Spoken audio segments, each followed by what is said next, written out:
Hello, hello. We are back with some more Yu-Gi-Oh! Master Duel. Today I think we're going to keep working on the Elfnote deck, because I think we've made some good progress and we've learned a lot about how to play that deck. And I want to see how good our current build is, plus figure out any more changes that we can make. There's no new missions under here, right? No. We'll work on that again probably next week. Hopefully when there's some more missions. But anyways, I think we're just going to play rank today. And hopefully maybe we could get to master. So let's get started, shall we?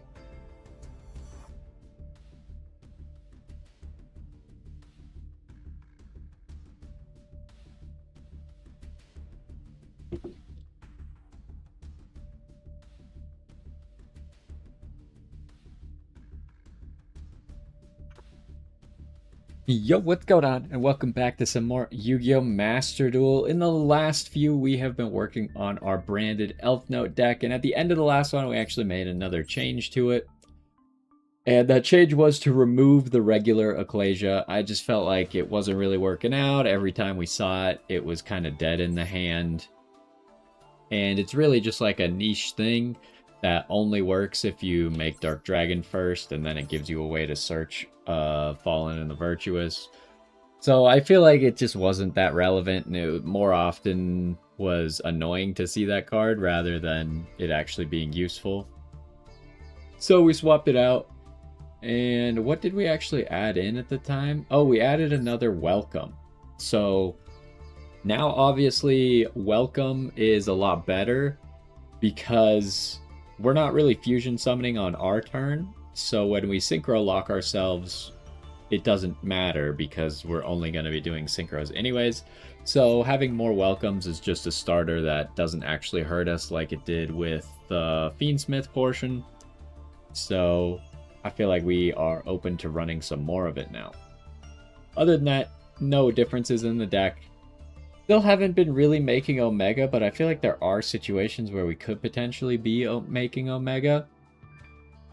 Other than that, there's nothing out of the extra deck that I think I want to change right now. Seems like everything's working fine, and we haven't really wanted anything else in different situations, so I don't know if maybe we don't want these two super poly targets. I wonder, I don't know what we could do better than that, though.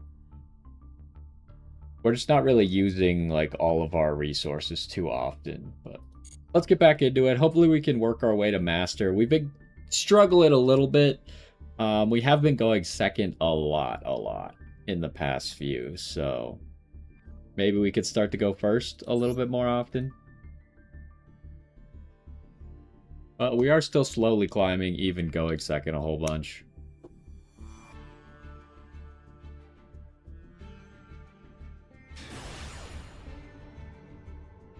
I don't know if I've seen this treasure chest before. Where the heck does that come from? Oh.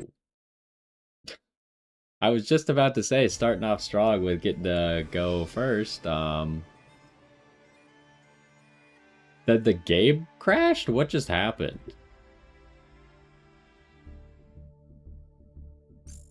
What? Was that on me? Yeah, that counted as a loss for me. That's great. I have no idea what just happened. I mean, stream's still fine, so we didn't lose internet. That seemed like a Yu-Gi-Oh! Issue, not a me issue.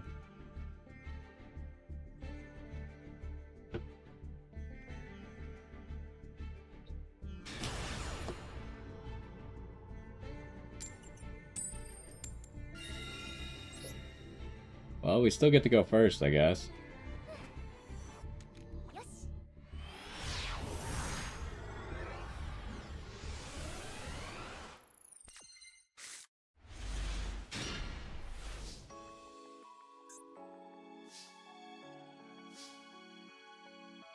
Pretty bad hand, not gonna lie.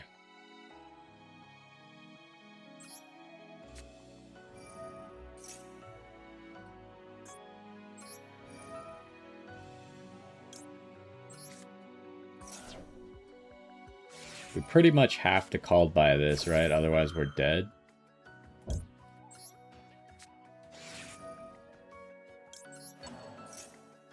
But this does make our Ash not usable next turn. I guess we'll... Well, we can't even tribute Ash. Oh, he's just leaving. Okay. Well, lucky us. I was just gonna say we can't really tribute Ash off because it's a fire, and we always need to be summoning fires. That is a very unfortunate thing. The hand trap that everyone plays 3 of, and you're pretty much required to play 3 of, is a fire, which fire is the worst attribute for extra monsters in our deck.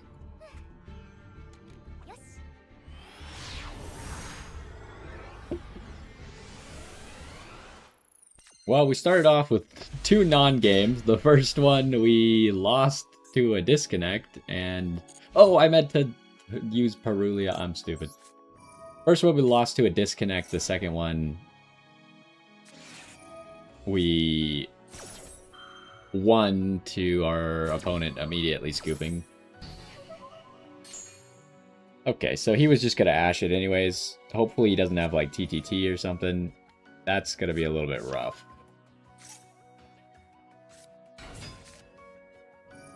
We might have some problems here. Hey, how's it going?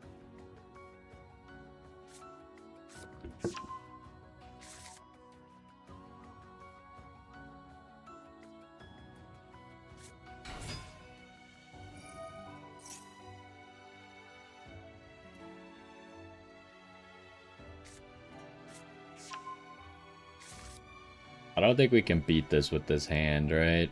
We just got nothing going for us.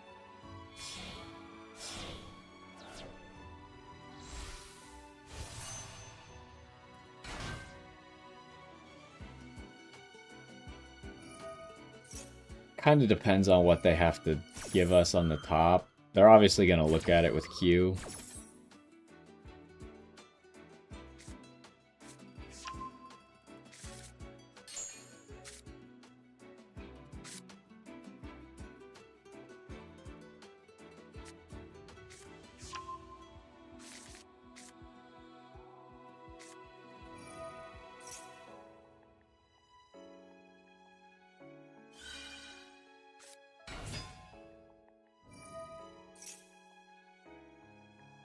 Did he search Q at any point, or why did he make such a terrible play if he had Q the whole time? Oh, he searched it with Mix. Okay.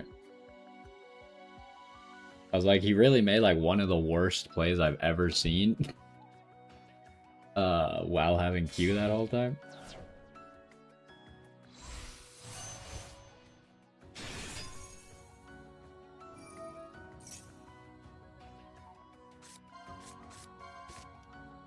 Okay, I mean, both of those is fine for us.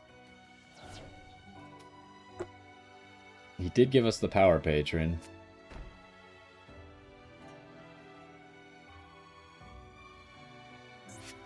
Is he really not making remix? That's gotta be a mistake. Okay. Yeah, we got some problem. He could just kind of stop everything, right? He's got 2 back row. That's way too much. We know one of them's synchro.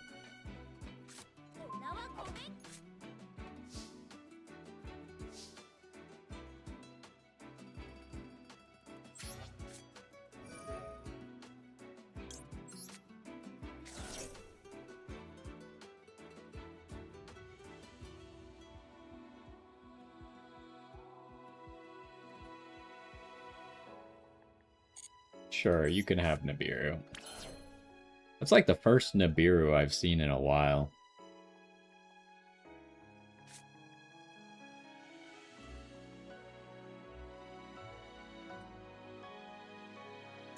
Here's a question. There's no way I could do it though, right? Like, if I could catch this guy off guard, just not activate Tinia, summon the Power Patron, and immediately make Black Rose. But he can negate Black Rose.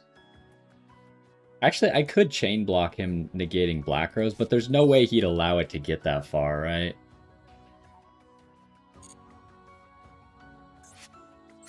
Like, I got a lead with Medius.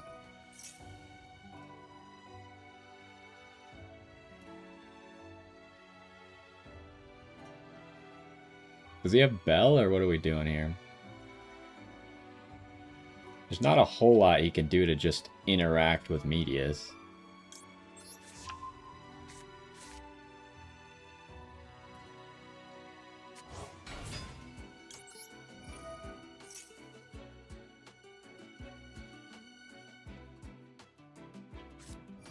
He really just had 2 Ash, huh?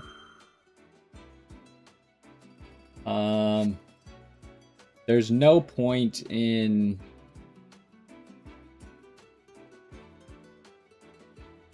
There's no point in crossing out, because then he could just negate the cross out. I gotta save the cross out for a different situation. I think we're just dead here. We don't have enough cards for this, right? I can't believe he had 2 Ash. If he doesn't have 2 Ash, we might actually have a chance.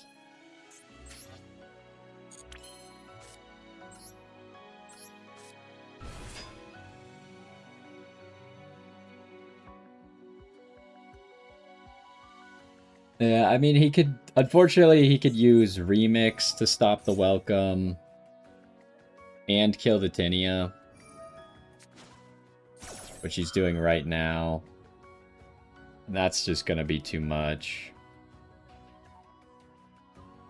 I should just surrender. Like, he could just activate Zaylin in response to that. I could chain the cross out, but he still just pops both Tinia and the Welcome, so it doesn't matter. We had far too weak of a hand. If we had had Super Poly, I think we win right there no matter what, but... He had everything, we had nothing. That's how it goes. And he had double Ash. He needed double Ash. That sucks.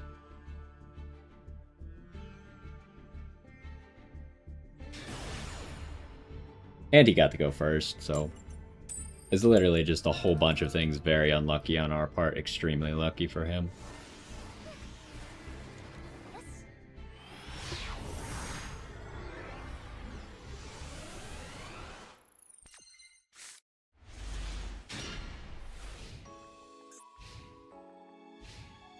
Oh good, we're playing against Endcraft and we have Super Poly. I guess we're not playing against Endcraft, we're playing against a Turbo Toxic deck instead. Great.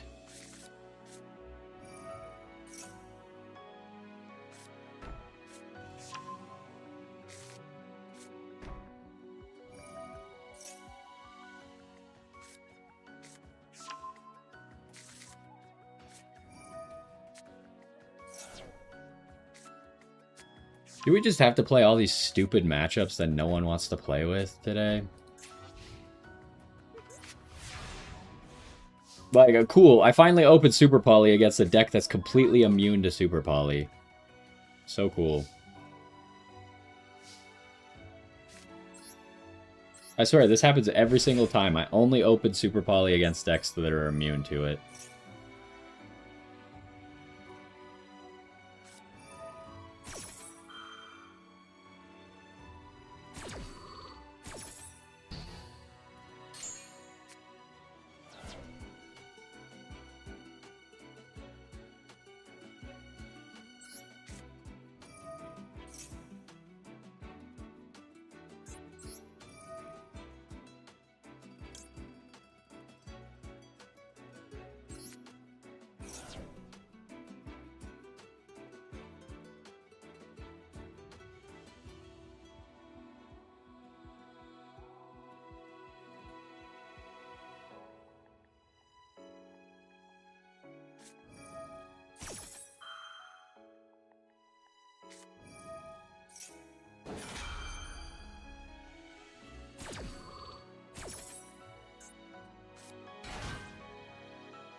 And it's just no counterplay. He started with a perfect hand, I started with nothing.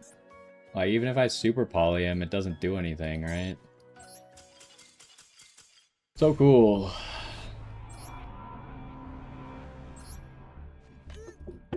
It's just another bad day where we go second every single game and always have a terrible hand.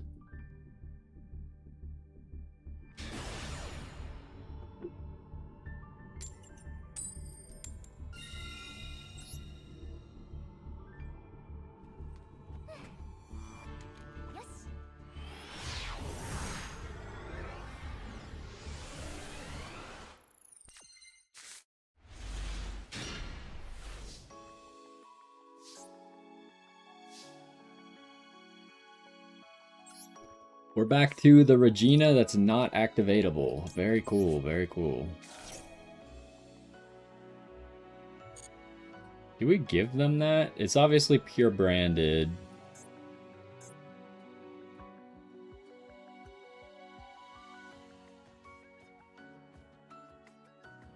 It's pretty good. I feel like it's probably better than 50% of their cards.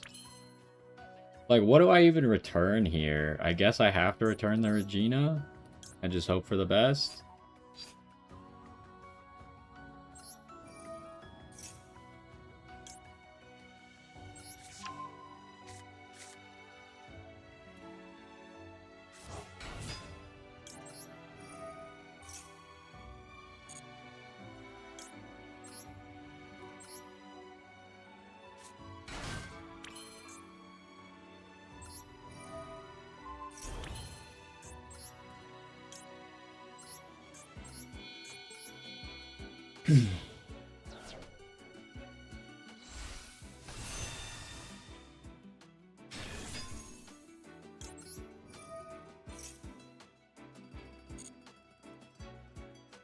What should we lead with?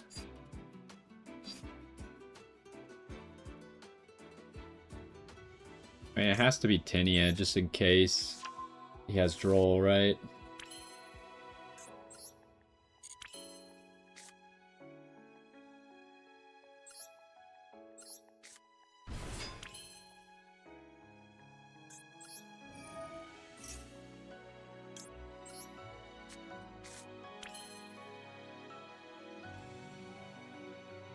He might still have Ash.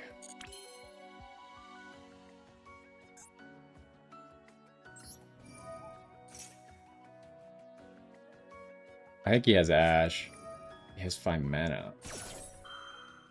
That's really bad.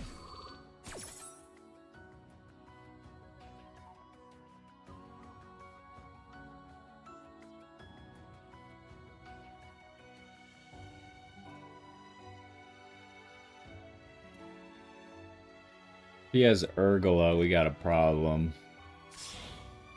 He does. That's really bad for us.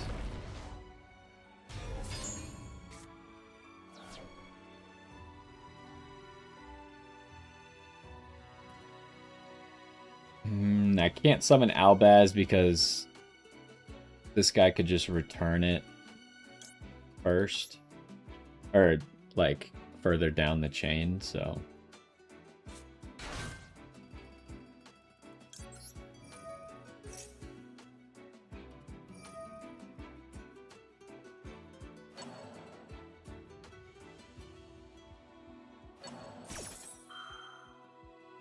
Yeah, maybe I should have just activated Welcome before he did anything, because now he gets to pop Welcome.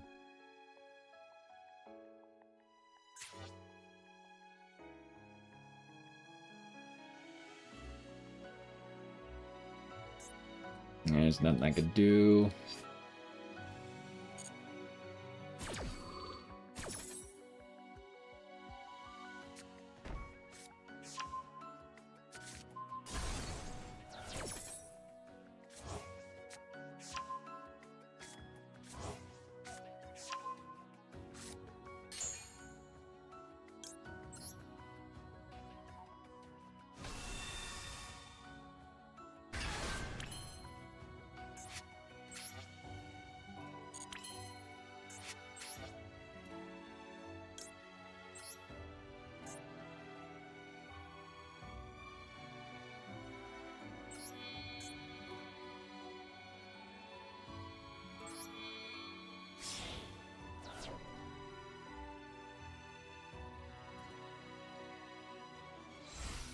The real question is, what do I pop with Baron here?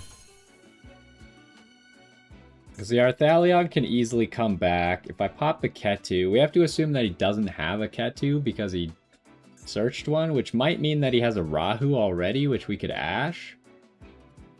So I think it makes the most sense to pop the Ketu then.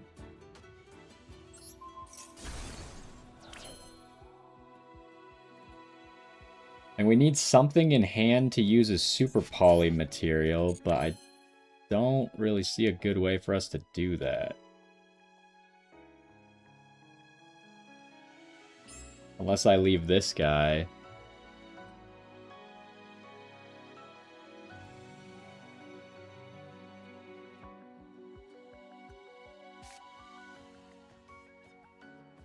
I think I need to leave. As much as I want to, like, summon Omega, I think I need to leave that. I think he already has Rahu in hand.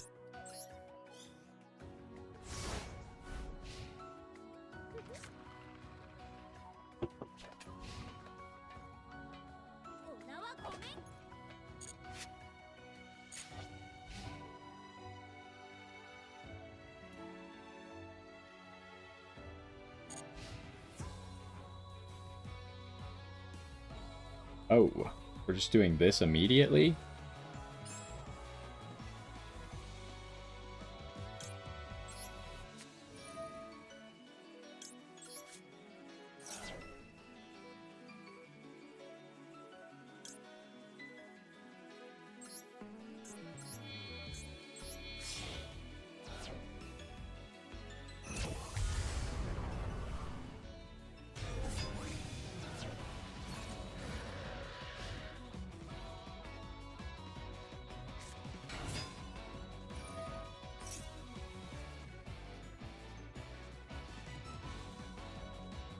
I didn't think they'd be playing something like Alubur. That's incredibly unexpected. Now I don't have enough for all their stuff.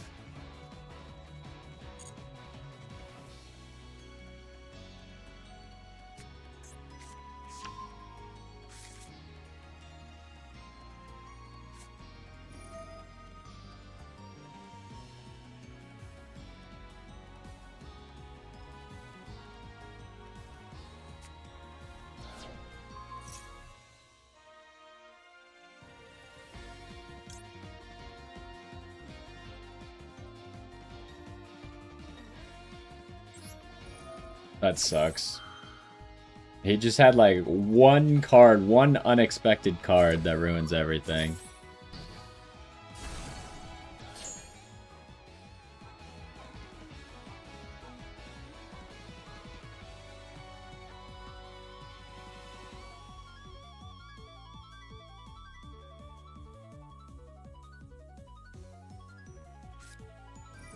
Oh, he just had a second Ketu.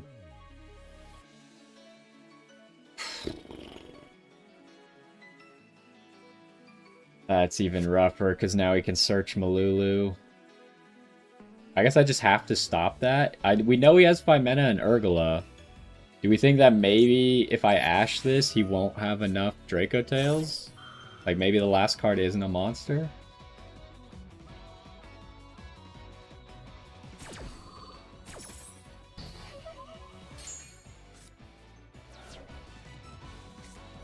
Oh, it was. It was a monster. And I can't Albaz Fuse anymore because I don't have a card in hand.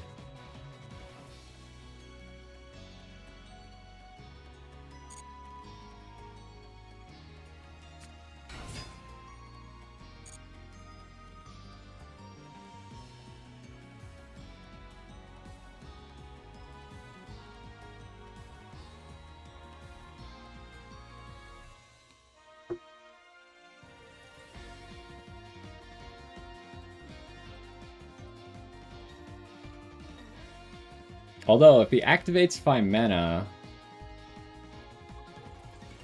he just has to activate Cartesia, and I think he's fine, right? The heck? Oh, we're making Dark Dragon. Okay, this is actually fine. We just wait for Dark Dragon to activate, and then we banish it.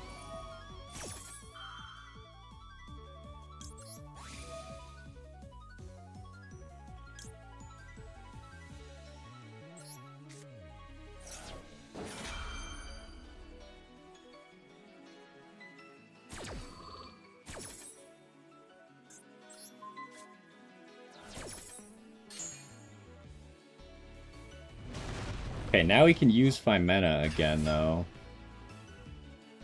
So that's a little bit obnoxious.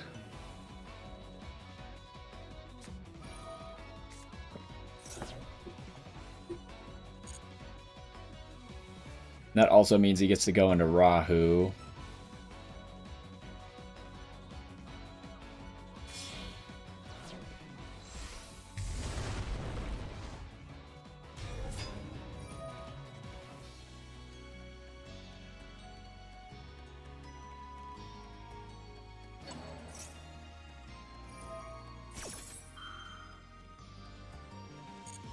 Nothing we could do at the moment.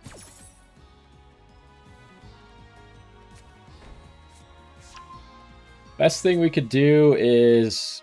I mean, Gulamel's surely just gonna go for, like, the Baron or something. Because if it goes for the Dark Dragon, we jump off the field.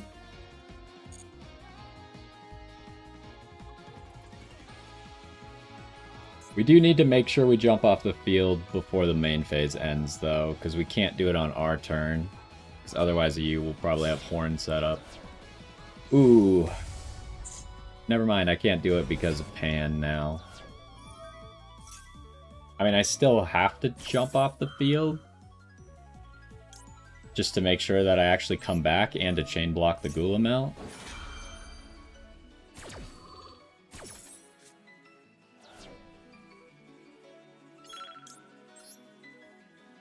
But now this Albaz doesn't get to activate, assuming that Pan pops it.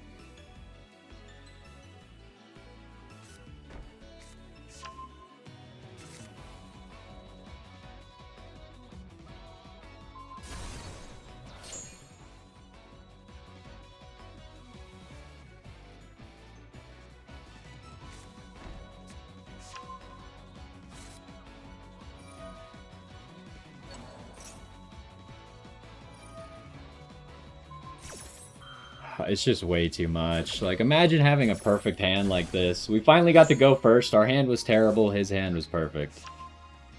Like, come on, man. We had 0 Elfnote plays once again.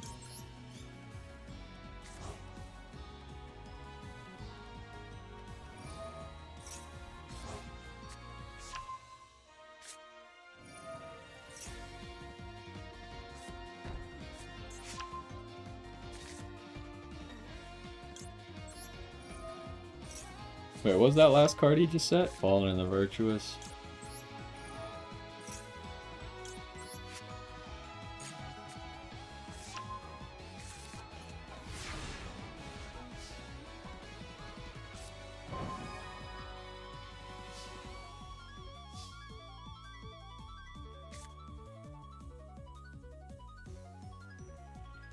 Still have 0 Elfnote plays.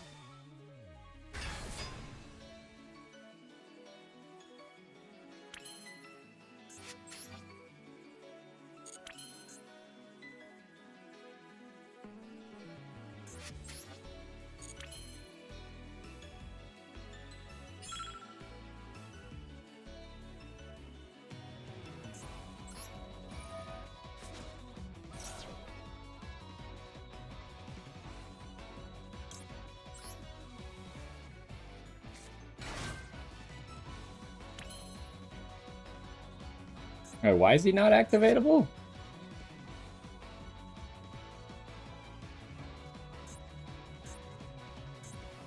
Oh my gosh. Well, yeah, that sucks. I mean, I just can't play through this anymore. This is ridiculous. Like, can't I just have a legitimate hand one game?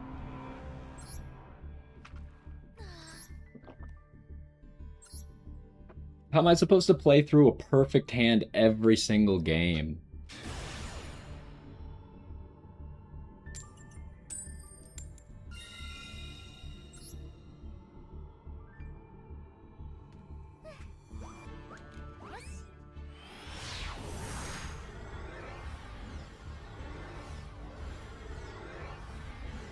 Oh look, I get to go first and the guy's cheating to quit the game, so I don't get to play. Crazy.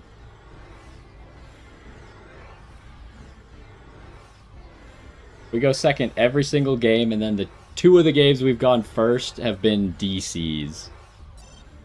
Yep, there it is, another cheater. That's so wild.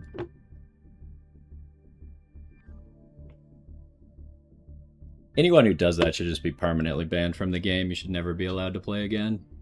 If you've ever Alt F4'd from the game for any reason.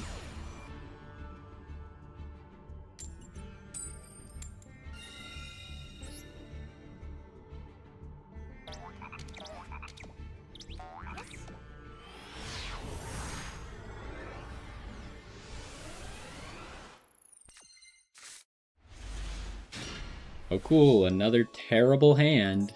Like, I always have the Garnets in my hand. Every single game. Last time, we had Ecclesia in our hand 50% of games. The one of Garnet. Today, we've had Madness in our hand every single game. Like, come on. It's actually just getting to the point of being ridiculous.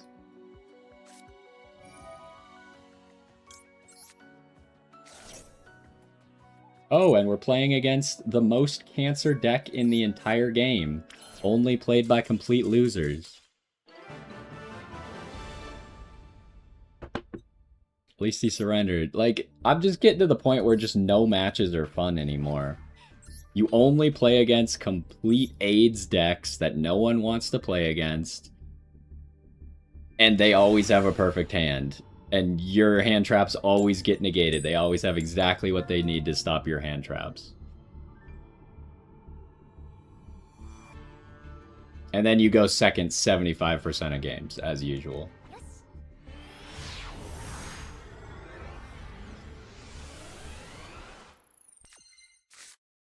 His game is just so unplayable. 0 hand traps! Like, it's actually ridiculous. Why even run hand traps if you never get them?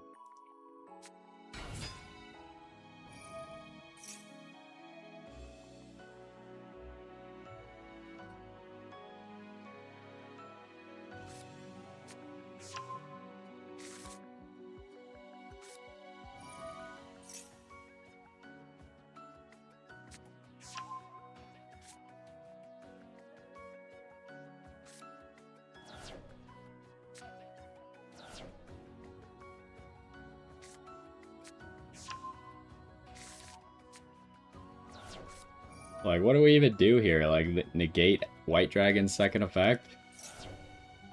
And then he still has a complete full play? Because he already got to search everything?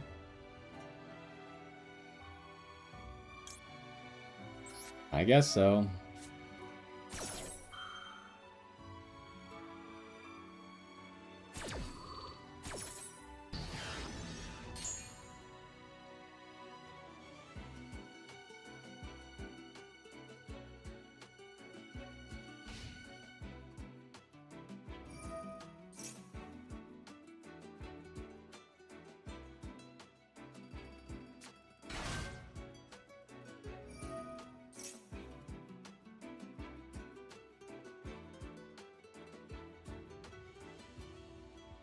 At least apparently the rest of his hand was dead, but that probably means that it's hand traps, which they don't even play, but...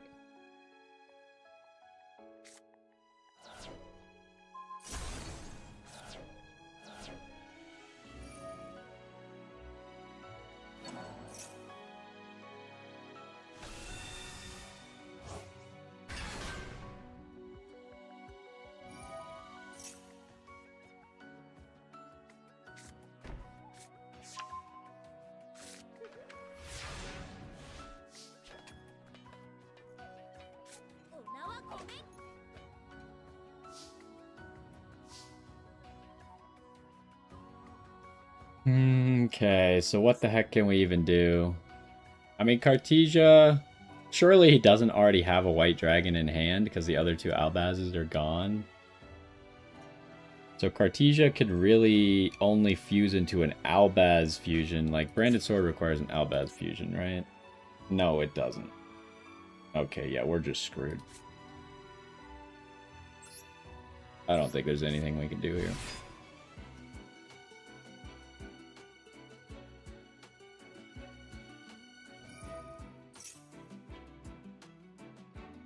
Does this do anything?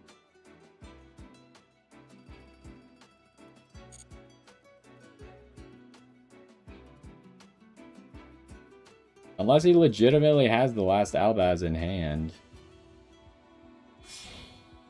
Which he doesn't. So we're making Grangranol, which I guess brings the Albaz back. So yeah, we're just doomed. He just had everything. That's wild.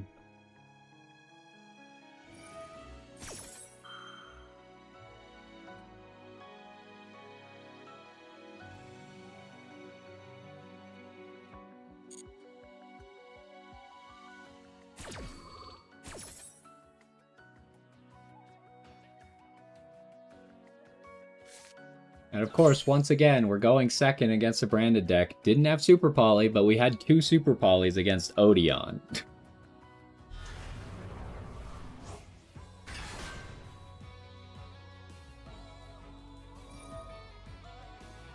This guy can't fuse, right?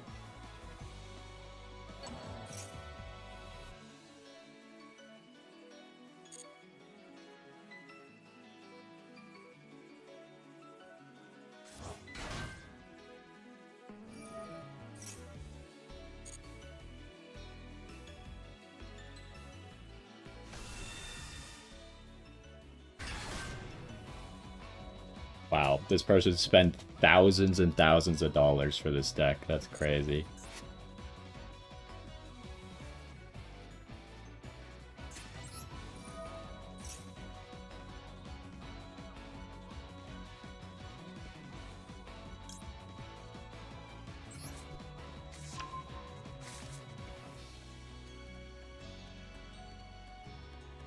I wonder if I should have just searched the Power Patron there.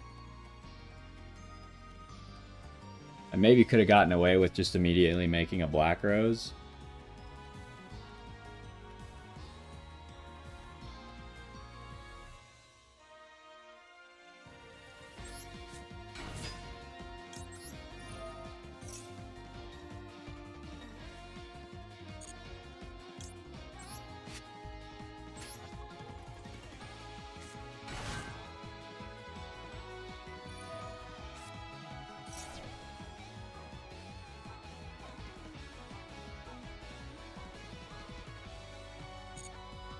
Does this do anything?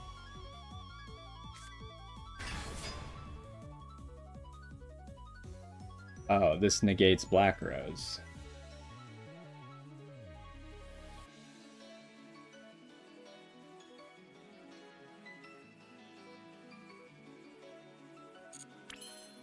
But I can't pop it. Well, actually I can, because this Albaz is still here.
Do we actually have a chance?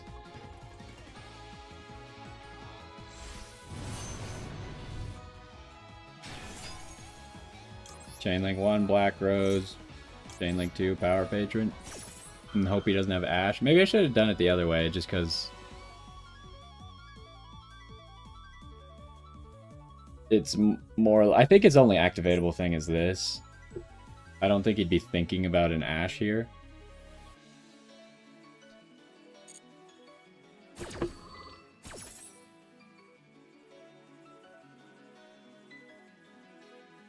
We already have Welcome.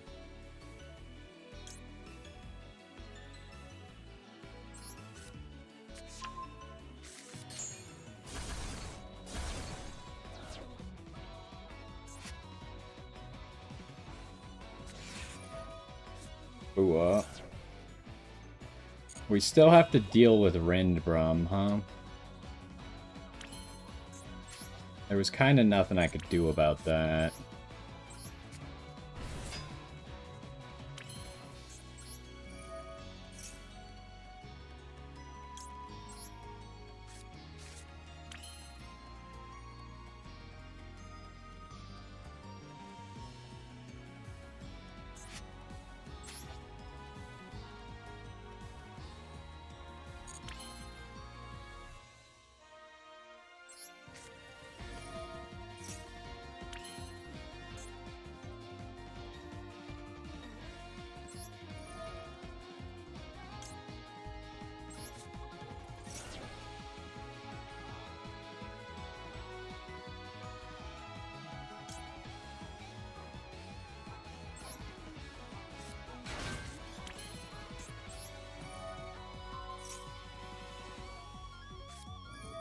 Wow, amazing.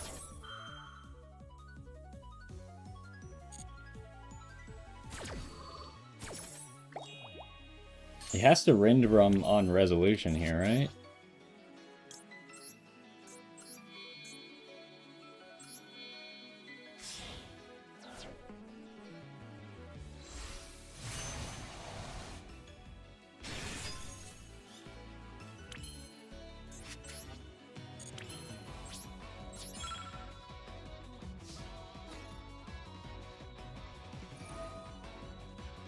What's he doing? Does he not realize this is lethal? He's probably too stupid to realize this is lethal.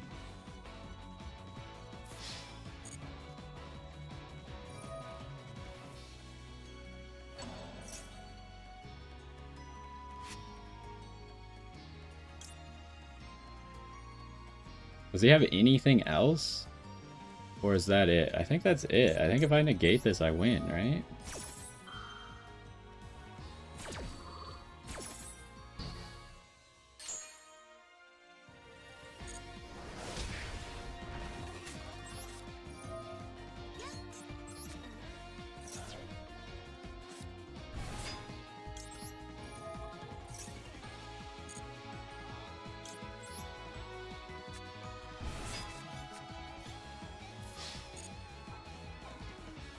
He does still have something, huh? What could he possibly have? Oh, did he draw into Golden Sword Soul with that? You're kidding me. Oh my lord. How lucky do you have to be? You actually ripped into the Golden Sword Soul?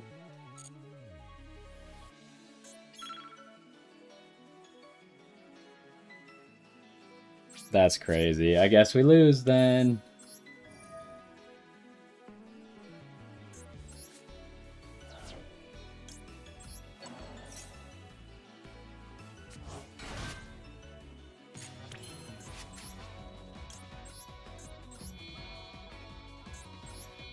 I might as well just surrender. He gets to draw a billion cards. I can't believe he ripped into Fua Fua Golden Sword Soul, and that's the only chance he has at winning. Like, this is ridiculous today. What are these games? It's just absolute AIDS every single game. Some loser who gets to go first gets completely outplayed, and then just luck rips into the only card in the game that can save him. Which most people don't even play, by the way. Most people do not play Golden Sword Soul. And we get to go second again. It's second every single fucking game. Watch it be a deck that's completely immune to Super Poly. Yeah, this would count as being immune to Super Poly. So he's got all hand traps.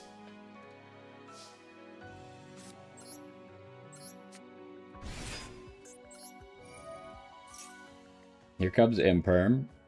Oh, at least we could dodge that.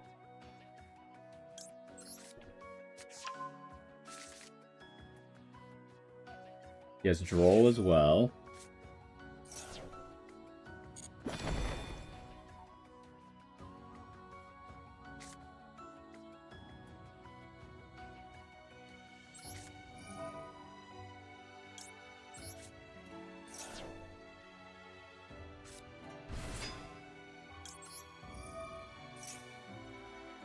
Here's the Imperm, I guess.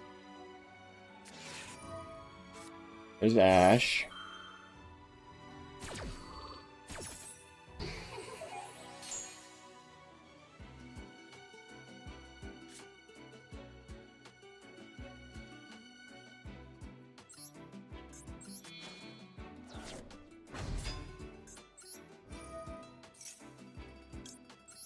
And of course our extra card is Ash, so we literally can't even make a play with that.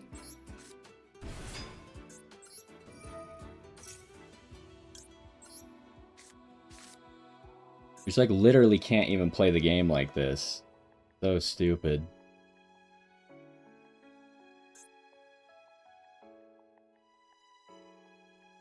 Is there any way to win here?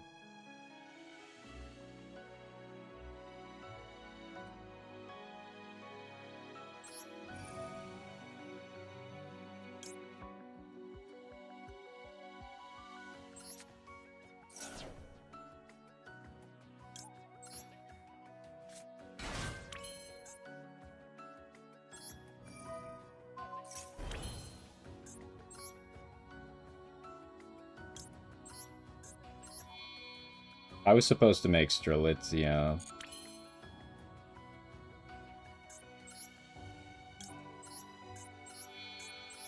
Dang it. I messed up. Could we have won with Strelitzia? No, it still wouldn't have been enough. Okay, he left. Thank God.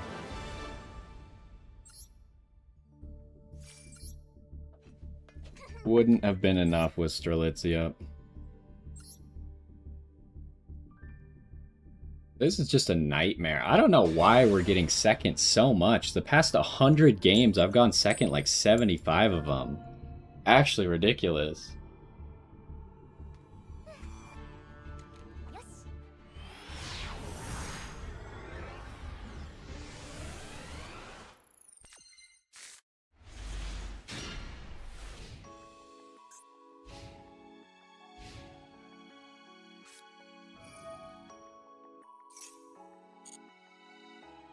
And they get to set up a fully uninterrupted board.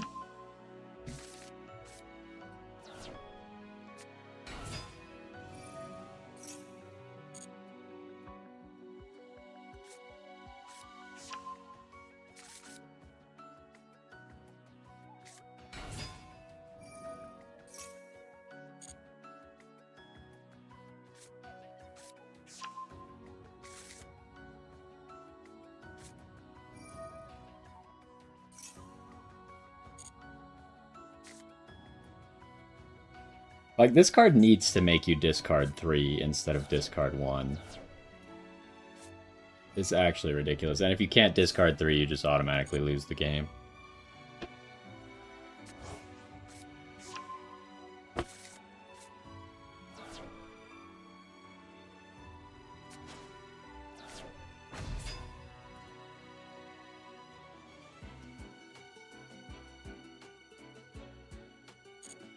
He's doing like some hand lock, isn't he?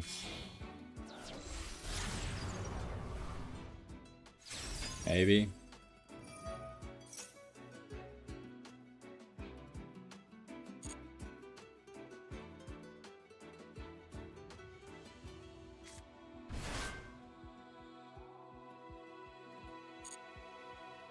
Can't do it yet. Oh, now he can do it.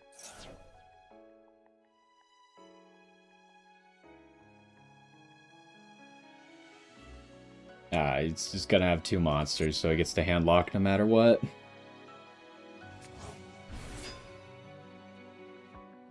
There's no counterplay to this.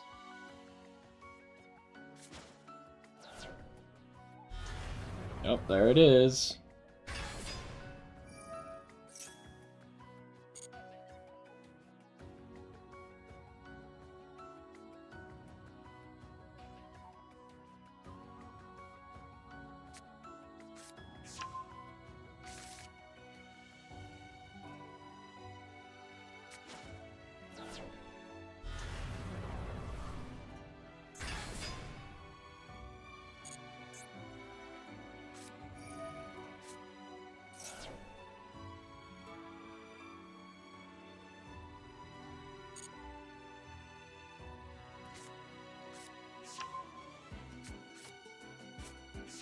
Like, I literally go second every game and play against these ridiculous floodgate decks that could never win a single match without floodgating.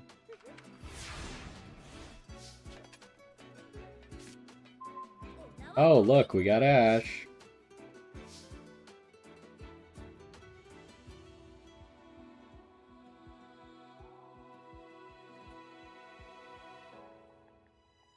Can this guy be used as fusion material?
Yep, that's the kind of stuff I expected.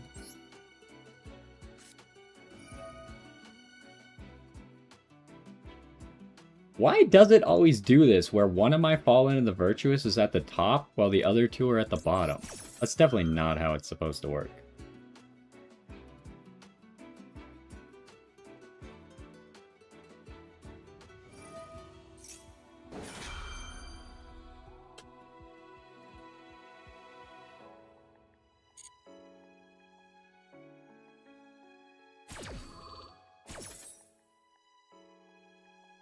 And I can't even Black Rose this field because the Colossus are indestructible.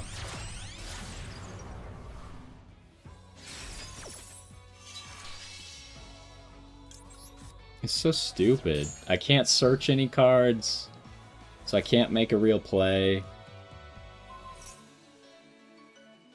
Well, actually, if I banish you, that would negate your effects, right?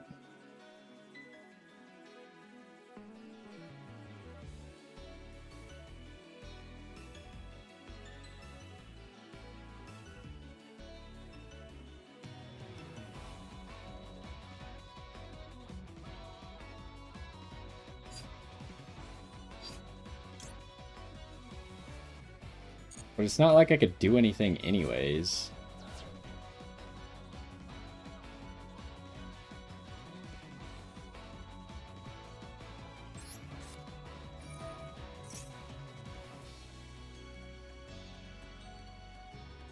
I gotta outplay this SP now as well.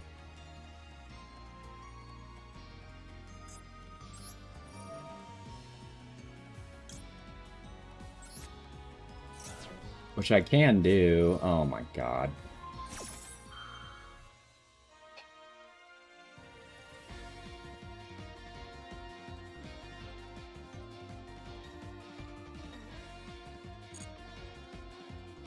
Oh, I should have popped my own welcome, I guess. I'm just so annoyed. Like, just every day is so annoying now. The games are just completely unplayable.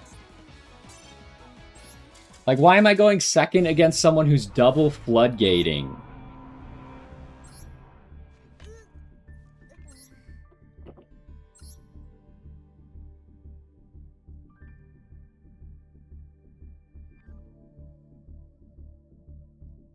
Because, like, even if I do that, then what, right? Then he just gets to keep spam banishing stuff with Colossus and making sure that I can't search.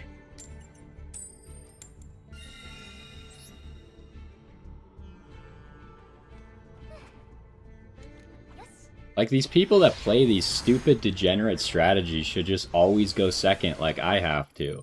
The only way they win a single game is because they always go first. Otherwise, they literally can't win the game. It's impossible.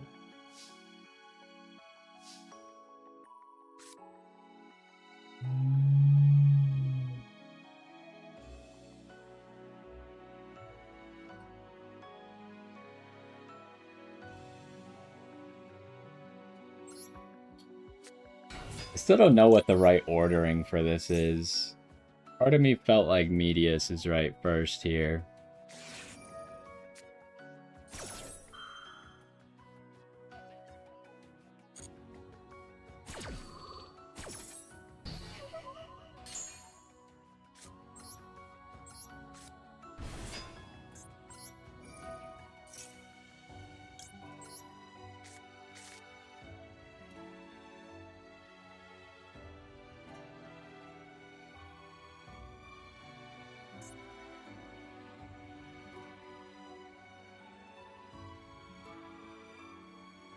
How should we do this? Because obviously you want Regina. Well, we don't need a chain block anymore.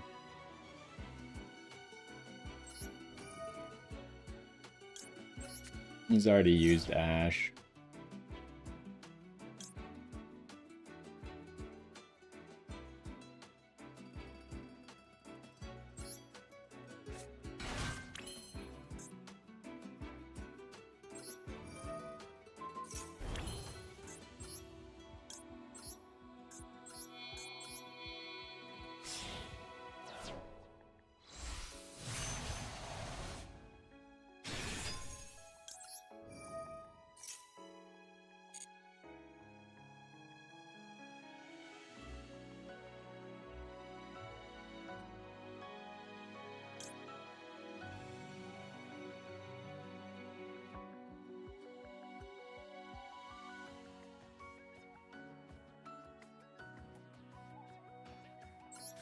I don't think we need Lucina this game.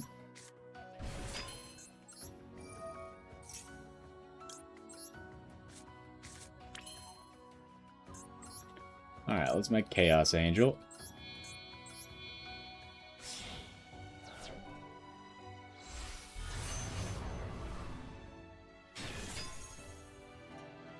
Is this only banished from the field? Yeah, on the field. Is it unaffected by monster effects by your opponent? So it could banish itself, huh? Just checking.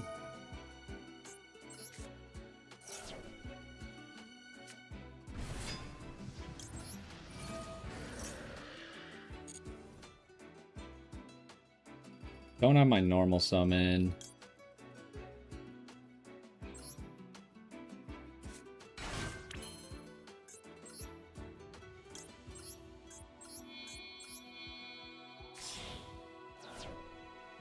I'm not going to have an extra card in hand because I probably want to use the Ash. Oh, I guess I have Regina. I could use the Regina. Do I make Crystal here or do I make Dark Dragon?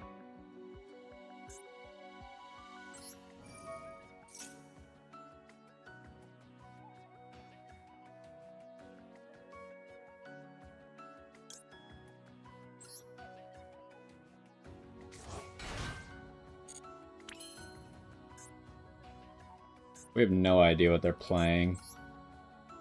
If it actually was Malice, Crystal would be better. Well, maybe not. Because they are all dark.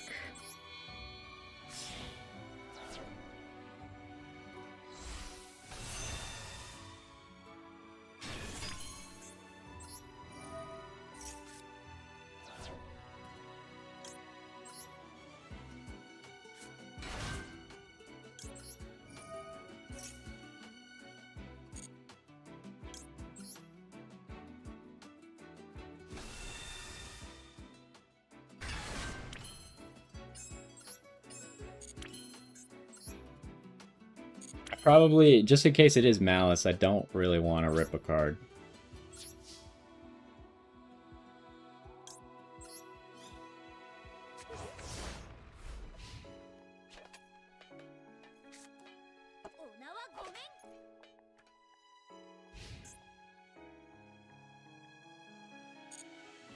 See if we can figure out what the deck is before we do anything. Sky Striker probably, huh?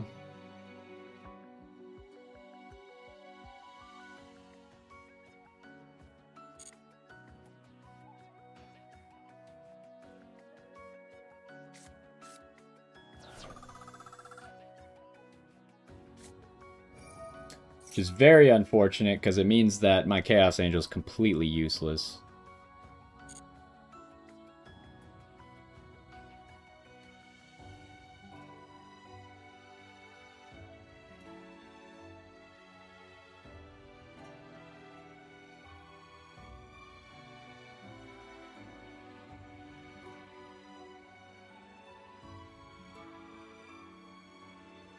And we also used up too many slots, so I can't really Lucina here. Unless I tribute off, like this guy.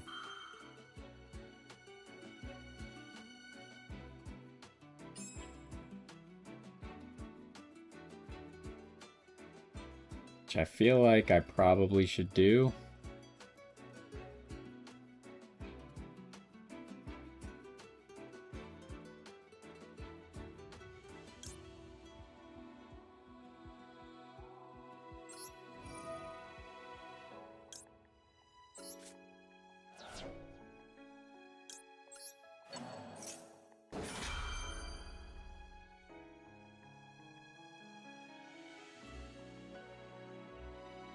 Still has Droplet, huh?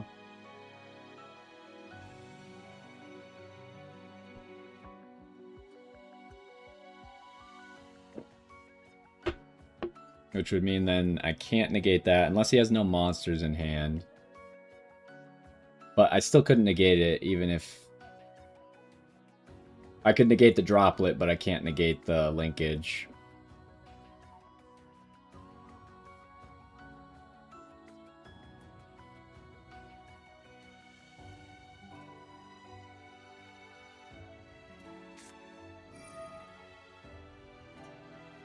I can't believe, like, every single game, I make Chaos Angel this game. Oh, and he has a monster in hand, so it doesn't even matter. Like, I make Chaos Angel, and he plays the one deck that isn't affected by Chaos Angel.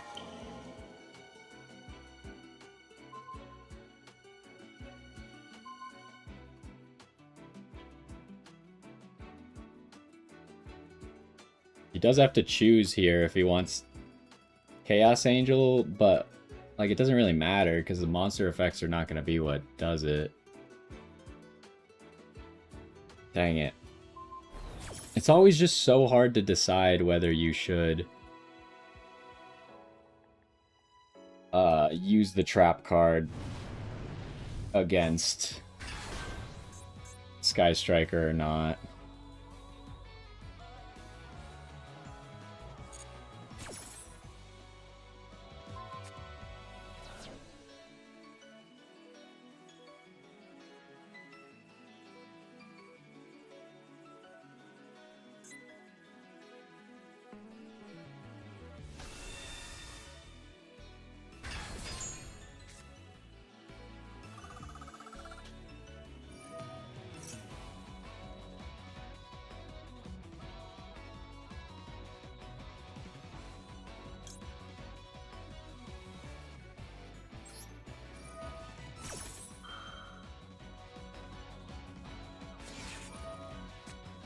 Wow.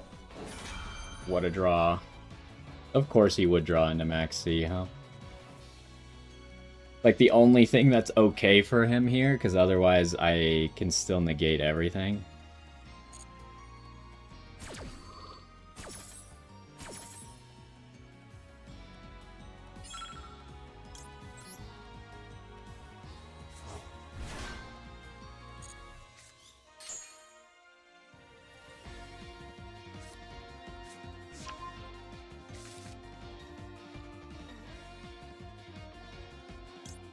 Alright, can we just hit the engage here? Because otherwise I have to ash it. Did he really draw into Widow Anchor as well? Oh my god. He definitely didn't have Widow Anchor before, right?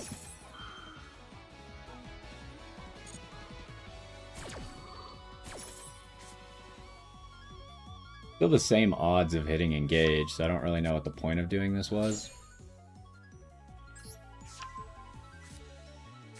That's not engage.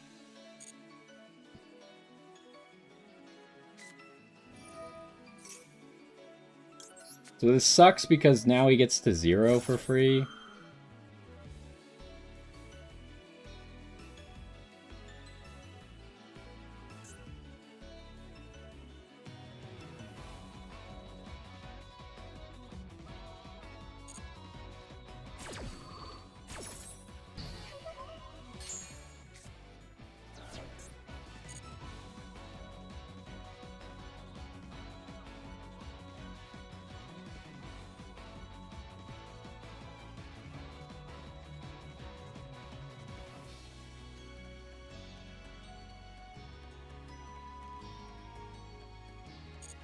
Luckily, he still can't destroy any of these battles or these monsters by battle.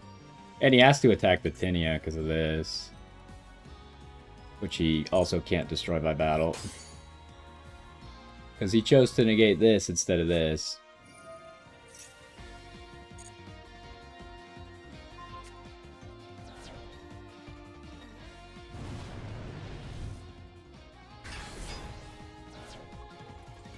So he does still get to do all this cancer with engage, drawing a billion cards.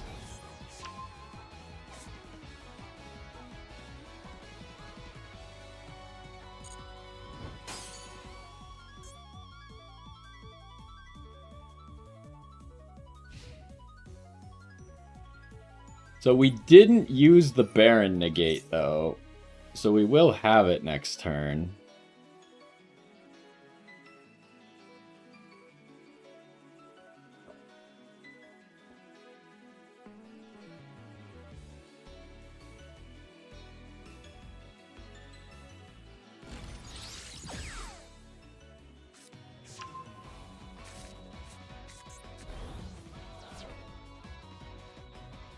Is he actually going to have enough cards to Lemnis Gate? Of course, like... Something needs to be done about these Radiant Typhoon cards. Visions just needs to be banned. It has no reason to exist. Shouldn't have ever been printed.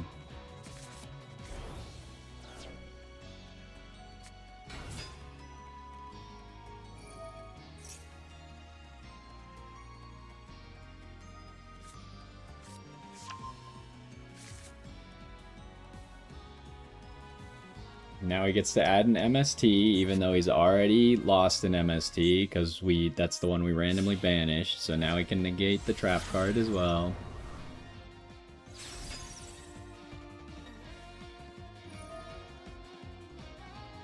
If he banishes Baron... Well, he can't banish Baron. Never mind. He can only banish these two.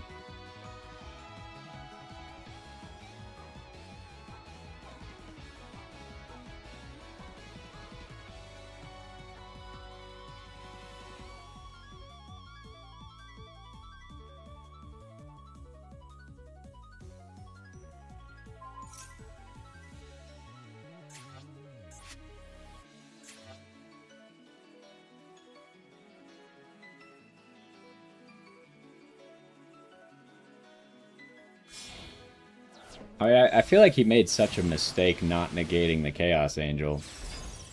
He literally just had a free win if he negates the Chaos Angel.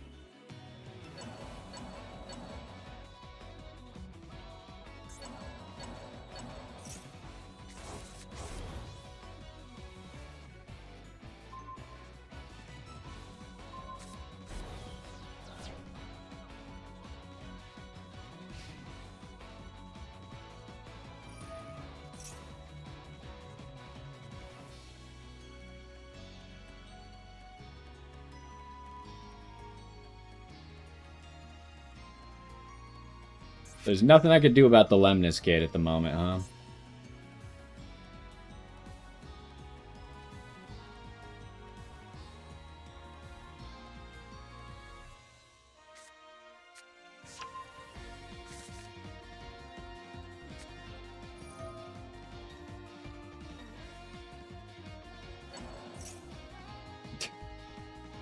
This guy is such a joke.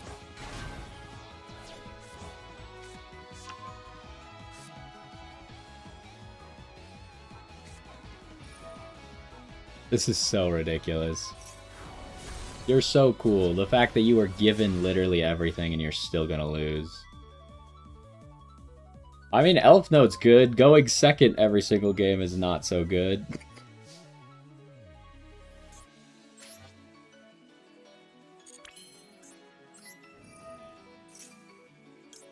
Going second, it turns out, is still worse than going first. Should I just activate this? No, let's just make Baron and win.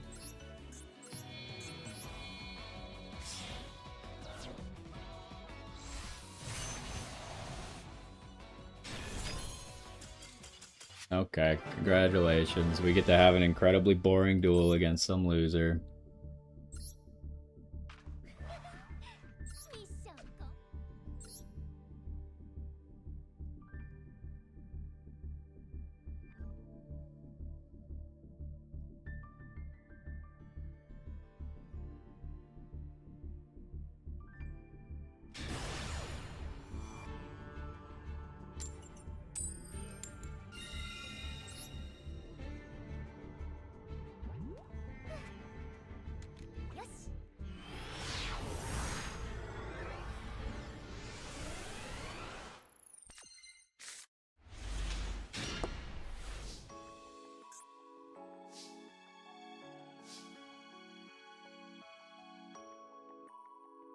Which one should we do?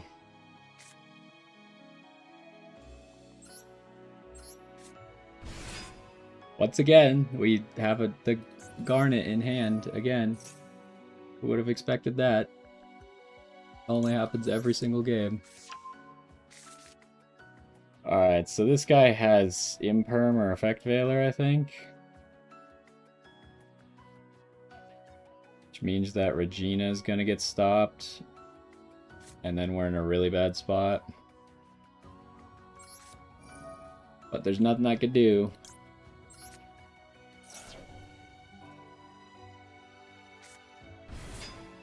Although that kind of seemed like Fua, maybe?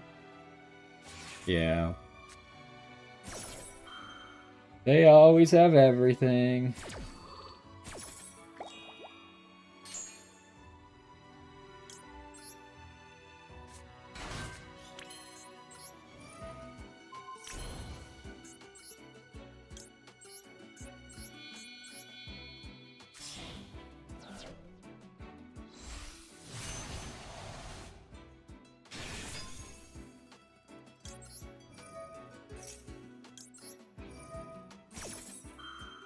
Like, I don't even think I've resolved a single Fua in,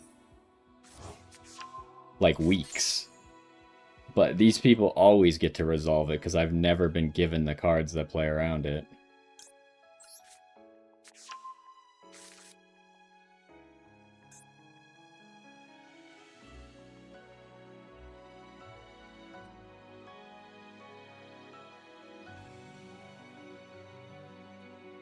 Do we want to make anything else?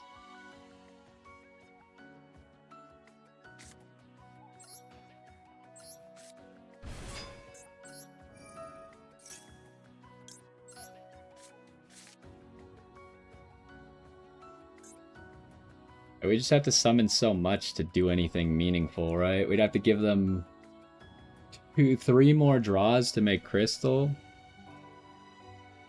A bunch more draws to make Dark Dragon.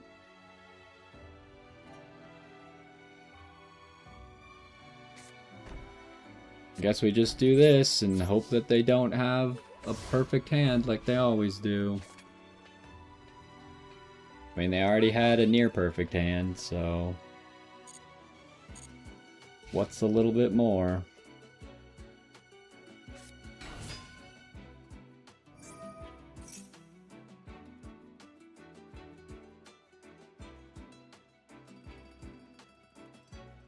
There's no reason to pop this guy, because then he just special summons himself for free.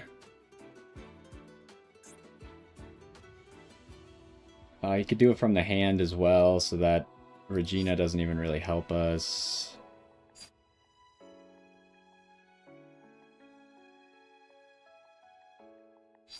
I think we just gotta wait, allow this.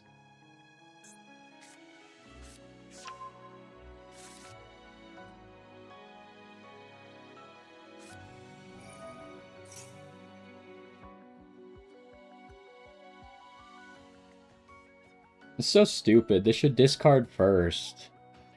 Like, why are we literally giving them Pot of Greed, search anything you want twice, and then discard something you don't need?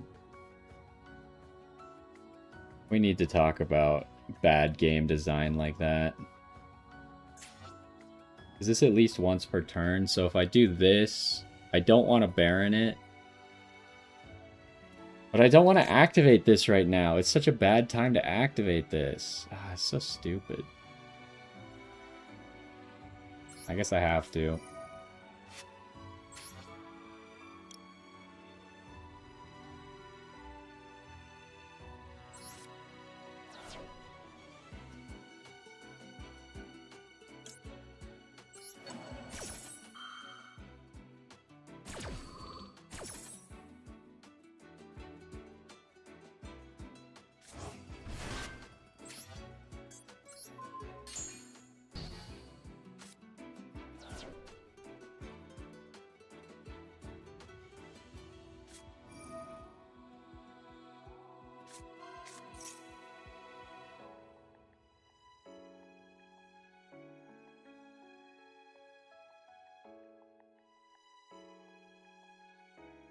think we have to negate that.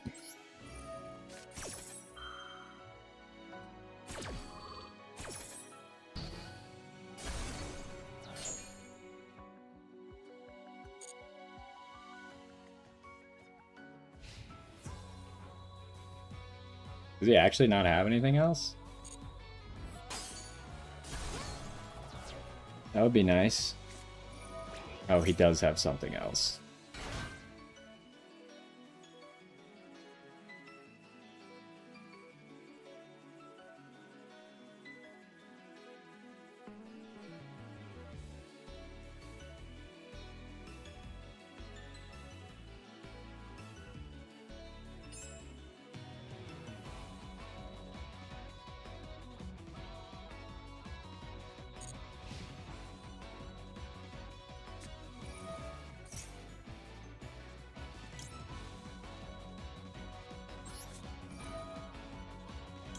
Guess I should have just sent this back to hand immediately. I didn't realize he'd just have more free special summons.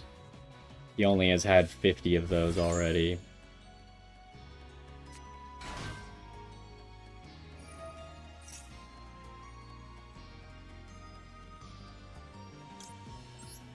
Should have just sent this back to his hand immediately. This is so stupid. Like, how am I supposed to know how to play against Floodgate deck number 63? Like, you're actually kidding.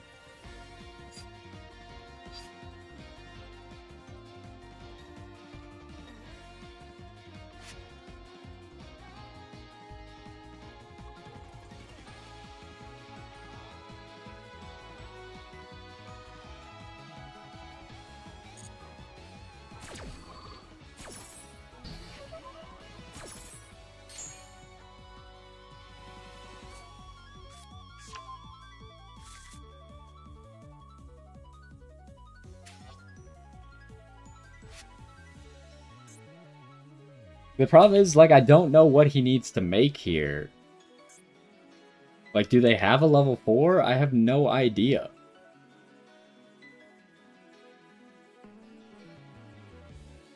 I think I just need to get rid of everything right now. If we do that, hopefully we win. Wait, are you both spellcasters? No.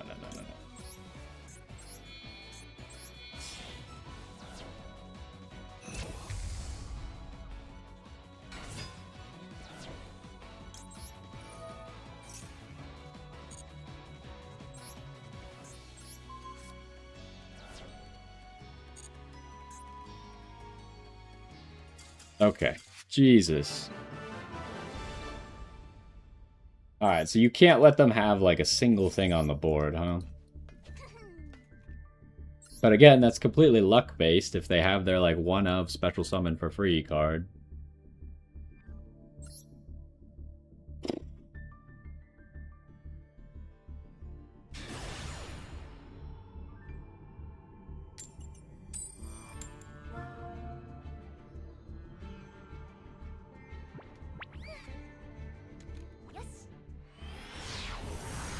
Alright, they got to resolve a Fua on me. Do I now get to resolve a Fua? Let's find out. We did draw it, so it's technically possible. Regina's not even activatable, as usual.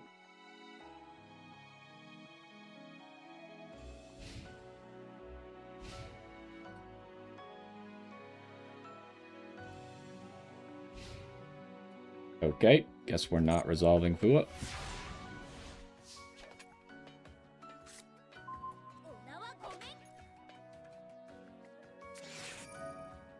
And they get to resolve Max C.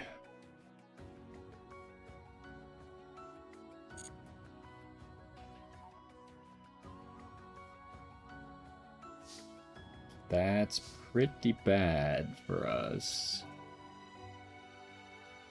Start with this so we can look at the top card of their deck. Ooh, alright, you can have that. Sure, why not?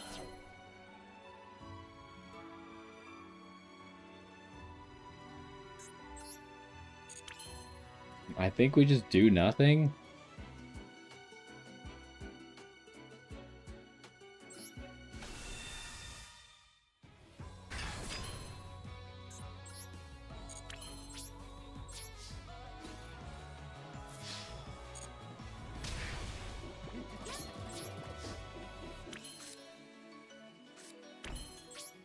We got 2 disruption, and we know they're drawing Fua.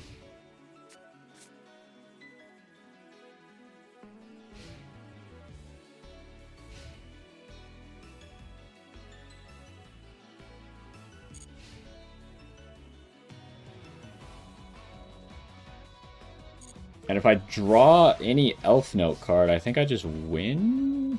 No, it's not. Yeah, that... Now it's enough. With Medius, it's enough.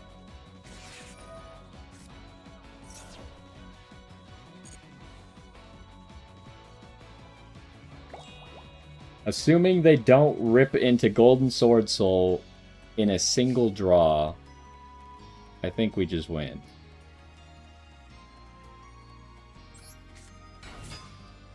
Don't activate Medius. Like, the only way they have a chance is if they rip into Golden Sword Soul, right? Which happened before.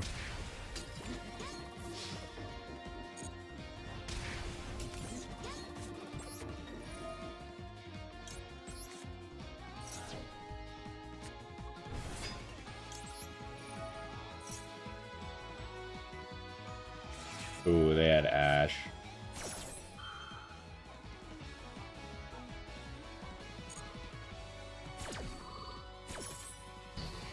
Alright, well, they don't lose. Guess I should have predicted that they would have that. But still, we didn't give them any draws. I'm not going to make Baron.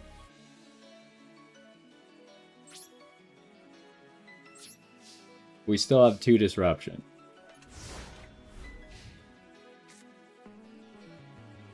Now, they're not fantastic disruption, but at least it's disruption.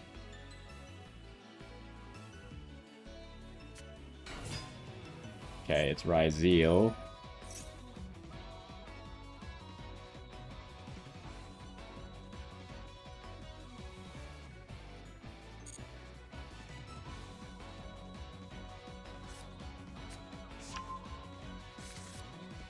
So I guess we gotta go for the Albaz play and hope that he doesn't have, like...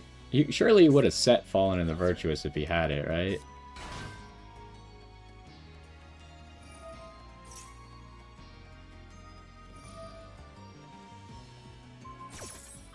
Ooh.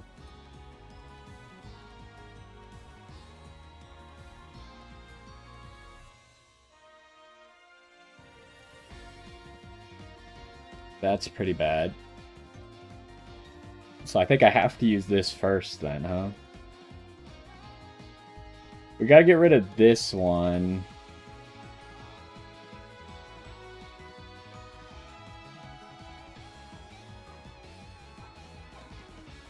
Because this one's light.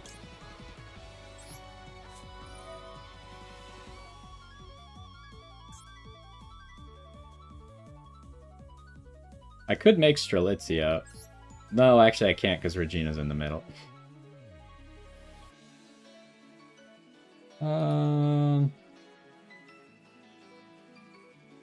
Surely I just send this.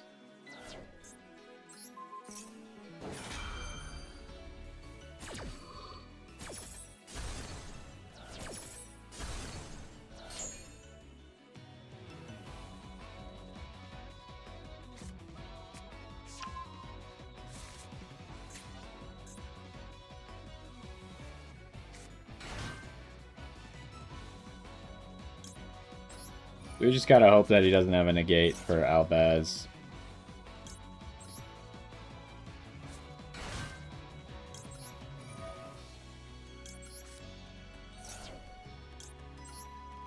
Oh, whoops.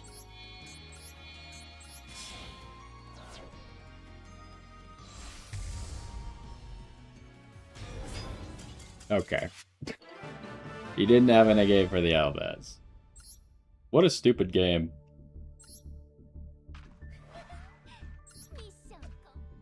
Alright, we got another chance to make it to Diamond 1. Maybe we could go first this time?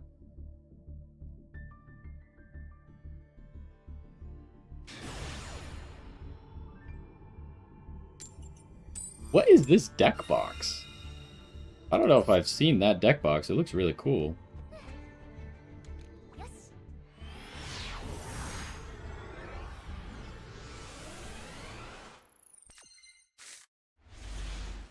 Ooh, completely unplayable hand. Yeah, that figures.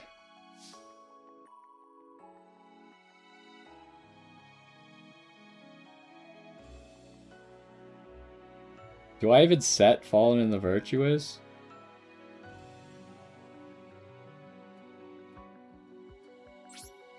It's just an unplayable game, right?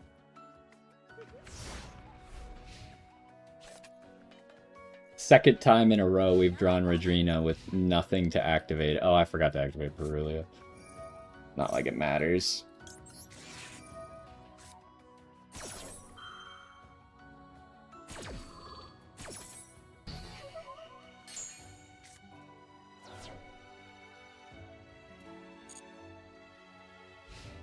Oh, he's got nothing.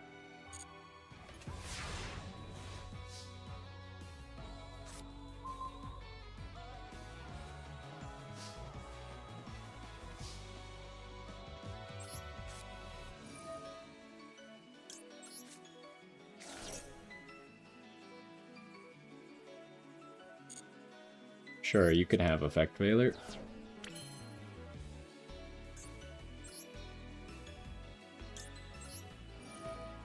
Kinda wish Medius could return anything, not just monsters.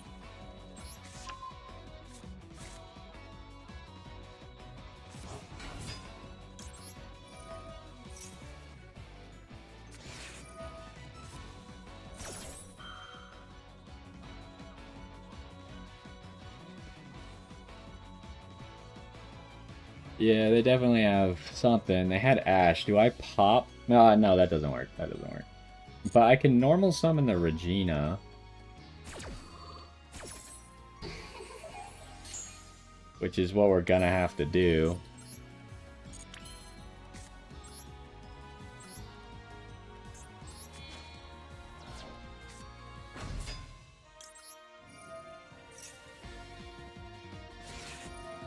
Okay, they also have Fua, of course. Why wouldn't they be given everything on a silver platter?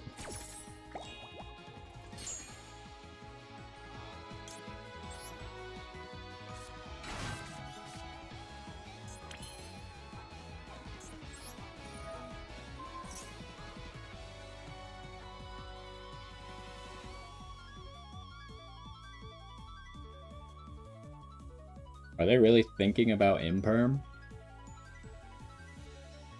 I mean, it would stop Baron. But I can't believe they ripped into it. Oh, they ripped into the Effect Veiler. We already know that. Shoot. I mean, giving them the Effect Veiler was the correct choice, I think, either way.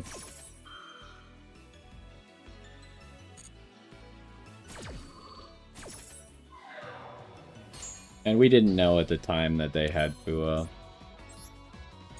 I think it would have been unreasonable to play around the fact that they were going to be given everything.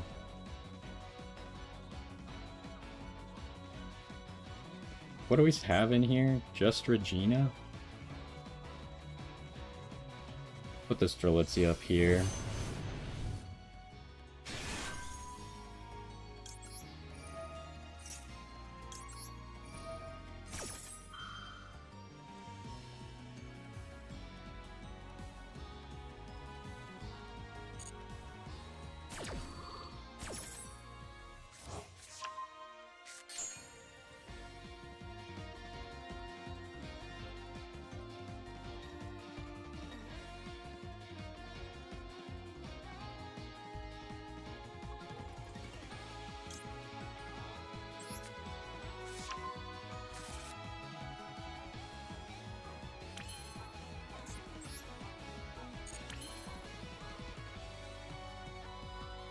What? I know how to play the game, obviously.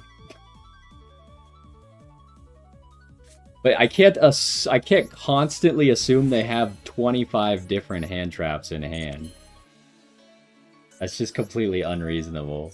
I know that you're not playing around 25 hand traps always, so you can't really expect me to. Can we win here, though?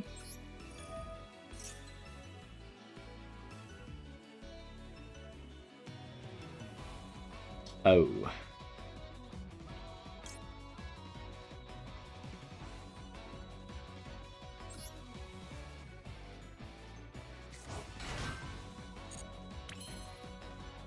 So if we make Crystal, Crystal can negate anything. Well, any monster. And then we Regina, Tribute Fortuna, and then we could bring back Strelitzia to win.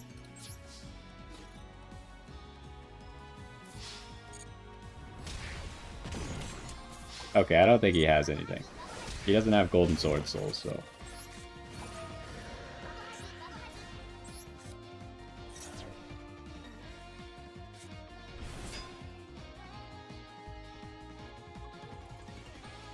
I mean, I play around all impactful hand traps too, if I can. Obviously, this game I can't, right? This is not an option. I don't know if you noticed, but I went first with 0 plays. I think it's you that needs to chill out.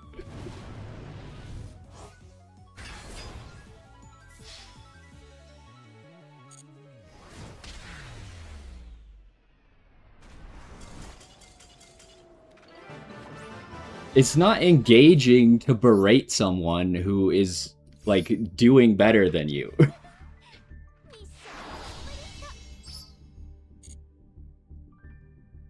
Like, I think the problem is, like, chatters who want to make the whole thing about themselves, right? That's the issue.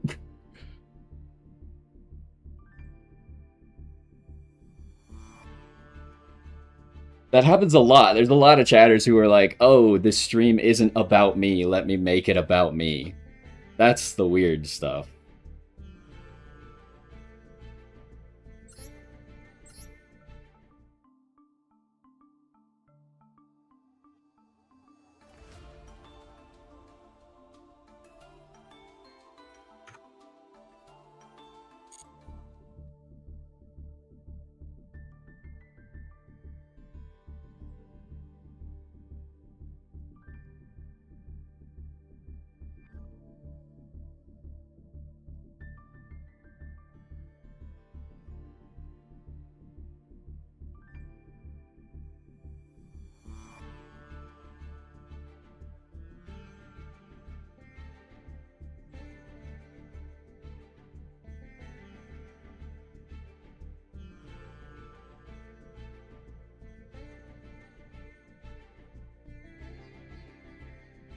I'll be back. Hopefully this guy's gone by then.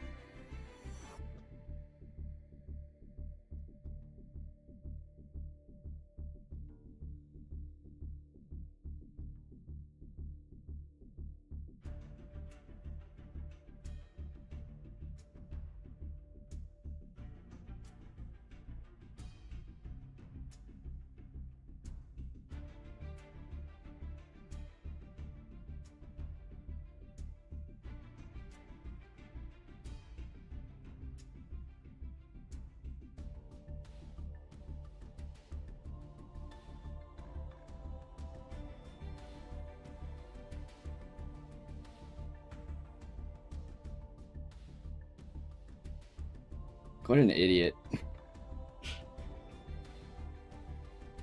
Like, you just wanted to be all by yourself. Better than you has nothing to do with me streaming.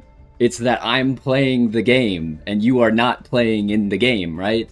So I am playing the duel better than you are currently playing the duel. You didn't see, I had to pass turn 1 because I had 0 plays, and I didn't have any hand traps either.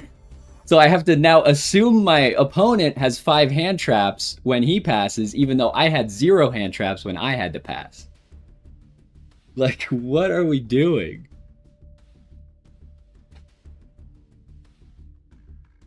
It's just like incredibly rude people who are like, oh, you gotta play around everything always, just like I do, because I'm rated #1 in the world. Like, obviously you're not rated #1. You might not even be Diamond or Master, and you're trying to tell other people how to play. Like, you could talk about the game, but don't, like, tell me how to play in a duel you could see where I have to make that play. Like, giving me advice that doesn't help with the current duel isn't relevant. You can't just, like, yeah, obviously I want to play around all hand traps at all times. Was it relevant in that duel? No, I had to make that play. That's why I said I have to make this play. I have to play into this hand trap. Like, are we retarded or what are we doing? If you don't have a choice to play around the hand trap, then it is what it is. You gotta play into the hand trap. And we won! I was correct! Like, everything I said is completely vindicated because I was 100% correct. I won exactly doing what I said I had to do.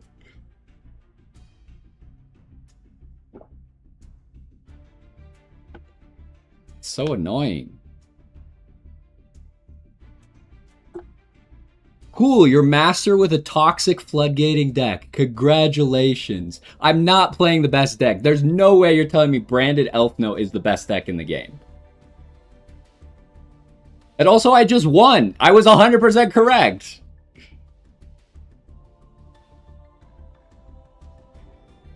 And also, you assume that he had Fua. Did you look at my hand? Did I have Fua? So you would have been wrong if you assumed that I had Fua. Like, it doesn't make any sense. We're talking outside of reality. I was annoyed that he had Fua, but I had to play into it, like I said. Like, we're just mentally retarded or something.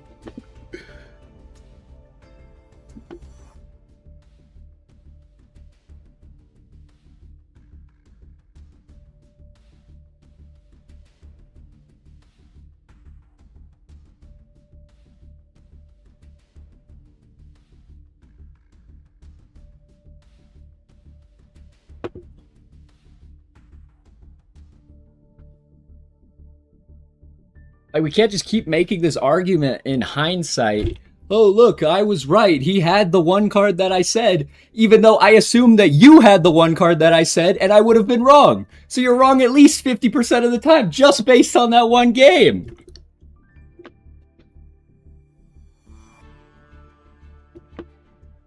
Anyways, if you say anything else, I'm going to ban you, so don't say anything, and we'll get started here.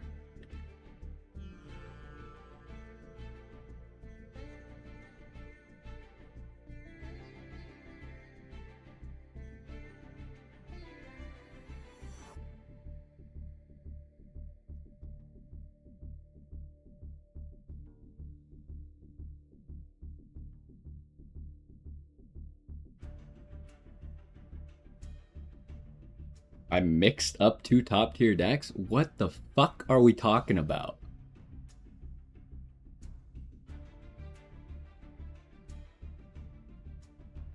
You're telling me that Elfnote is a top tier deck right now. Let's go check.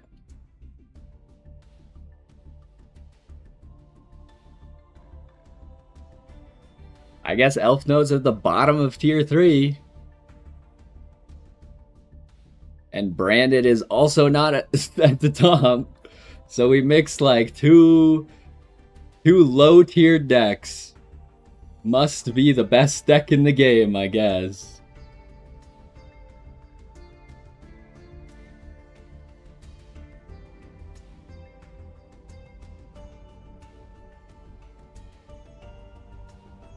It's just annoying because you had the most generic response anyone has ever had in the entire world. It's not like you added something cool, something nuanced, like something specific that could actually be acted upon. You just said the most general thing that any Yu-Gi-Oh player has ever said in the entire world and acted like it's some profound statement that we all need to bow down before. Like, we could get over this disagreement. It'll be fine. But Branded Elfnote is definitely not a top tier deck. Like, you could say that Branded is a top tier deck. Elfnote is a pretty low, but it's actually on the tier list deck. Combined, they're not being rated higher combined than they are separate. So we can like statistically analyze that if you want. Whatever, I'm just gonna get started. It doesn't matter.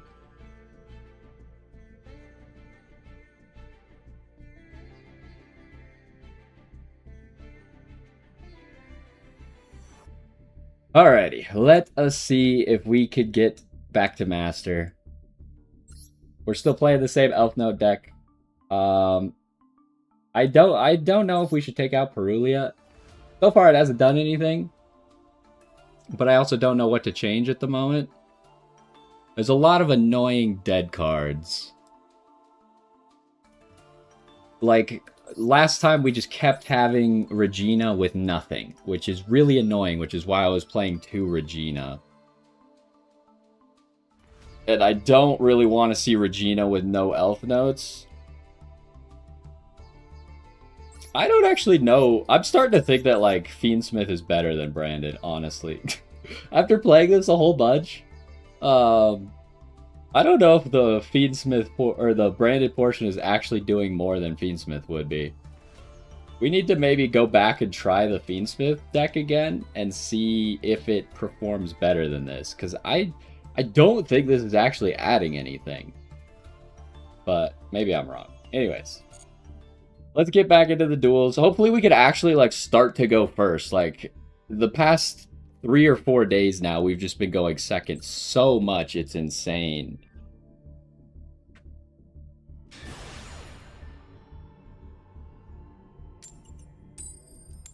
Alright, well, we're not off to a good start.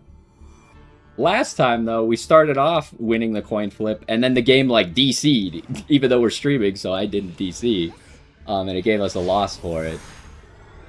I assume this guy's playing Heroes. Heroes is obviously very annoying. We have Fua and Bell. Does Bell... I guess Bell doesn't really do that much against Heroes. Oh, it's Endcraft. Alright, we have nothing then. Alrighty. I don't want to play against Endcraft. It's such an annoying deck.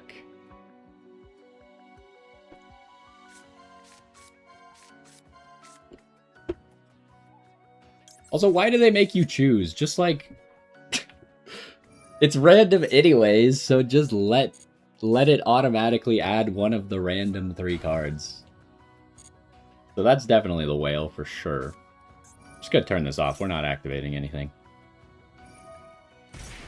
Can the bell be used against the spell card? This one? While this card is in your graveyard... Oh my god.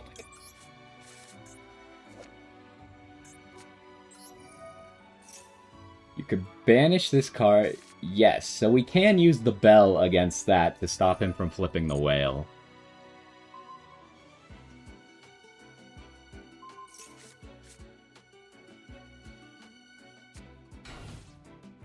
What all did he search? What are we doing here?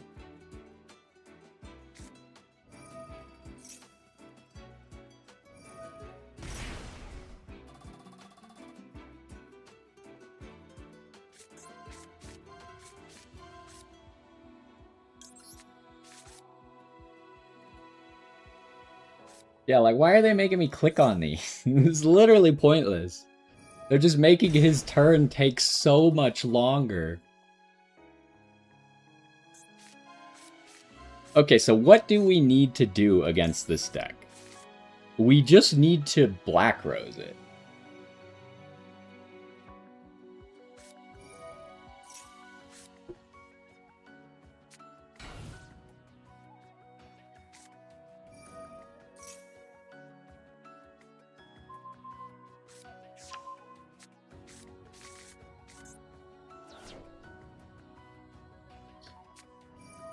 We're in a weird situation where I can't really activate the Tinea, right? I have to play without activating the Tinea here.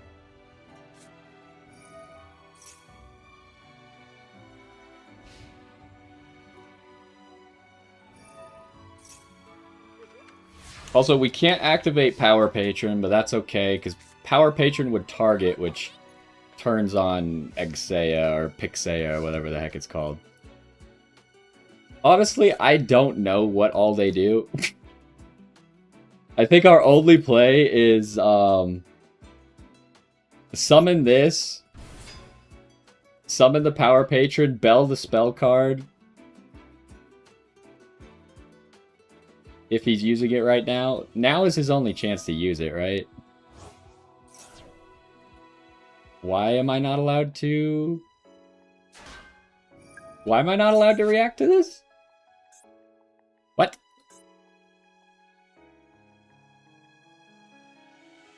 Oh, this... I thought that this was the semicolon.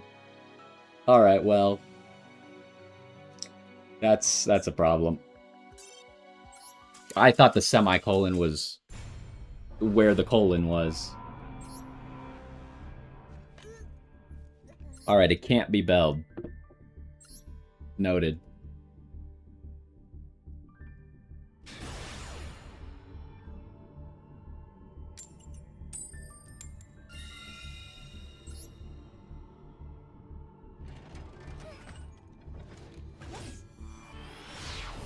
Imagine if we just had, like, Regina after that. If we had Regina tribute the Tinia, I think we still win, right?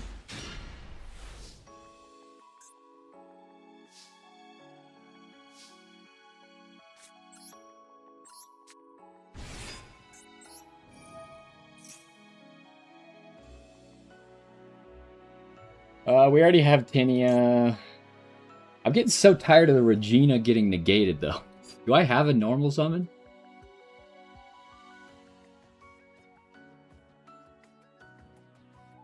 Like, I'm really tempted to just summon this so or like search that so I can normal summon it.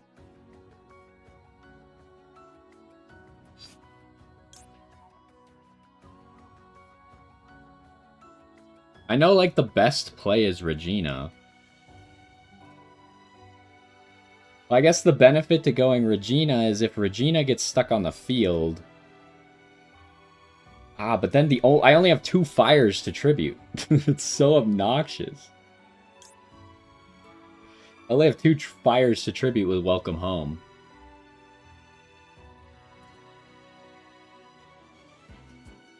I think we just do the normal play.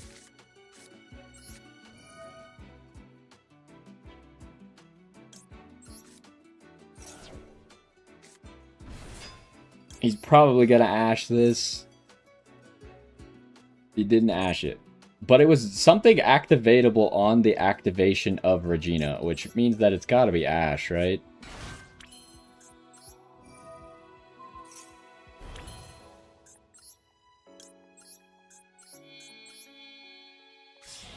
Which means that Welcome Home is gonna get ashed.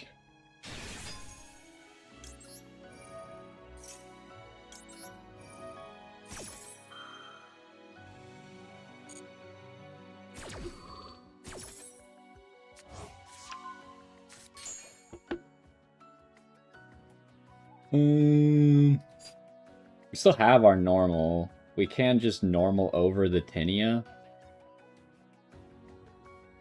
Well, actually, I should just tribute the Tinia, right? With the Welcome Home, even if it does get ashed.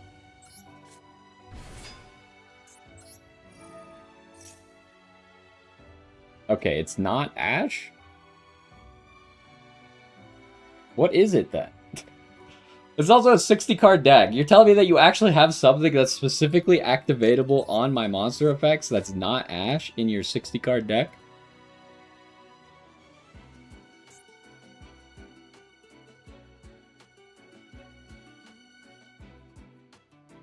It's like I have to tribute the Tinia here, right? Because I need to get this Tinia out of the way. Okay, it's not at... What the heck is this card, then? Okay, surely he's negating the Fortuna, then. Although, like... I don't even know what the card is. He didn't even think about that one.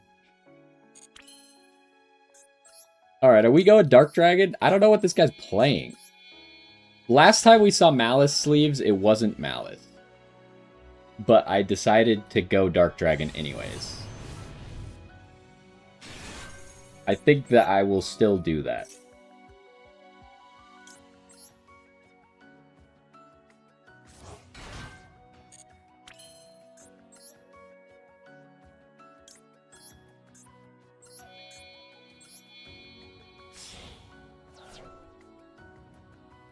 The other question is, do I, like, want to Fallen and the Virtuous. And does that help us at all?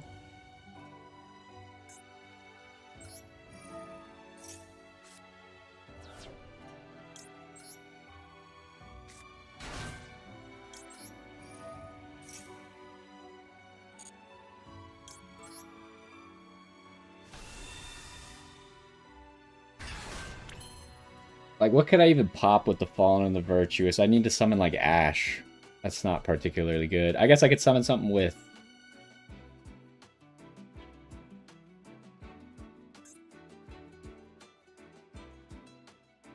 I feel like we go for Omega. This seems like an Omega game. Oh, maybe it's not. Well, I guess, like, does anyone actually play 60-card Malice? Is that real? Okay, we're playing against Gem Knight. Oh boy, here we go. But Fallen of the Virtuous is pretty good against Brilliant Fusion. You want to summon something right now with the trap card?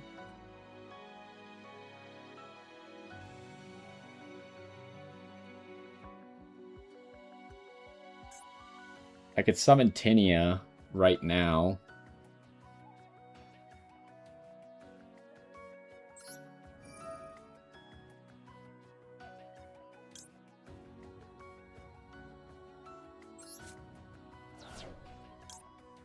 Ooh, do we want Fortuna against this deck? But we already have Fallen in the Virtuous.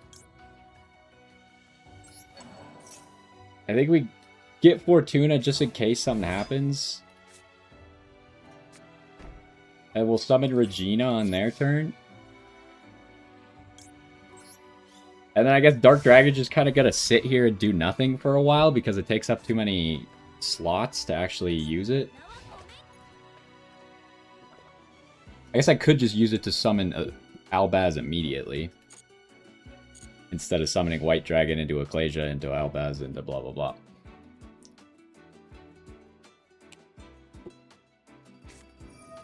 Oh, it's Tearlaments. Are we really playing 60-card Gem Knight Tearlaments? Do we Ash this? Probably not, right? We can't pop it. That would be stupid.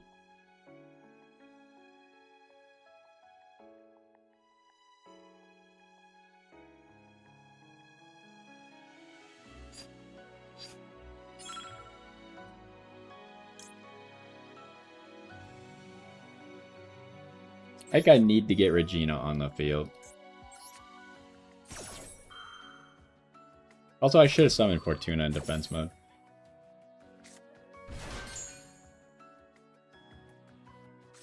Do you think Ash the Shiren? It's a 60-card deck, though. There's so much garbage he could hit. Ooh, he hit a Shiren. What are the odds of that?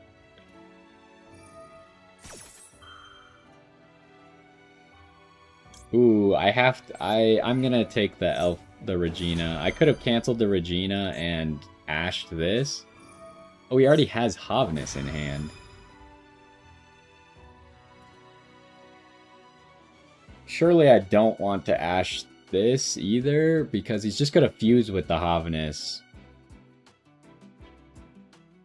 Oh, we're in such a bad spot.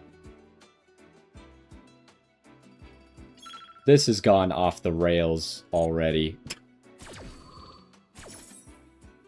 I don't know what to do. Oh, he's got Feedsmith now.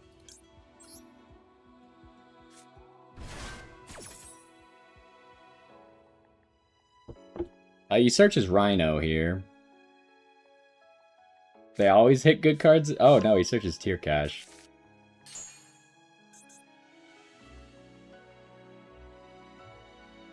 Like, what do I do about the kit? I don't know what to do about the kit.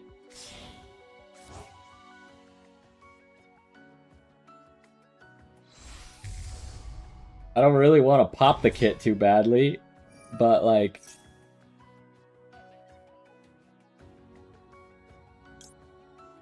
I think it's gotta be this.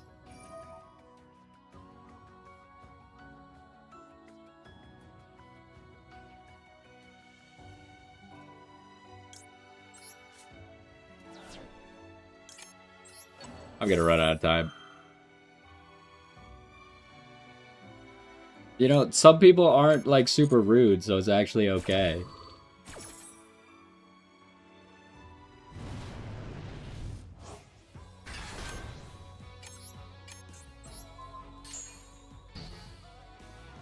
Alright, we gotta activate Tinia.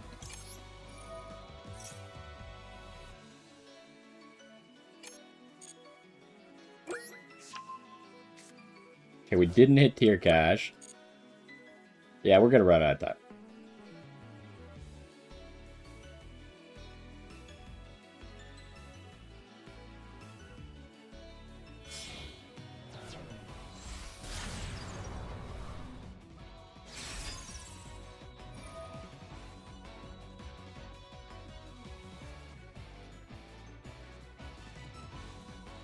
I mean, I just have to activate Baron in response to this, right?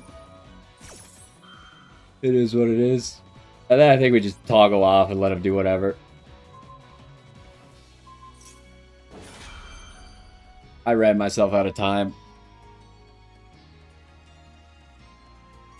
Does he have... I guess he has Fiendsmith, but does he have anything that can Fiendsmith with? This is not a light fiend. All he's got is Tier Cat. Oh, he just has Fiendsmith in hand. Well, that would cause some problems.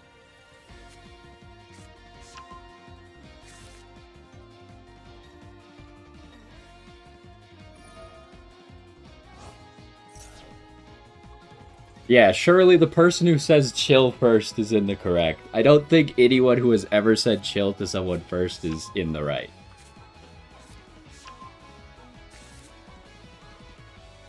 That's like one of the most hostile openings you can have.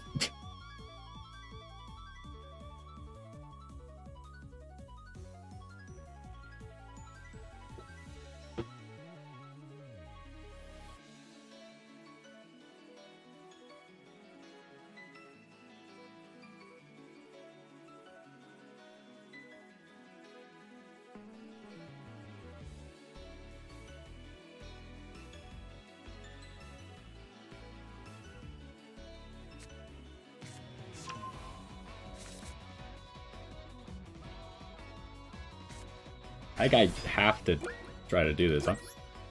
With no time. Use this. Okay. Come on, I was spam clicking. I still had time on the clock. Like, it still showed time on the circle thing.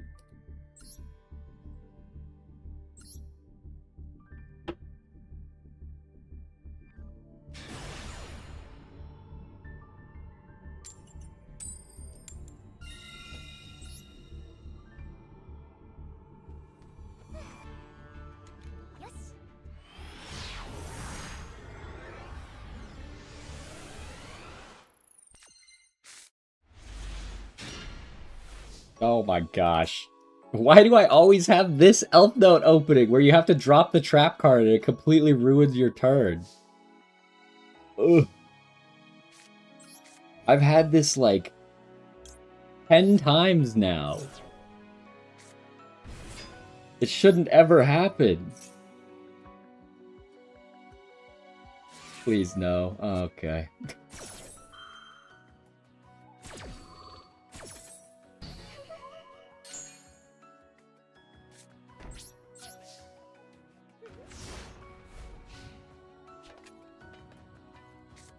I mean, we just lose. I don't think we could play without the trap card when he got to negate Regina.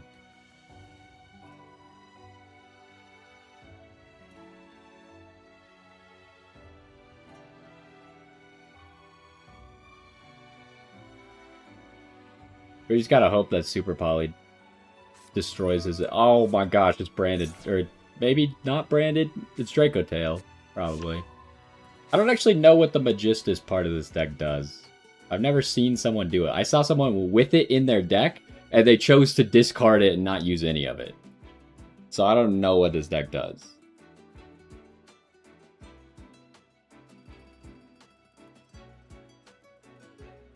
I mean, I'm doing perfectly fine in life. It's completely irrelevant. Like, I think comments like that are the issue.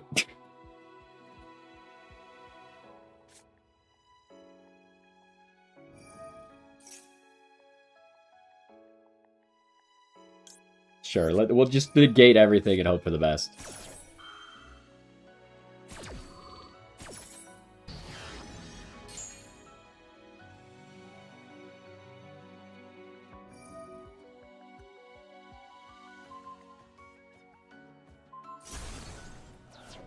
That's unfortunate. Can he still do stuff? I don't know what this card in hand does. I'm not gonna read it.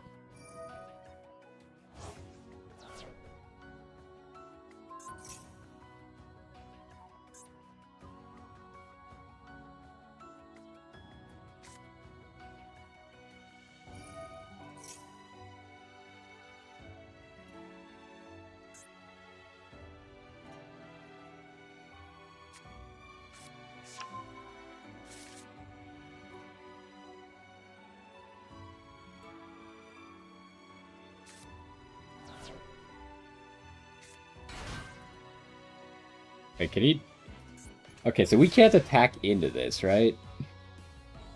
Like, negates the attack. I have to tribute summon over Regina. Okay, I mean, if this gets negated, then we're out of here. I tried my best.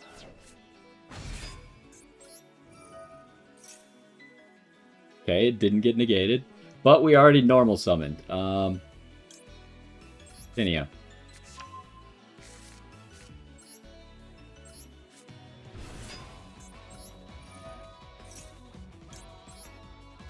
I'm surprised his deck, like, didn't do anything else. Okay, hold up. Does this have to go straight into Regina?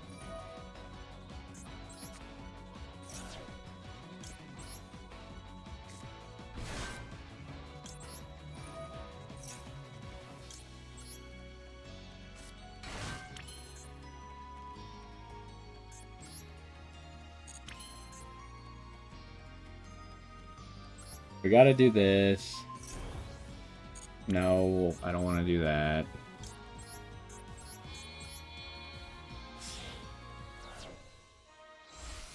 Okay, I'm not gonna pop this yet. I assume he has something in hand that's not activatable while this is on the field. Although, like, what all did he search? He has, not that guy, this guy in hand, and then he has another one. He has a guy like Crowley. Okay, he bells the Regina. That's not great for us, but we could recover, I think.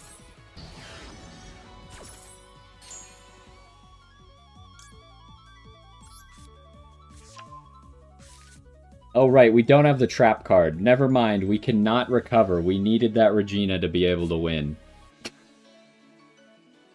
I should have searched Regina. Wait, no, that wouldn't have changed anything. No, I should have kept the Fortuna in hand, honestly.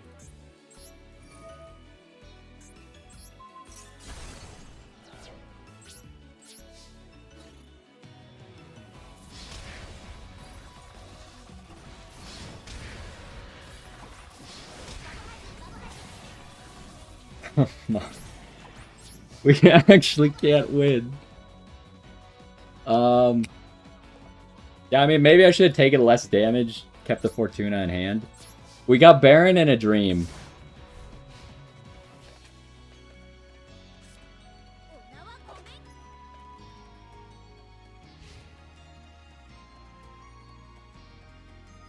Oh, we also got Lucina. Not that bad. When he equipped something, we just spin him. We don't need it on.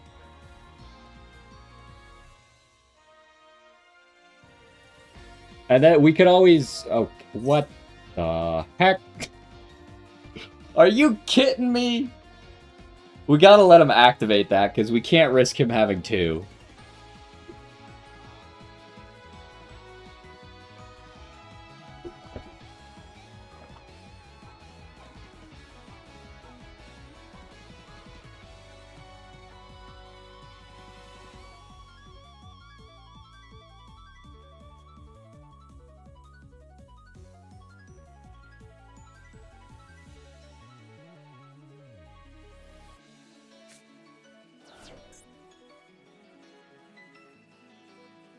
And then I think we have to... It's Sanctifier. Uh-oh. That's problematic. That's also problematic.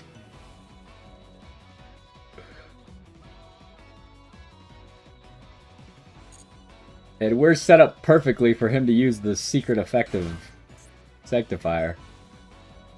I have to just let him use Cartesia.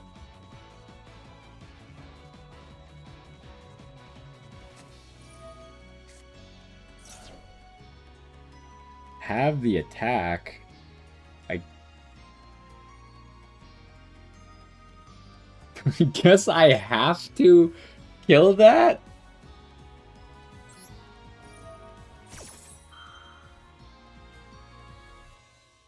Because otherwise he just goes battle phase and walks over Baron, and then I think we lose.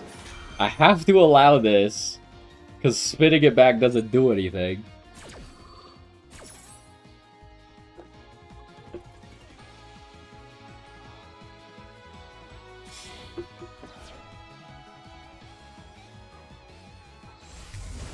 Alright, that's really bad. Okay. I think we just leave. That's unlucky. I think we deranked, right? Yep. And we're back here again. What was I supposed to do that game, huh? They gave me the worst possible opening with them having the counter to it. There were no options.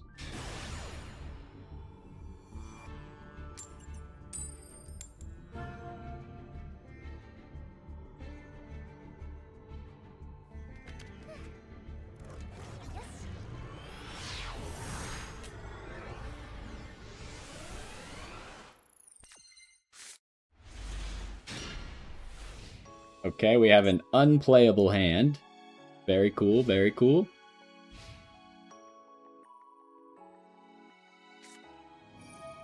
Oh, we're playing against heroes. Oh, here we go. Do I really want to watch a 45-minute hero combo that ends with 10,000 negates because we have 0 interaction? They don't have anything? What is this deck? Is it 60? How many cards do you have? You don't quite have 60? You were like, the ideal number of cards. 57. What does this do?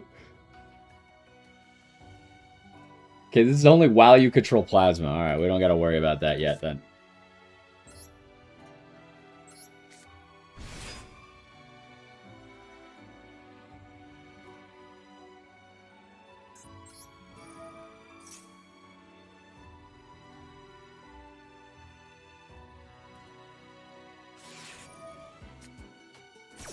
Do I call by this? Like, what else am I gonna call by, right? The only thing I'm afraid of are these 2 cards, so I think we just gotta call by. Then maybe he'll, like, imperm or something. Okay, or he'll do that. You're playing called by in your 57 card deck?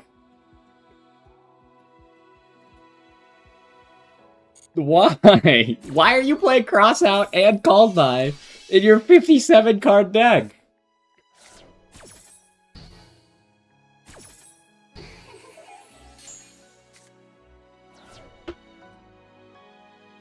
Alright, do I just normal summon you so we don't quite 8-lock us yet? And then we can always activate the other one in hand, I guess, to summon him as well? Okay.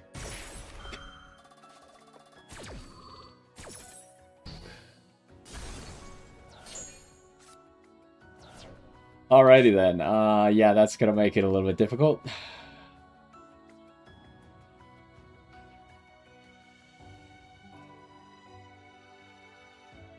Do I just attack this?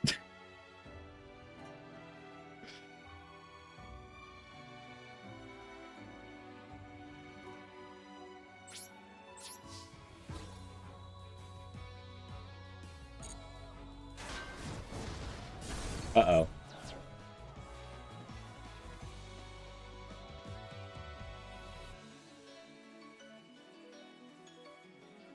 Okay, he needs 2 Destiny heroes to be able to do that.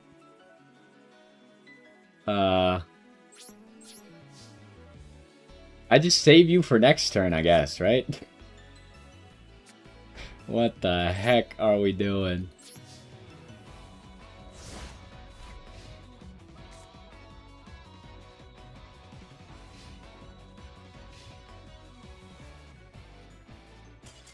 Okay. What an amazing duel. No one did anything.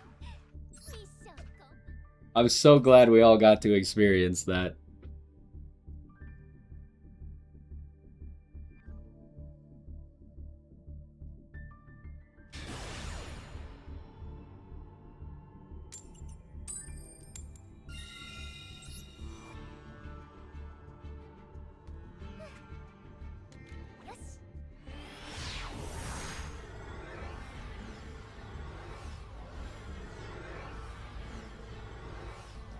Is this guy another one of those cheaters? No. He was not. He just has a bad connection. This is the first time we've seen Max C today.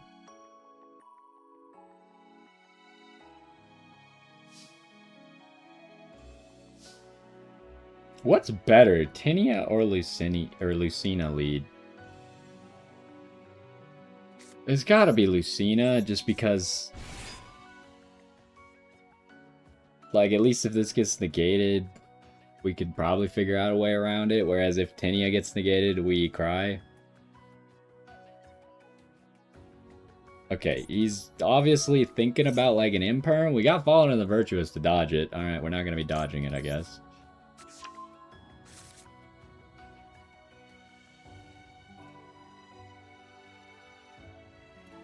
So... he has Droll as well? Is this what we're thinking about? We have Shifter! Maxi doesn't need to go to the graveyard. It does need to go to the graveyard. Oh. Does this need to send to the graveyard? Yes, it does. Alright, I will be activating this right now.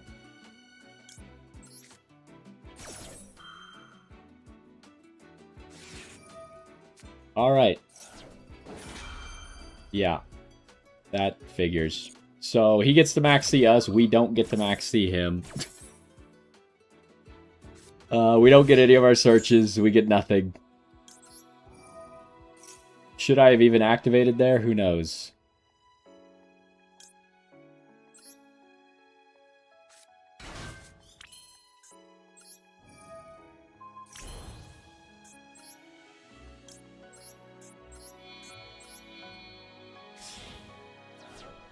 I swear, cards that say they need to go to the graveyard for synchro need to be rewritten to say if they're used for synchro.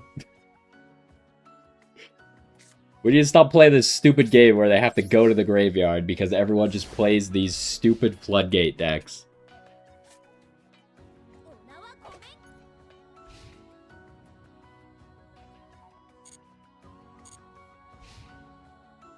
There's way too many decks that just play, like, Macros Cosmos, Dimensional Fissure, D-Shifter. Like, this needs to stop.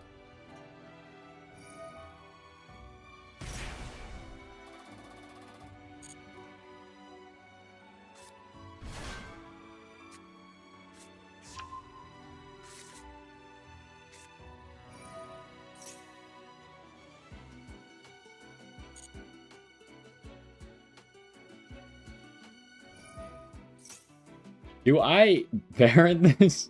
Because if I don't, then he's gonna make Snake Dragon. And then my Baron's gonna be gone anyways. Oh wait, I can't even activate this! Oh my god, it's so over. It's so over.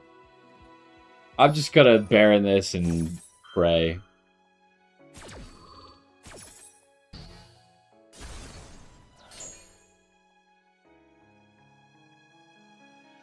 Please tell me you needed that.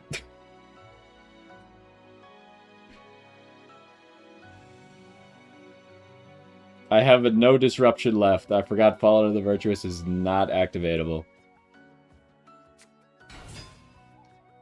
Okay, that's not the end of the world. Okay, but you can't do the... You can do it again. No, you can't. What?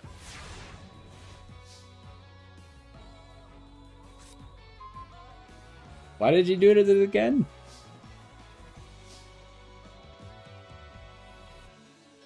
Oh.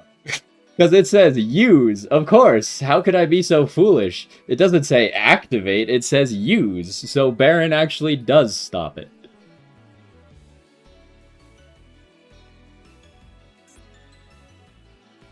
Anyways, let me just get rid of this real quick.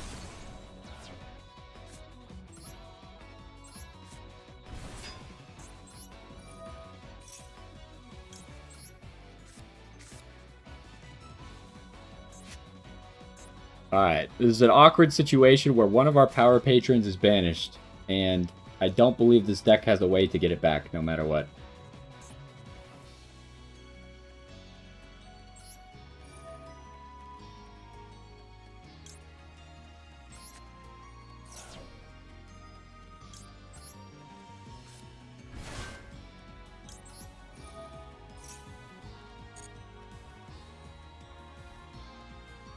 We have a normal summon. Should I, like, get fancy with it here?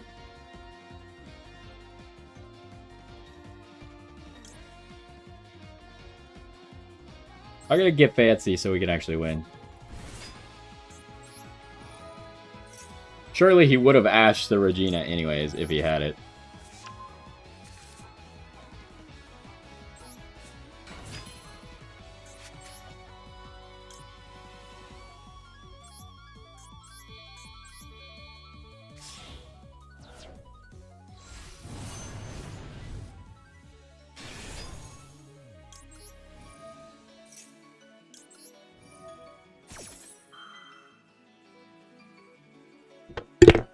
He has Bell, maybe?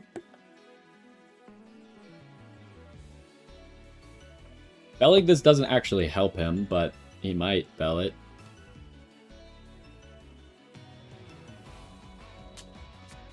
Uh-oh. Yeah. Do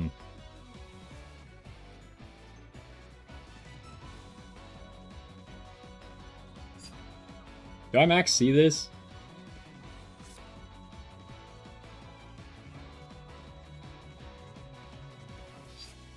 I feel like I really want to try and win right now.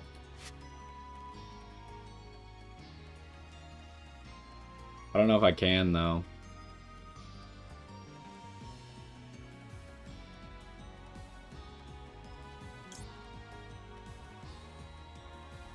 I gotta go for it.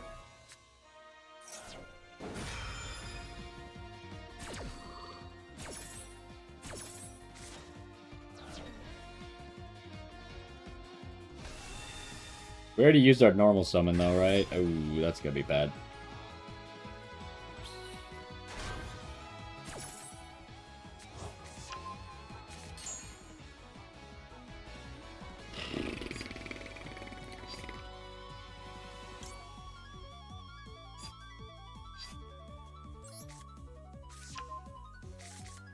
That's rough. This is the first time I've been Nibiru'd in 3 months. We could pop it, though. So it's not the end of the world. This deck doesn't have a way to turn it to attack mode, huh?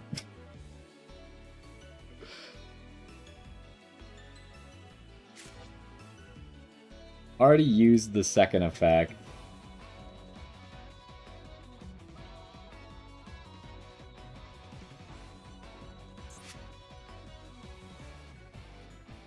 I didn't use this effect, though.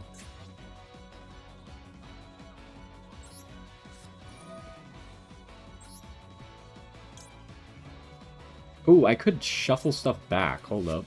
Do I want to shuffle back the Baron? Did I already use your effect? No. Shuffle back the Baron. That doesn't work?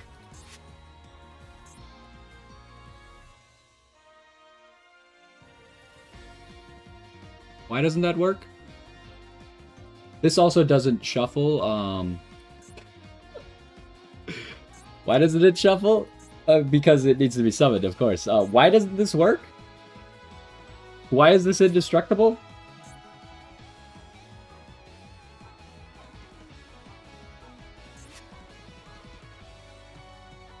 Am I missing something? Oh my god, it's indestructible because of the welcome hum. Holy, did not see that one coming. So this has to go to the graveyard. So I can't do that.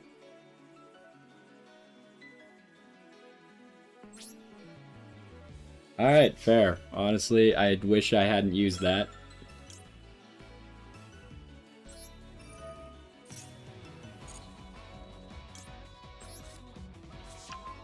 I pretty much did everything wrong there.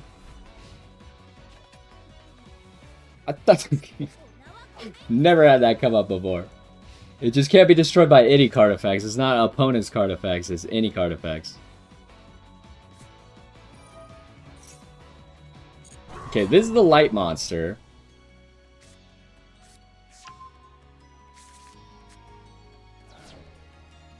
Hopefully he just summons multiple earth monsters.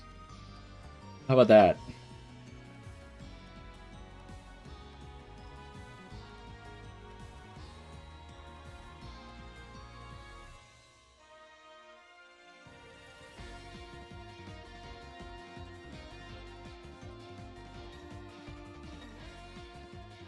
Okay, he doesn't know what to do, which tells me that he might not know how to out the Nibiru token. Alright, he is doing that, though. That could prove to be an issue.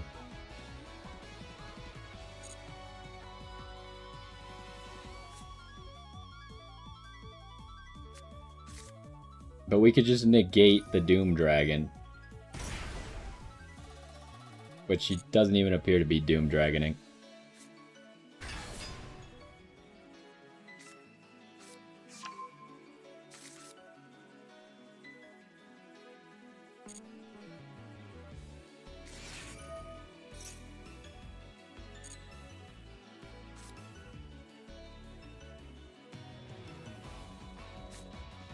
Okay, now we're Doom Dragoning.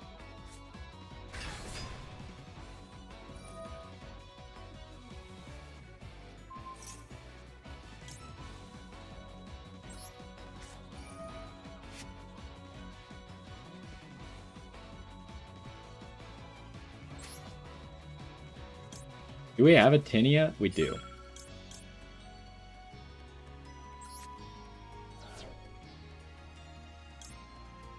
Gotta switch to on. We need the Strelitzia, otherwise this doesn't negate, obviously.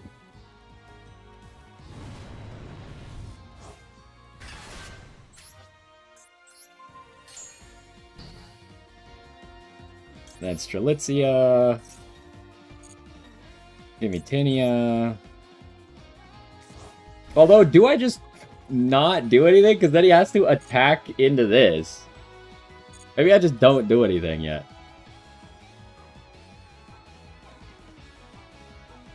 Like, what now? You gotta attack the Nibiru token.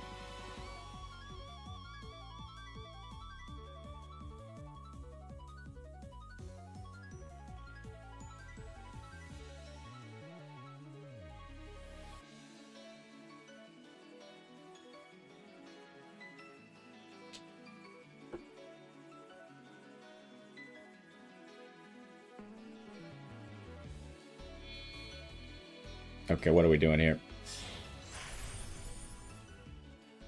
Photon Lord. I see 2 lights on the field.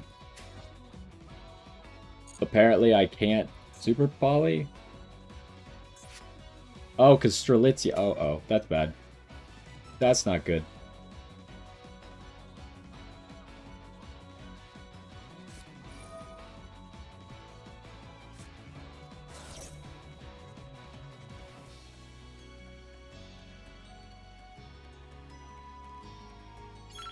Okay, I think... Wait, this just negates, right? Okay, I just gotta toggle off and let him do whatever, honestly. That sucks.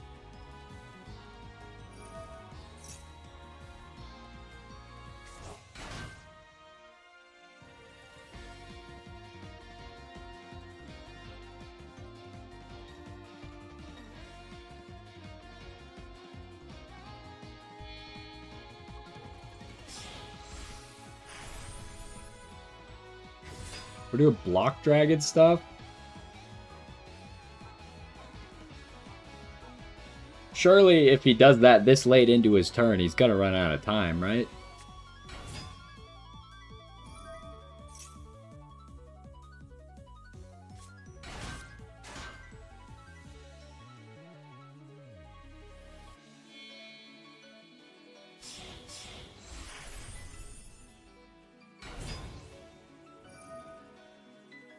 I'm thinking we're gonna get Zeused. Apparently we're also getting Tachyon.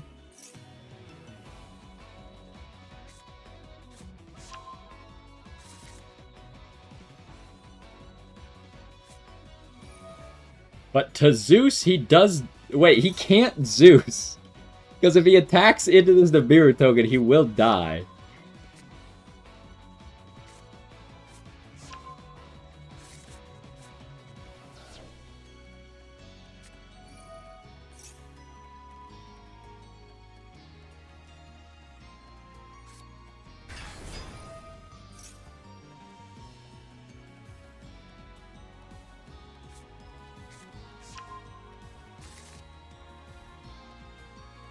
He didn't even search the Tachyon trap.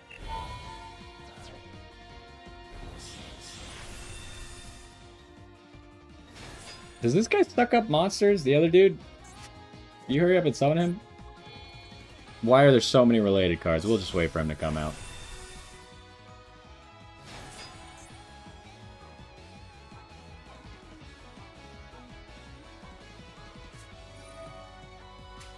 I don't know what his plan is here.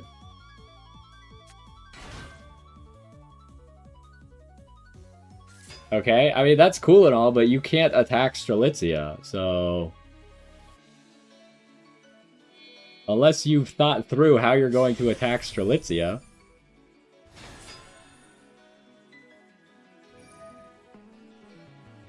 Uh-oh.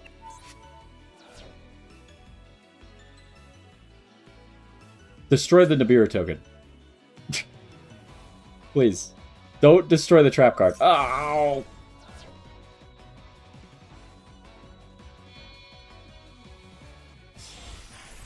Okay.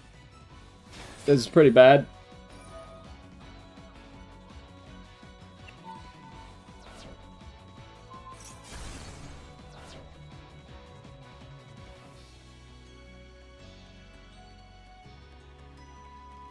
Just all these monsters that he gets to summon just have free pops, huh?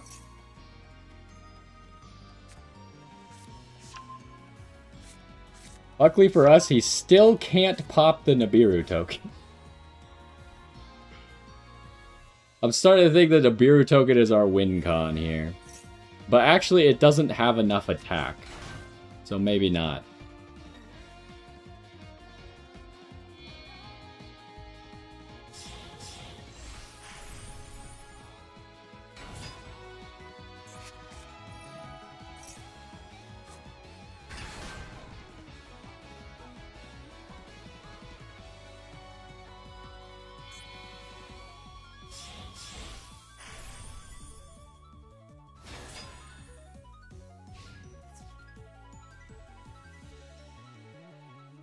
Does this do like double damage or what are we doing here?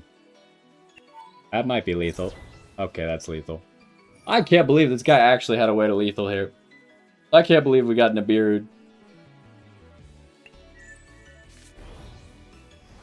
If I just had... Oh, it does double damage as well. Okay. What a stupid game.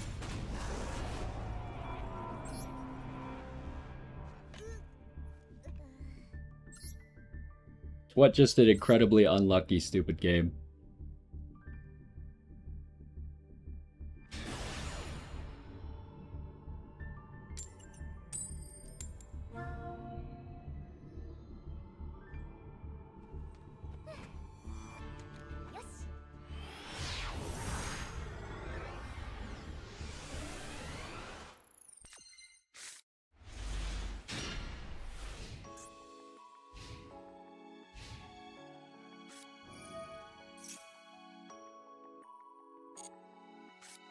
so good. And... oh, wait, I was supposed to fool that. Oh, jeez. Gosh dang it. I think I'm just, like, too tilted at this point.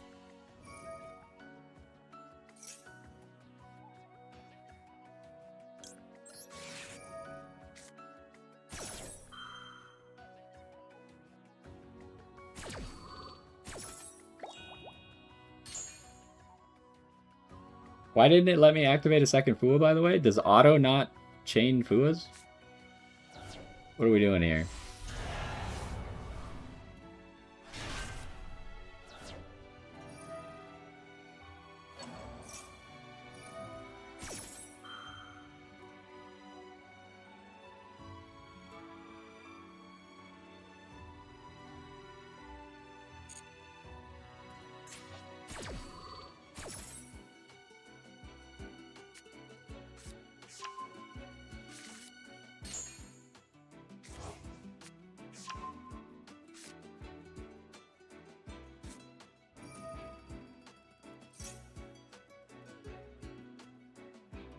I might as well activate this now, I guess.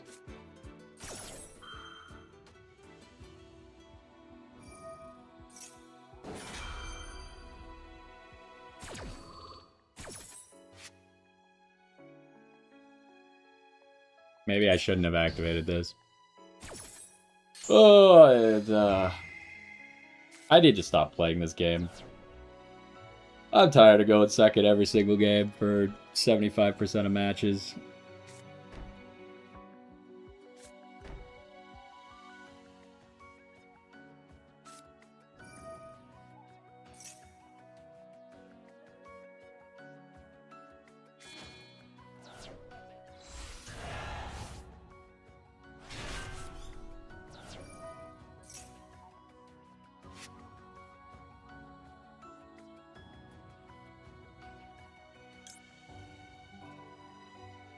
I guess I just do this. I don't know. My brain is fried. Yeah. He just had this the whole time too. That's crazy. So double fooing would have been a mistake.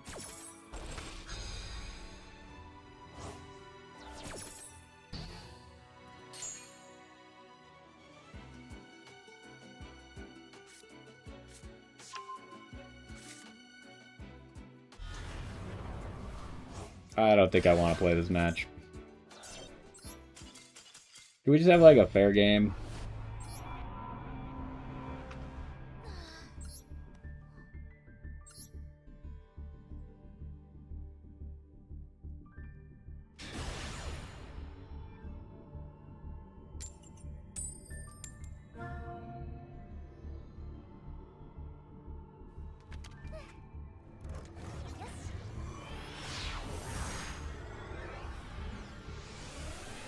Well, we're going second again. Big surprise.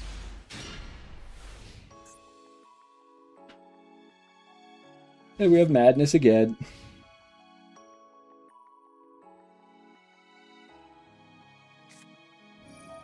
Oh, good. We're playing the exact same deck again.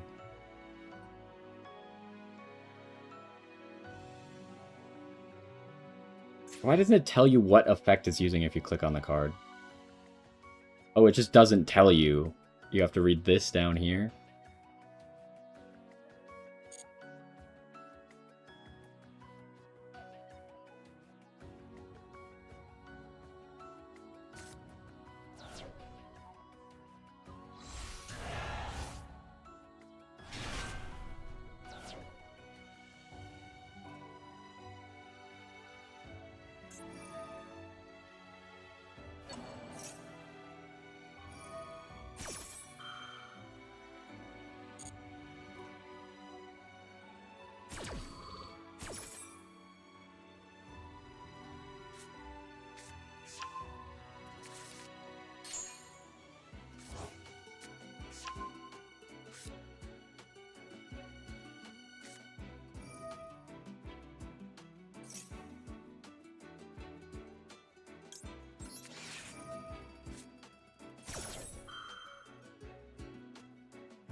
We got a pretty good play on our turn, but like we don't actually have an Elfnote play without using the trap card, which is obviously like an insta loss.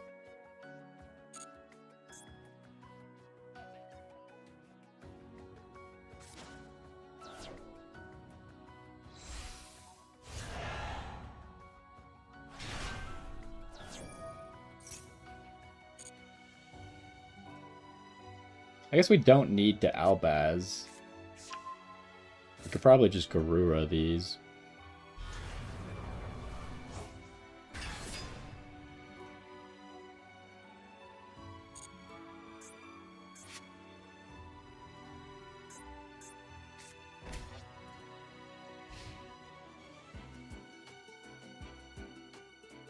So they probably only have the Purification set?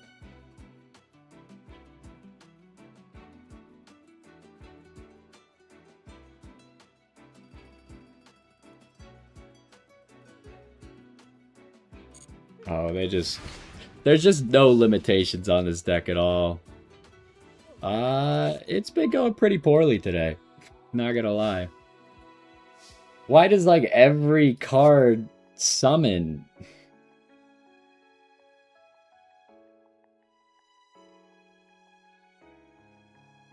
I need to, like, set Albaz, Super Poly, drop one of these cards that I really need, and then Super Poly again.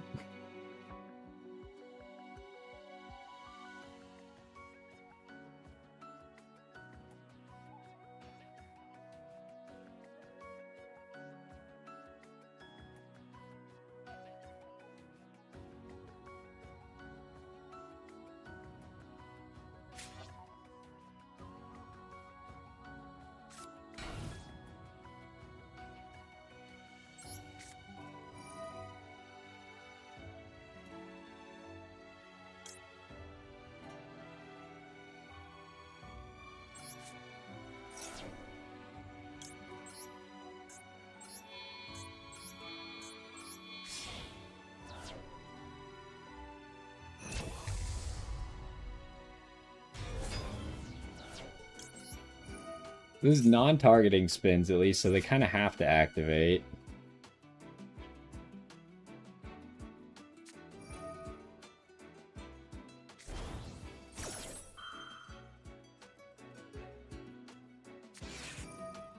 Okay, we just had Maxi as well. This is like... we really just are given everything in this deck, huh?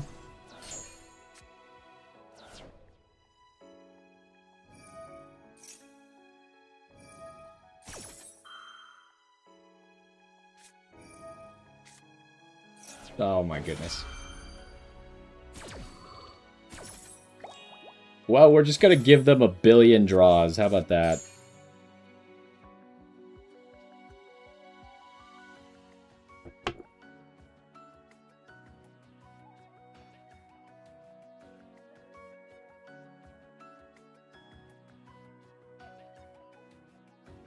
Like, my only play is they're gonna summon 2, I'm gonna Super Poly for Garura. And then I have to drop the trap card. And then try and play with Welcome. Why can't that Super... Oh, they didn't summon 2. What? Why didn't you use your trap card to summon the dude? Oh, you banish it from the graveyard? Oh my god. I thought it had to summon as part of the effect. Oh my god. I should have used the Regina then.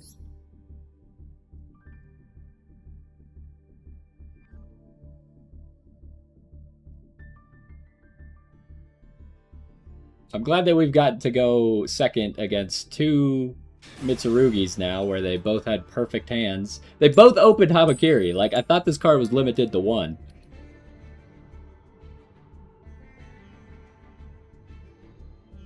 And then we go second again, because why wouldn't we go second 3 times in a row? After we got to go first a single time.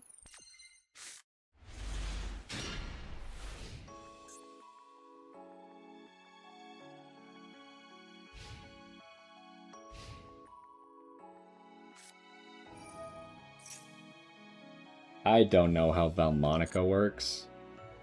They probably don't summon from the extra deck, so I'm glad we got 2 Fuas that are completely dead. Well, actually, maybe they do. Don't they have like a Link 1? We just gotta wait till Celta comes onto the field.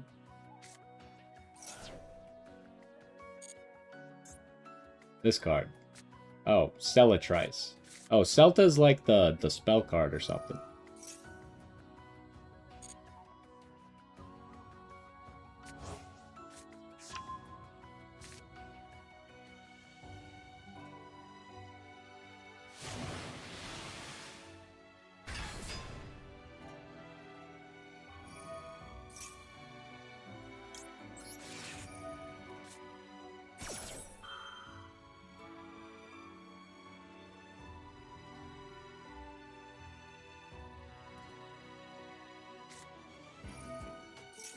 What is this?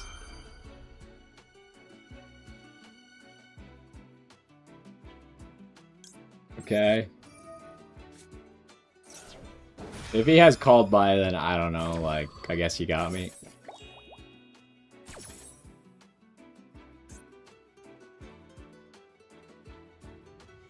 Okay, he picked the other one.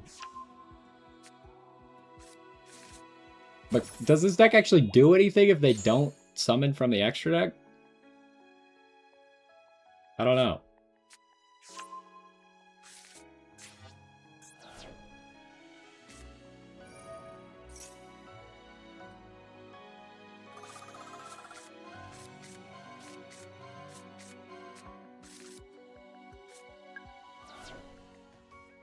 They need enough counters on these, right? How do we know he's actually climbing? We have no indicator that he's actually climbing.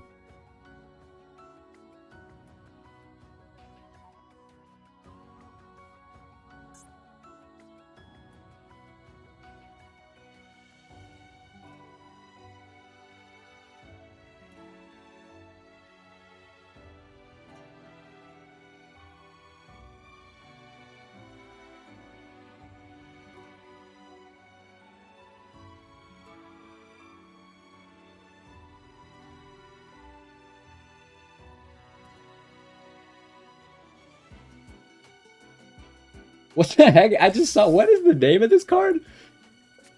Agathococological? Of course. That gives us 2 draws, right? Thank you. It's very kind of you.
What is this doing?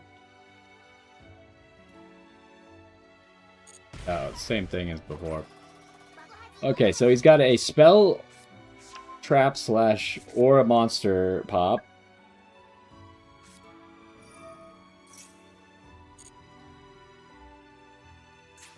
I assume, right? This is... You must control a Valmonica monster card. Oh, if it's a link, you can apply both. Okay, we don't know if he's actually gonna use a link or not. Does this guy's turn ever end, by the way?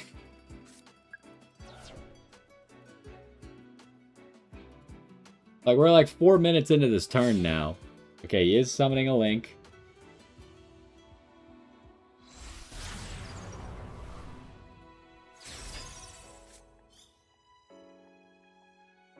We got no way to actually make him not be controlling a Valmonica monster card. Okay, maybe we will, though? Wait, this is a Valmonica monster card as well. We got all 3 Reginas.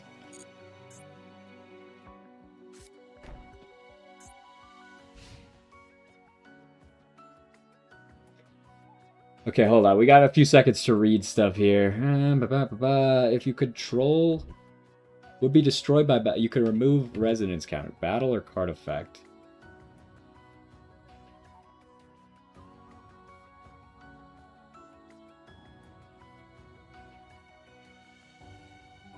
Okay. I should probably just use one of the Reginas, right? We have so many of them.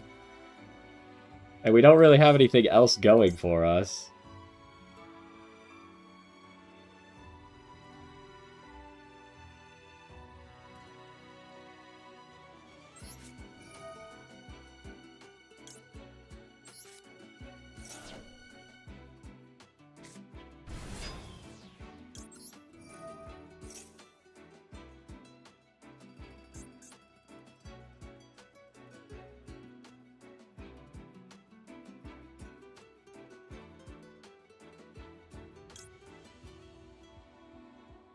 Do I just grab this and try and send something back to hand?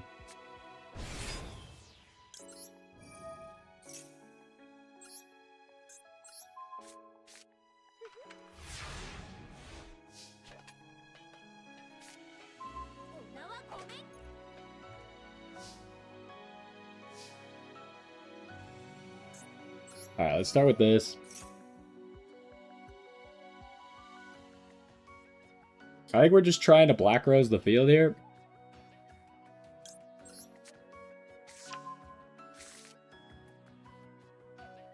Is this only... the card you control? It's not Valmonica cards you control. Oh, but I realize I can't...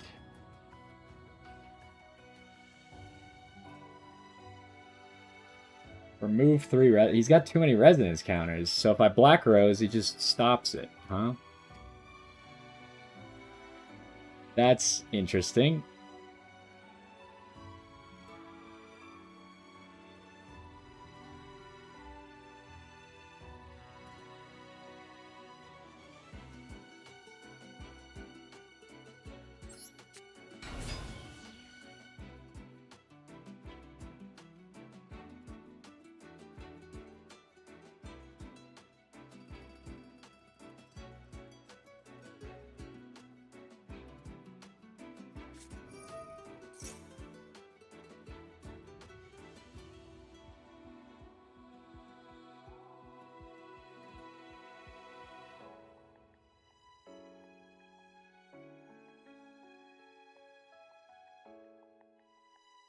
Okay.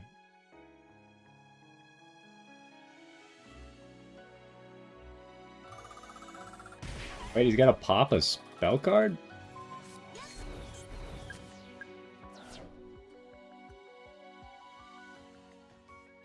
Oh, you can. He didn't actually do that.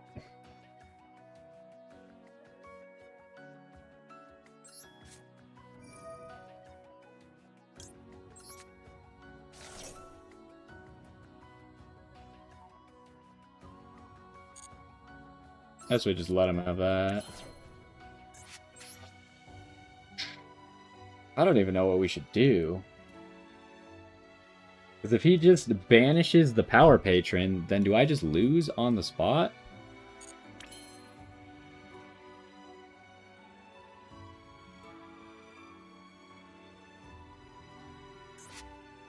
It really sucks that we just had the Power Patron in hand and there's not a whole lot I could do about it.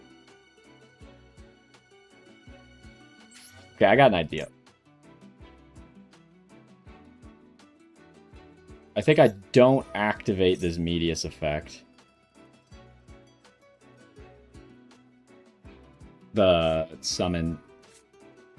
Oh, geez, we really needed that. That was my counterplay here. Shoot.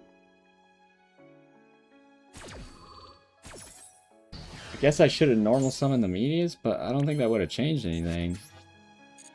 We actually just don't have anything.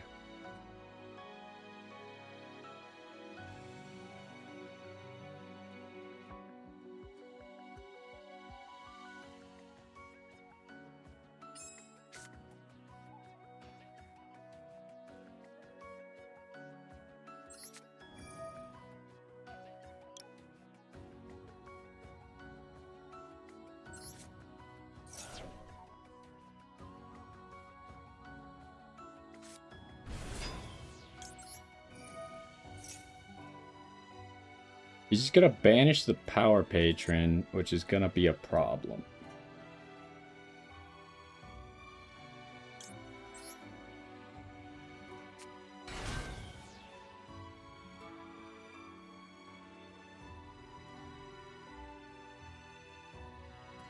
But that would get rid of the destruction protection.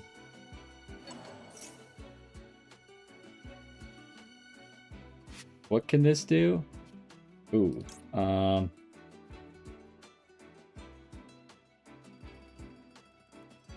Shoot. He just targeted the trap, right? So he gets to pop monster or return a monster to hand. I can't allow that. I have to do this. Which lets me go into Strelitzia, so we might be okay here.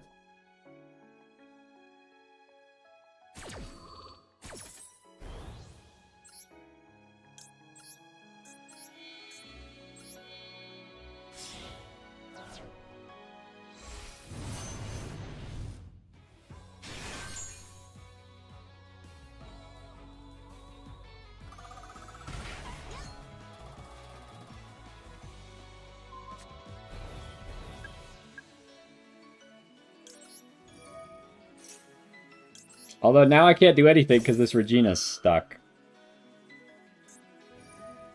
As if a card you control would be destroyed.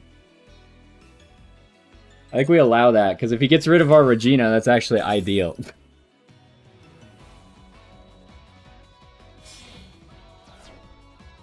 Wait, what? That's an option?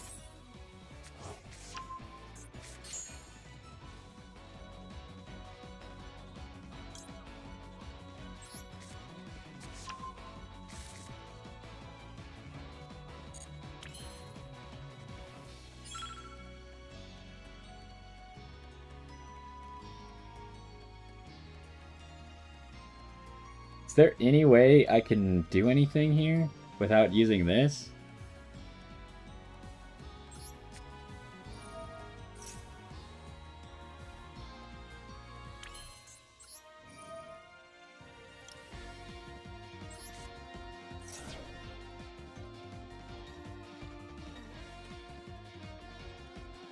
By battle or card effect, huh?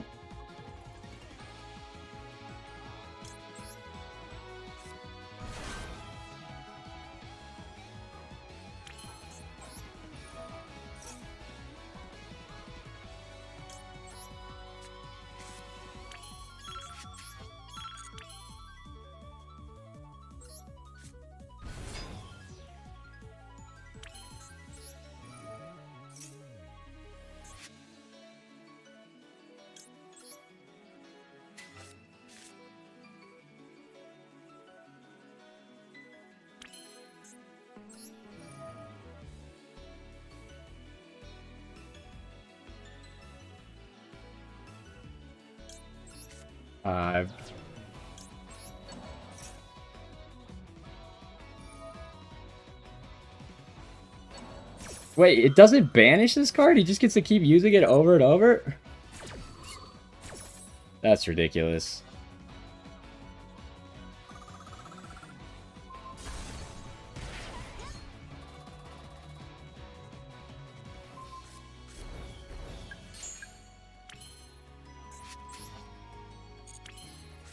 Guess there was no counterplay to him anyways. This is crazy, like... There's just zero restrictions on any of these cards, he just gets to do whatever. But now we don't have access to the trap. He got so lucky that we had the Power Patron in hand. Oh, it's just towers. Okay. 3,000 attack, Link 2. Because of course. Why would we actually be playing fair in any way?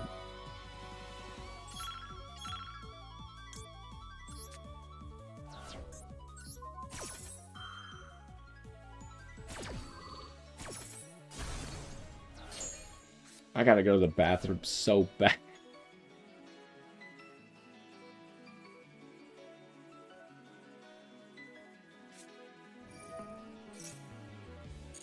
I just gotta toggle off and go to the bathroom.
You see, he didn't figure out a way to win. Maybe we could still live.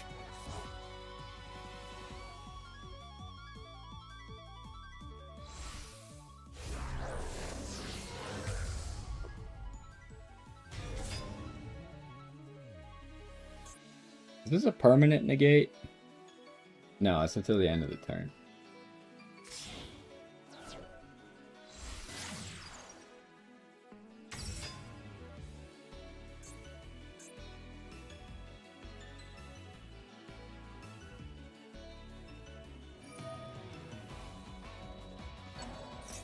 Why would he not go to the battle phase first?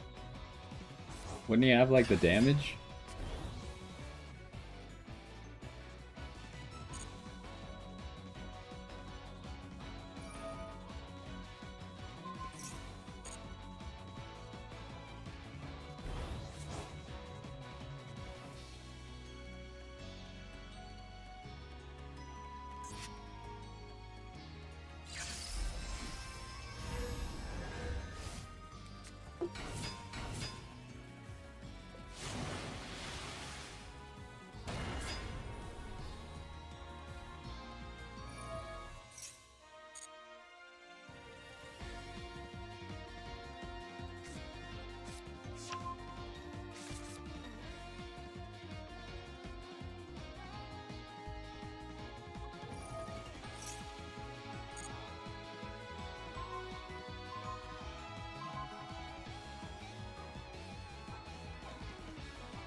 I think I allow that. I assume he doesn't have a way to burn.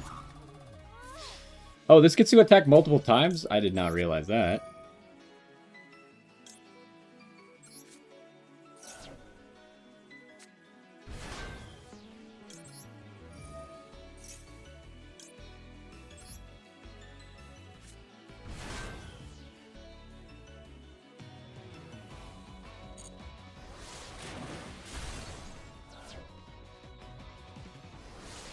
Wait, why does this never stop attacking? Hold up. Hold up, hold up, hold up. Why does this just keep... For each 4 Valmonica? What? He did not have 16 Valmonica monsters. Hold up. There's literally 0 chance he had 16 Valmonica monsters.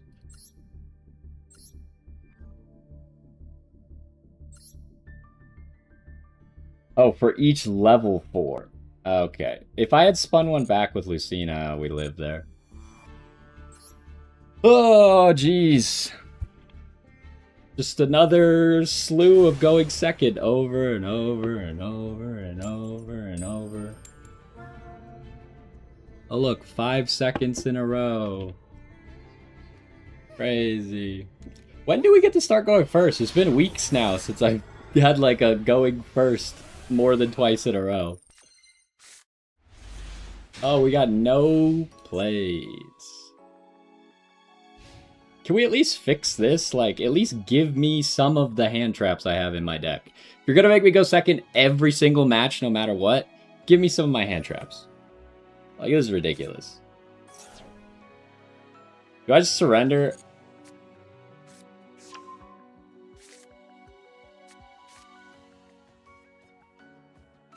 Now we get to watch a 20-minute gold sarcophagus play. I can't do anything to it because all the monsters are above level 6, and for some reason this is the stupidest restriction on the planet. This should just be able to return any monster back to the hand. No level 6 restriction. It doesn't make any sense to have it be a level 6 restriction. Oh, good.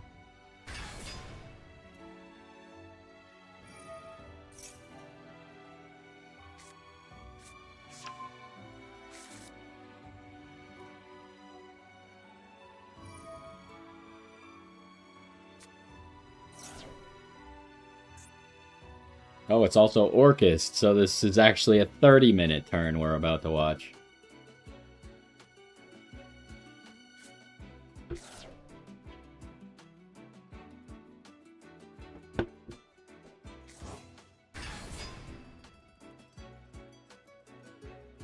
I just don't understand people who play these decks. Like, do these people just always get to go first? Or why are we playing these garbage decks? I never get to go first. I get to go first 25% of games. I can't possibly play a deck that can only go first and can't ever go second. Well, at least that doesn't tell him what I'm playing at all. And he's into Orcust stuff now. He still has his normal summon, there's no reason to even Regina.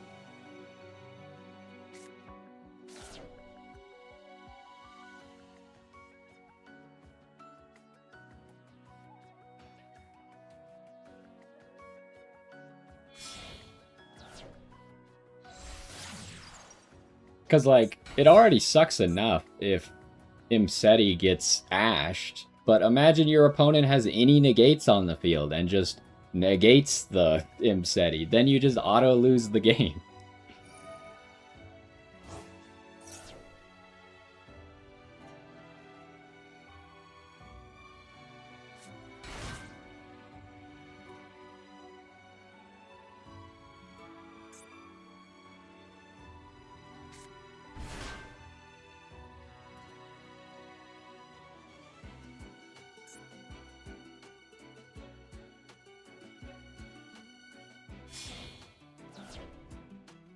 So I need to somehow get out the effect of Dragoon. Don't need to get this out necessarily, but we need to make sure he doesn't have any pops for the Albaz if we can get the Dragoon effect out.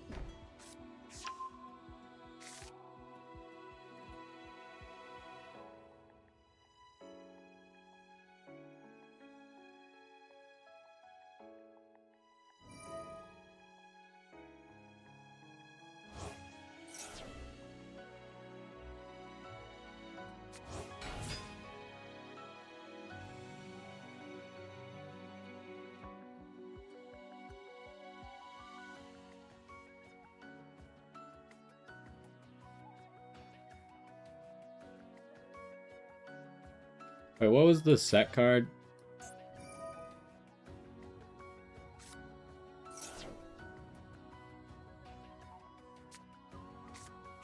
Oh, okay, so he's gonna have 2 Omni negates for Albaz. I can't get through all this with no cards, right? I got no board breakers except for Albaz.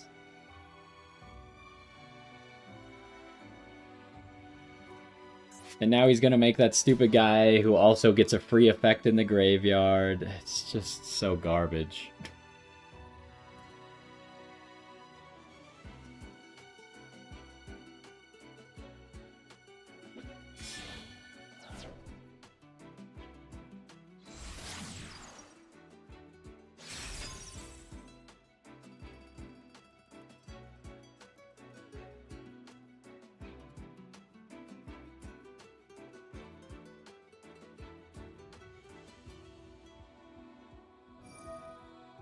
Alright, I'm just leaving. There's no point to it. I don't know why this... Like, why does this guy get to go first? Like I said, I've seen one Orcus player ever go second. Orcus players never have to go second. It's just preferential treatment for bad players. Oh, cool. 6 seconds in a row. If only this was balancing out us having gone first a bunch, but it's not. It's just we're going second again.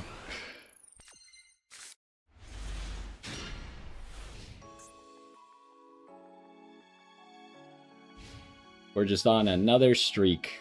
Yesterday we were on like 2 streaks of going second, 10 games in a row. Or like 2 streaks that added up to more than 10. I don't know. Do I negate this? No, probably not.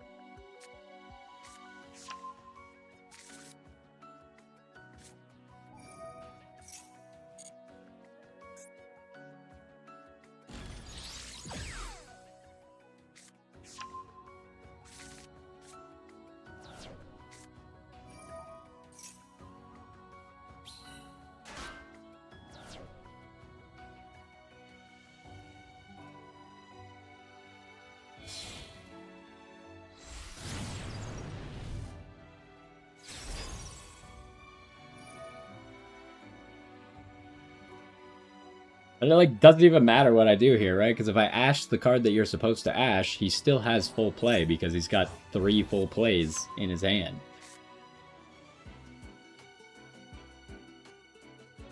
So annoying.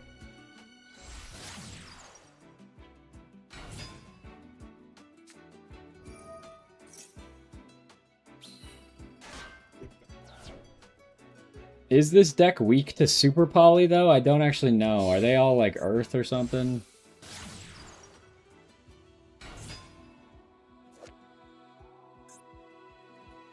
No, they're every single type under the sun. Well, they do have 2 darks. This guy's... Nope, never mind. This guy's the guy who would have to share a type. Yeah, they just made this deck immune to Super Poly, so that's cool.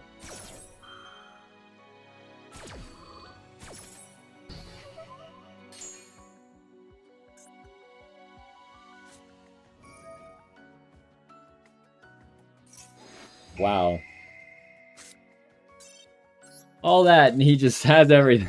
Like, why are you even playing this card? You literally are making your deck worse by having that card. Like, the odds that he actually opens as well as he did by running cards like that are so much lower. It doesn't make any sense. Oh my god, we get to go first. 1 game out of 20 today. Holy.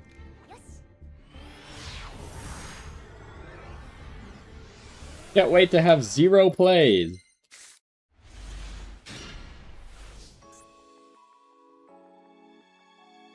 Well, our opponent has Fua and Maxi. Alright, cool stuff.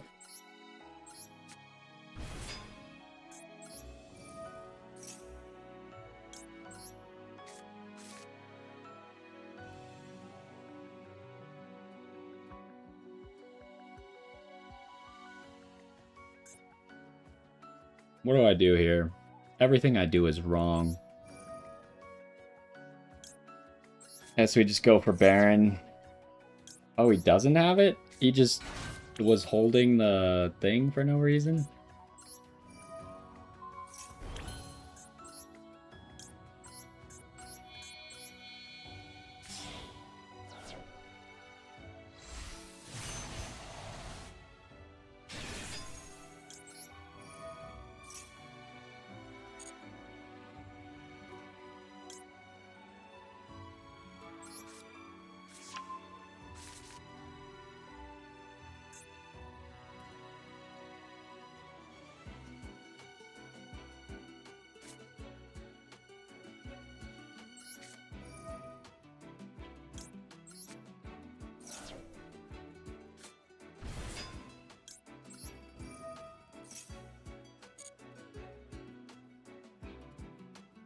Still have a normal summon. I just do this to have an extra character.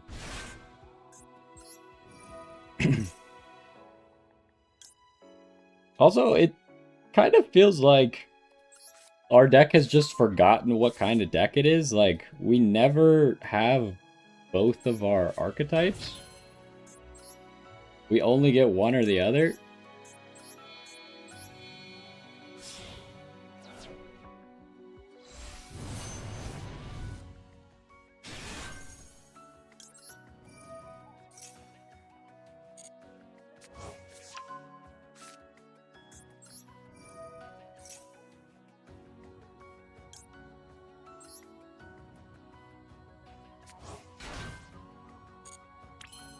What should I make here? Actually, getting the extra body was good.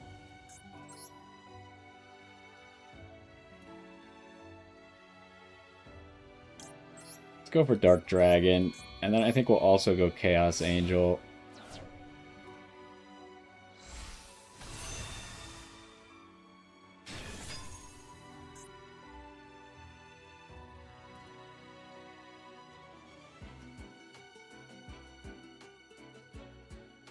Wonder if I should have done this differently. Because I think I could have had a crystal as well, right? I used the level 4 to make the Baron. But having the...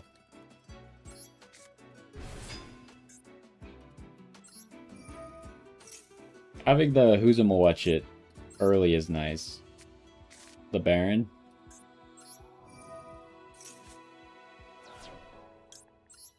Although, we could do it without using the Theorealize now.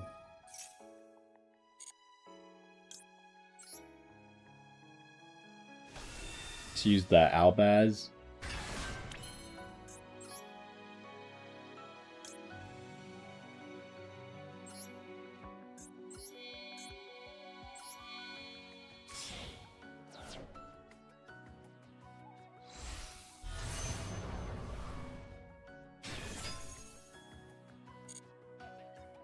Is there anything else that we could do?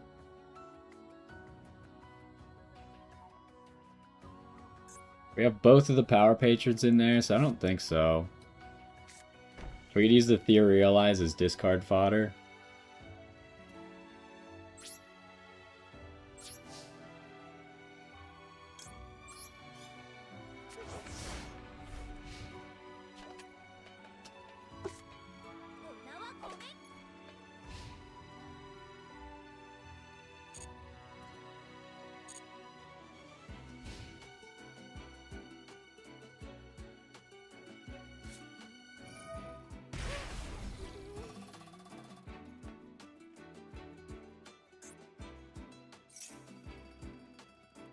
Gem Knight.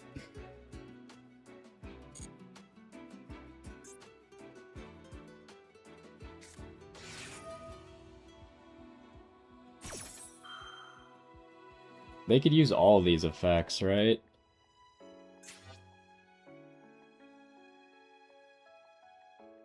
I think that's fine. That's not the one you want to negate, right?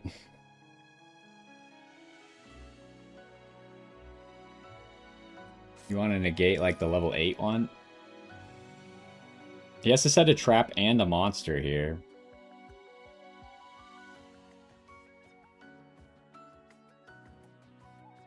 Do you really think he has all that?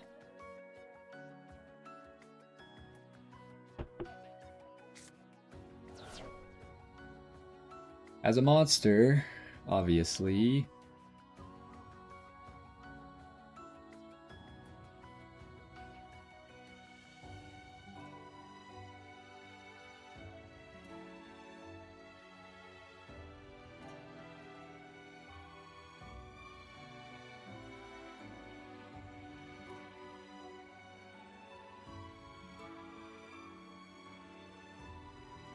I guess worst case scenario, he's probably going to send a spell for sure. Okay. I was going to say I could activate this and then activate the trap card in response. What should I tribute?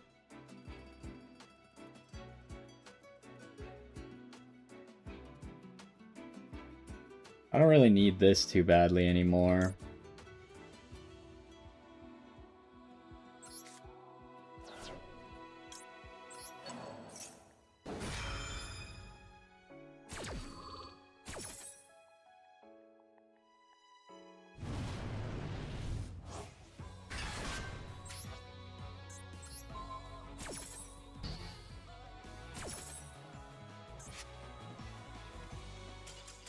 Okay, well, that's a free win.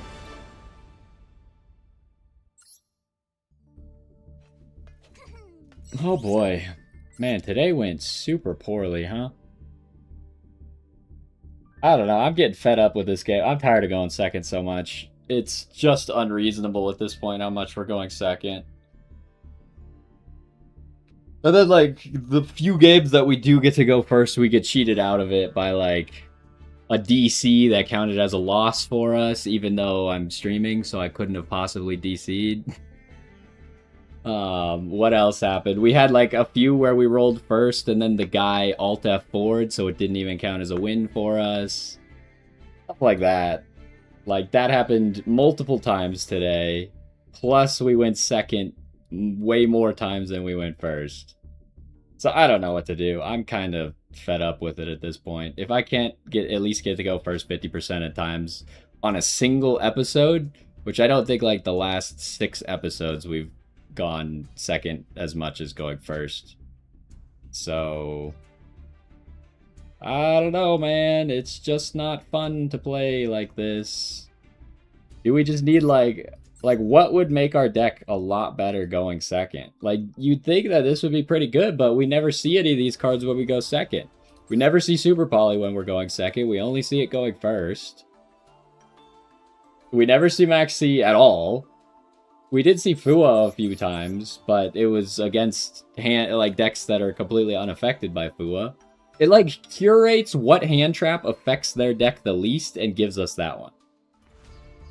Like, we literally had a game where we did go second with double Super Poly, and our opponent didn't summon anything. It was like, okay. Or the one where we had double Super Poly against Odeon. It's like, okay, once again, I can't activate Super Poly against you. So that's cool. I don't know. Maybe this deck just isn't it. But what deck is it, then? Just play Cool Tune?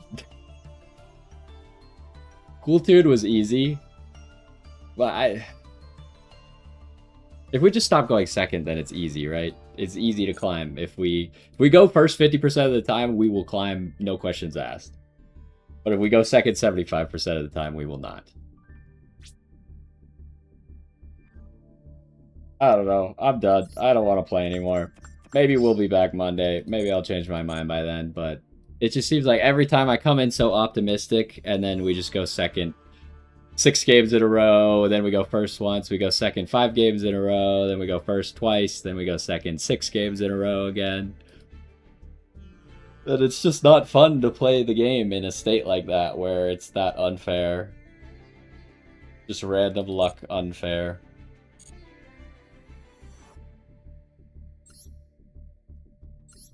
So I don't know. I don't even know how to change our deck. Like, we so rarely actually get to use our deck that I don't know how to change it. Because most games we just don't even get to play. So I can't make any progress on figuring out what to do to make it better if I never actually get to play any matches. Also, Chaos Angel, I feel like, is working.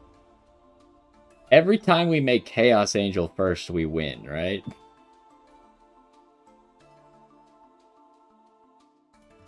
But is that just a symptom of going first? Or is that like we've had some people who had the tools to beat us, but Chaos Angel, like, made them lose. Anyways. I don't know. I think Chaos Angel's the play, but it's not guaranteed to be able to make a good Chaos Angel, right? But I guess it's not that hard. As long as we could do a play and get to Fortuna, and then just summon Dark Dragon, then that's a guaranteed Chaos Angel. Unlike where it used to be, where we used to have to, like, get Medius, because Medius is not searchable. Like, this gives us a way to go into the extra deck and get a searchable Dark Monster that can make Chaos Angel.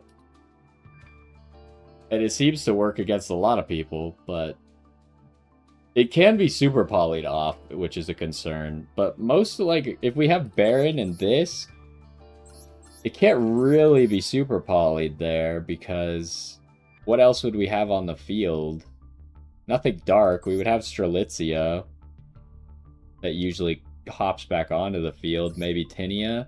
So really, like, if we keep getting tricked by the fact that if we go Baron and we go Clearwing, we get super polyed.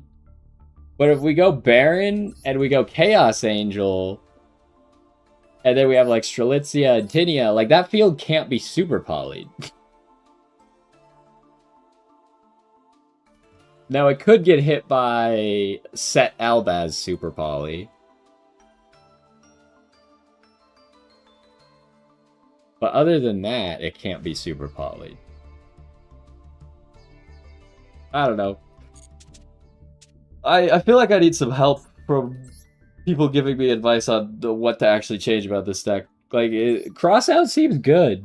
I wasn't playing it before, but it seems good.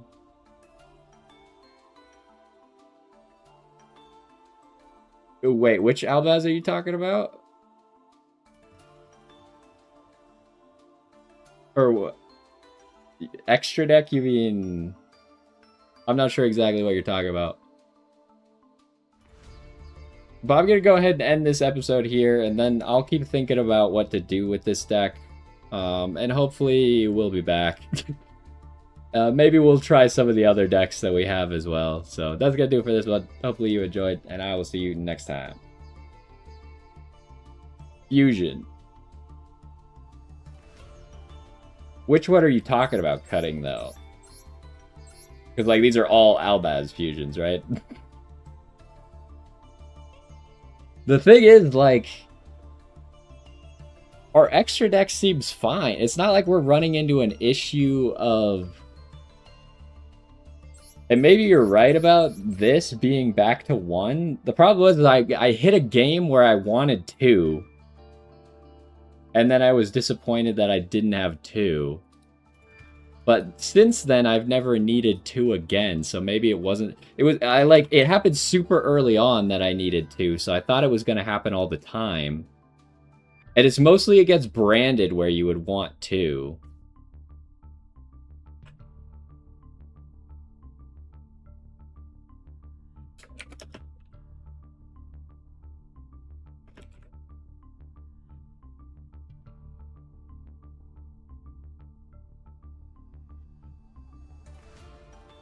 I think it was because, like, right after Branded came out,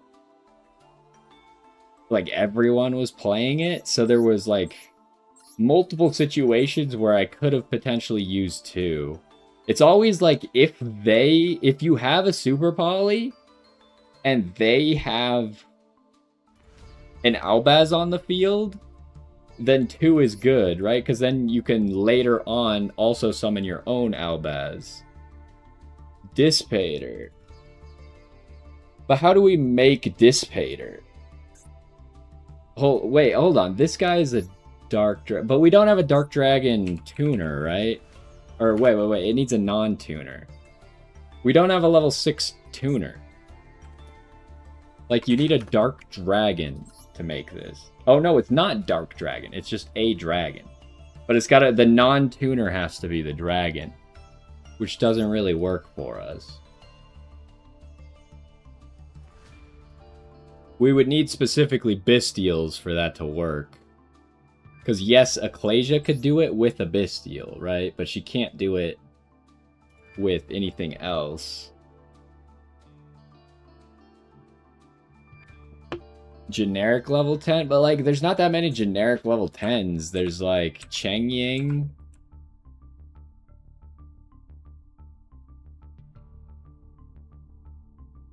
White Forest Monster, and RS. How do you make RS? Oh, I guess, but you need Reco to make RS, right? Like Cheng Ying's generic, but we don't have a good way to banish stuff to actually make him activate. So I feel like Cheng Ying's not gonna work for us. The other, like, Aegerin, oh, that's not, it's an Ice Jade monster. Where are you? It requires a water tuner, so that's not generic. Like, those are all the good 10s, right? It's Dissipator, it's Baron, it's Chaos Angel, it's Aegerin, and it's Cheng Ying. So, but you're talking about with the white for the snake, Thanic, Snake Dragon or whatever the heck his name is. That's this guy. You're talking about this guy, Snake Eyes Vengeance Dragon, for the White Forest monster. White Forest can summon RS. How is White Forest summoning RS? Because you need a Reco.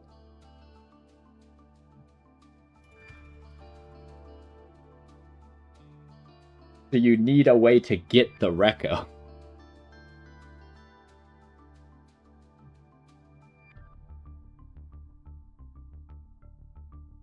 And it also requires a tuner on top of that. Which, unless you're playing mix, like White Forest doesn't run any level 2 tuners. And this deck also doesn't have any level 2 tuners.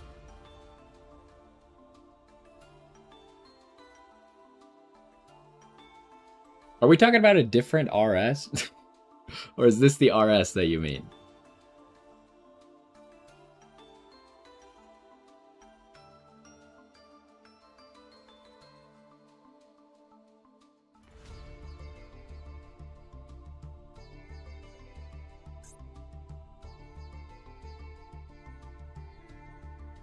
But, like, even then, does adding this stuff really make the deck that much better? Like, I feel like our going first, as long as we're not disrupted, our going first is good enough, right?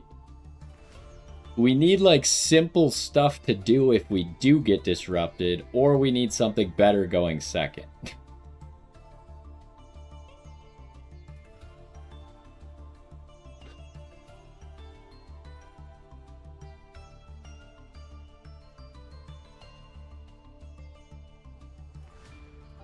Like, I'm really wondering if Fiendsmith is better than Albaz.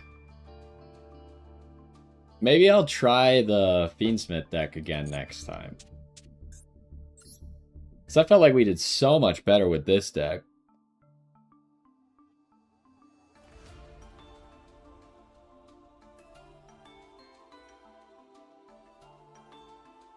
And maybe it is just like Imperm. But do we play Droll in this meta? I took out Droll. How many people are actually affected by Droll? Like, if I was gonna think today, how many people would have been affected by Droll? A few, for sure. The Mitsurugi games could have been changed by Droll, I think. Maybe I should be playing Droll.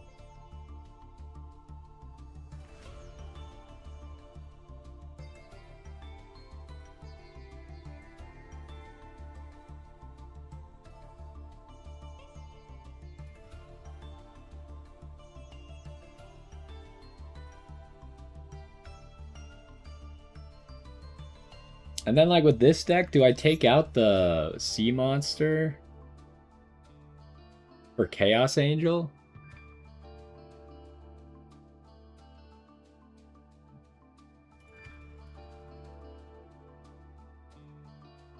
Oh, you're suggesting different decks to play? I don't really want to play Enacraft. That deck sounds way too toxic.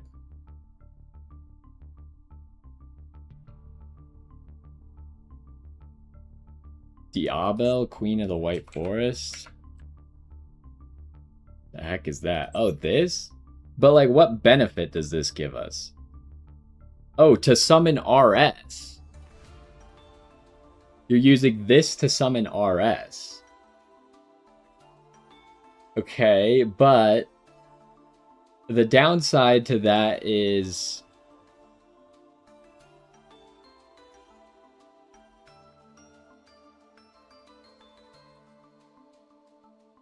you still have to send a spell or a trap. Oh, I guess you could send from the field, so that's not that bad. We could probably make that happen. But the RS needs to banish a tuner, right? I guess it's maybe worth it to banish the Power Patron. Oh, and a craft is a popular deck affected by Droll. That's true. But are they that popular? We saw them like once today, or twice today, I think.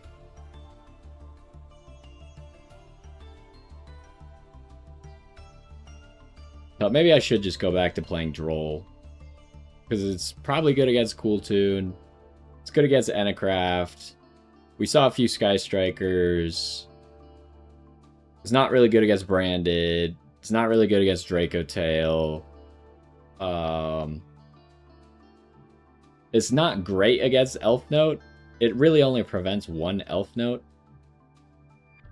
search. Usually. Sometimes it doesn't even prevent one.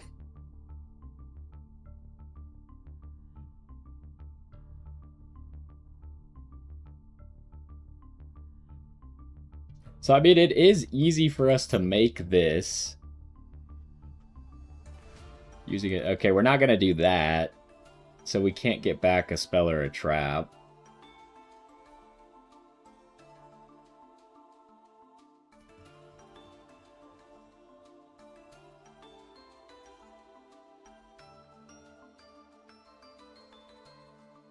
Like, what's the big difference between this deck and the deck we've been playing? Triple Imperm,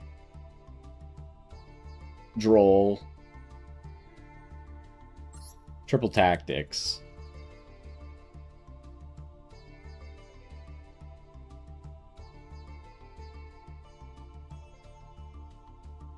I feel like that's kind of a weird metric to go by, what's most popular, because obviously that's only people who submit things to the website, right?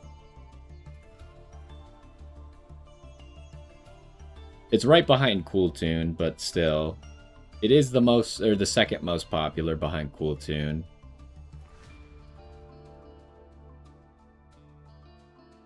But, like, I feel like that website is not a good metric of what people are actually playing on the ladder.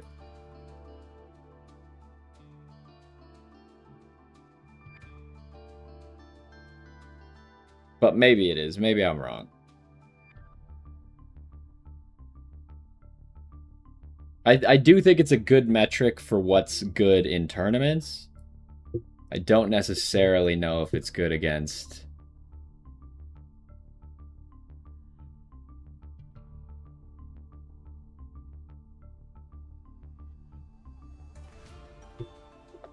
Well, what do you mean watch a replay? Like, I feel like I'm not playing the deck wrong. It's a matter of, like... There's a lot of different decisions you can make, I guess, between, like, Dark Dragon and Crystal.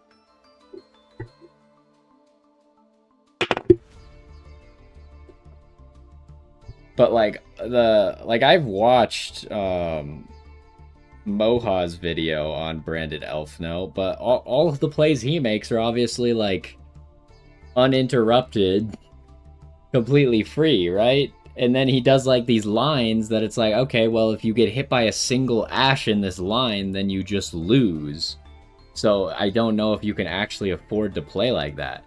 It's like when Cool Tune came out, he made his Cool Tune guide, but his guide was bad because it didn't play around Droll when there was no reason not to play around Droll in the deck.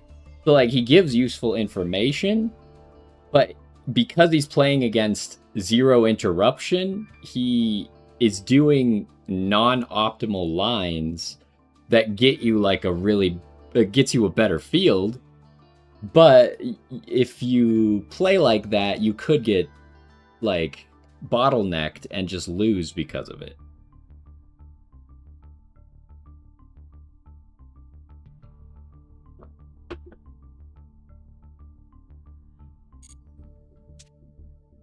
Like, you could see when I'm playing that I go for a bunch of different lines depending on what I think they have. But a lot of times, like, you just don't have that many plays, right?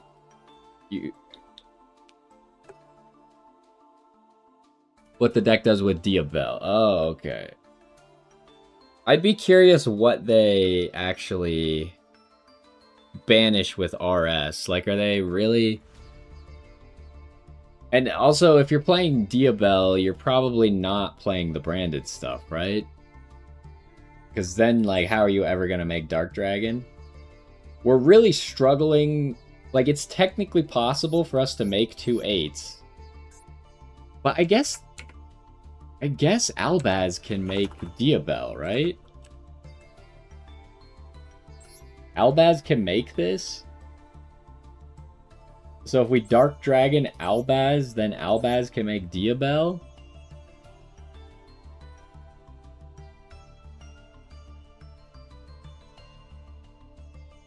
But, like, every situation where we could do that, we could have just Omega'd.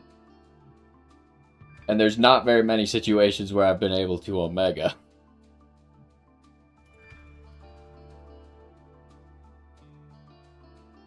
The Duel requires your opponent... I guess it's any card or effect, but that also means you can't activate... Sure, let's check it out real quick. Can I highlight stuff in the chat? Yeah, I can.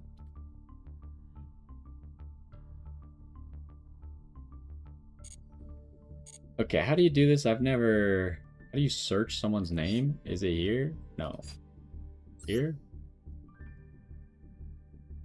You go here?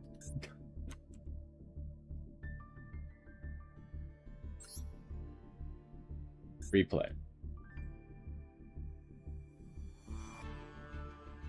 Alright, these bottom ones here.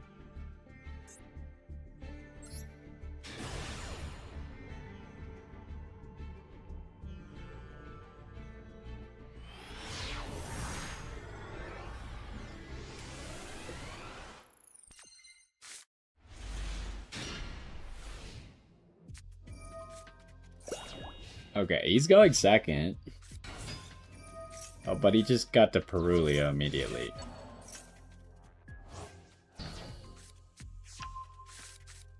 And he's also going to get the max C. This doesn't seem like a real duel.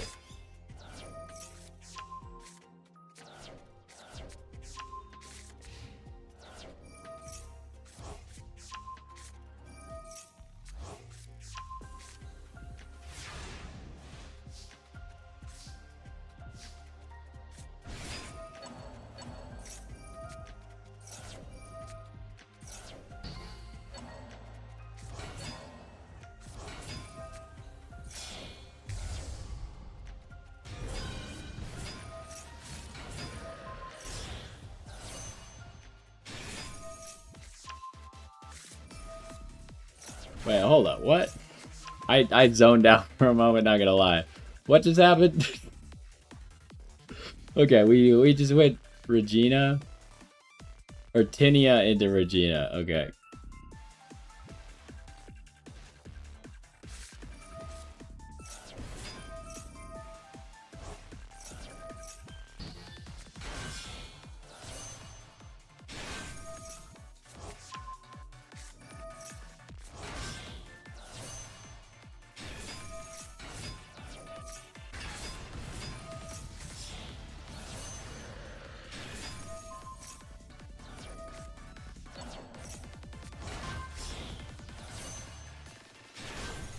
Also, is this guy not... Is he only unaffected by monster effects? Oh, other special summon monsters. Alright, I'm gonna... This duel seems irrelevant. This one, like, the branded player didn't get to do anything because of Maxi Perulia.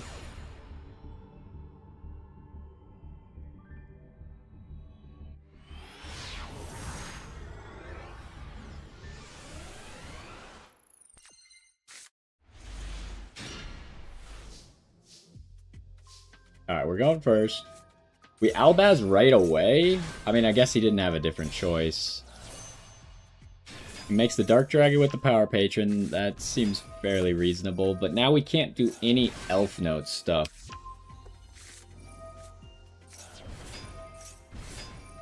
Like, we summon all this stuff, but we can't... Dragite. Can we see his extra deck? He has Junora as well. Oh, he's playing super minimal. Maybe I should just play less branded stuff.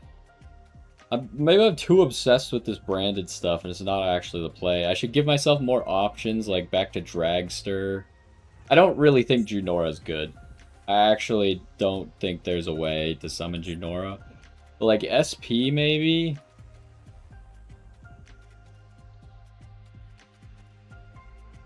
He just runs one Albion. Why is the view like that? There we go.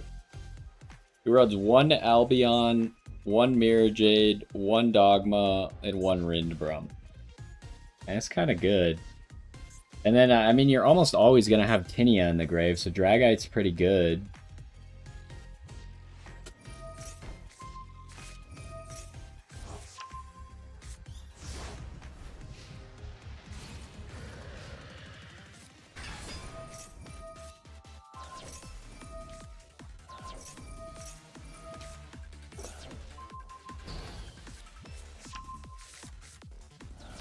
But why did that guy do that?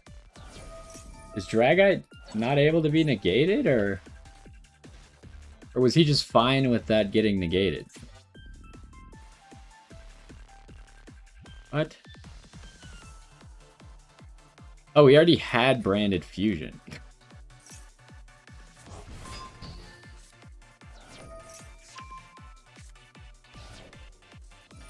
Okay, I think I should play Dragite. That seems pretty good. Also, that was public knowledge. Very ambitious to go for that play when you knew that was going to happen.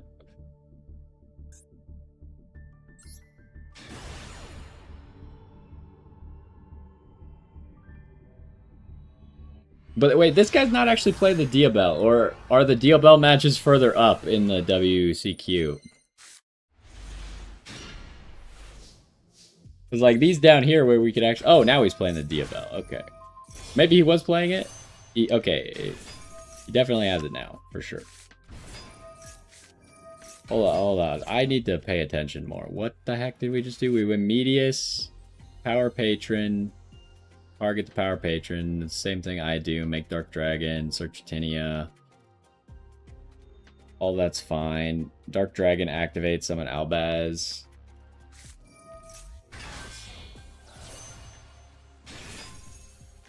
And then we use Ecclesia. I need to do this more. Use Ecclesia to make the Baron instead. Because we could do so many more level 8s if we just use the Ecclesia to make the 10. But I guess he didn't have another way to get to Baron. Because he already had to use the Power Patron with the Medias. Tribute Albaz makes sense because you're not going to use that for anything. Okay, then are we going Diabell here?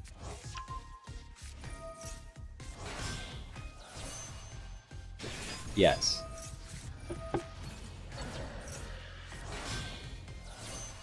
Then we go Dragster as well. And then, like, what tuners do we have in here? Why do replays do this? Where it keeps changing... Is there no way you could change that setting?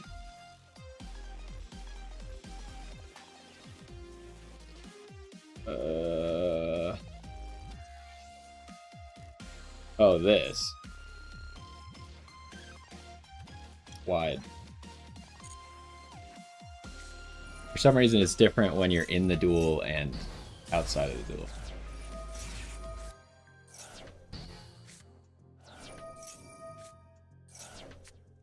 Okay, and we use the welcome instead of using it for Regina, which makes sense. I guess you could banish Ecclesia, but you probably don't want to.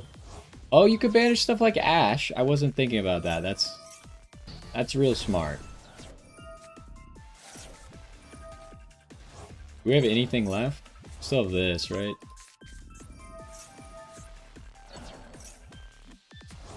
And then Strelitzia, summon back Tinia. Tinia ripped the last card. Lowering all the levels is interesting. Maybe I should do that more often. I just like instinctively hit no all the time.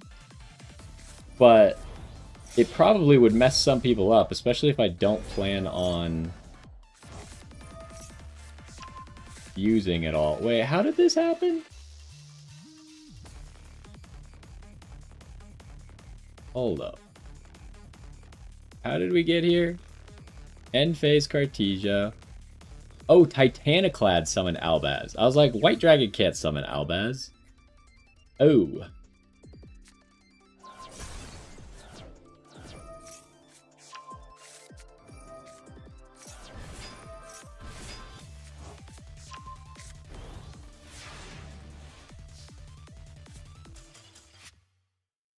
He just surrendered.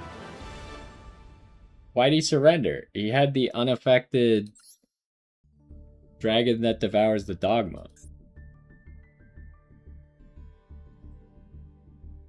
Did they have a good way to out it? Like, this guy's not running Chaos Angel, is he? Chaos Angel could out it.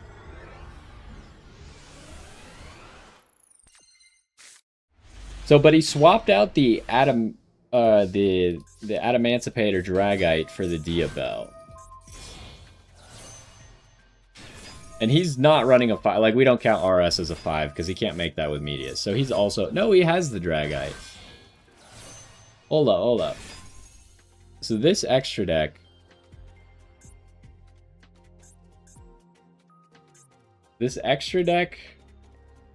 He took out the Junora, which makes sense. I'm gonna copy this extra deck. Let me take a picture of this real quick. And it's got, we just gotta remember it has Dark Dragon and Baron in it as well. Yeah, maybe all these options are the play.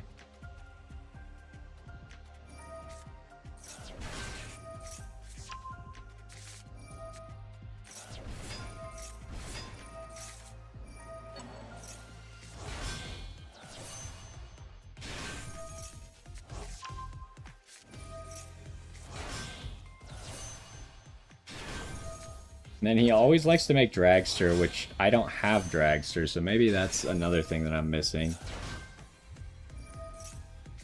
So the reason to use the Albaz there was just to get Albion in the grave, right? And we have both Albaz. Okay, that's just like a bonus play. That's not going to happen very often.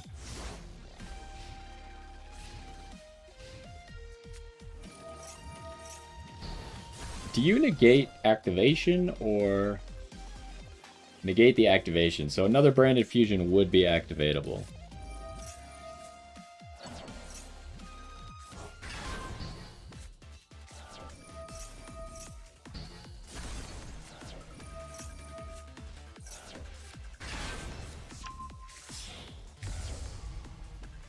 Okay, RS can hit the Arthalion, which is probably a game ender here, but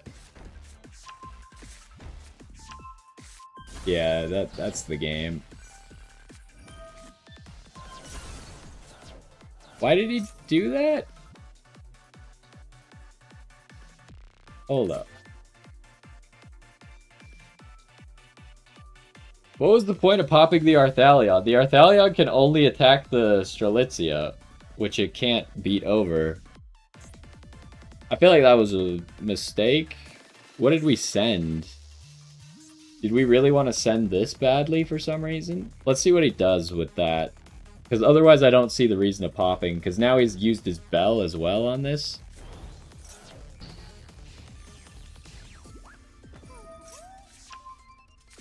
I feel like that was kind of pointless, right? We used a Fallen of the Virtuous to search a Fallen of the Virtuous.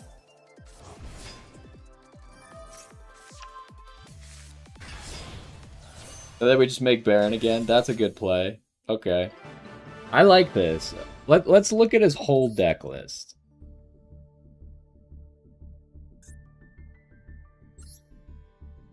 Let's take a picture of this whole deck list and then look at our deck list and see how they compare.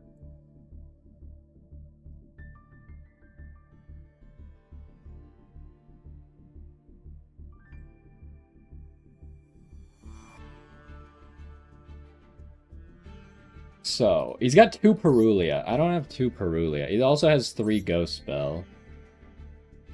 Maybe I just need to, like, suck it up and make those.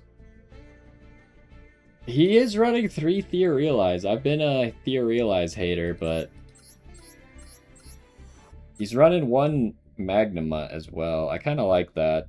I do like Magnamut. Okay, let's go look at our deck and compare it.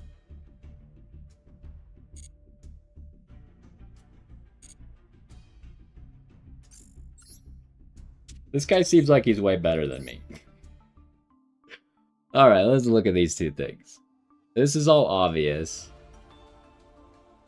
I know the Ghost Spell was good, but when I was playing 2 of it, like, it felt like it was doing nothing, but maybe I'm stupid. Let's just build, like, his... no, not that. This. I kind of like the 2 Perulia, even though I only have 1. 2 Medius. 2 White Dragon. And then we have Magnamut in here. Oh, he's not running Super Poly. Maybe I stopped running Super Poly.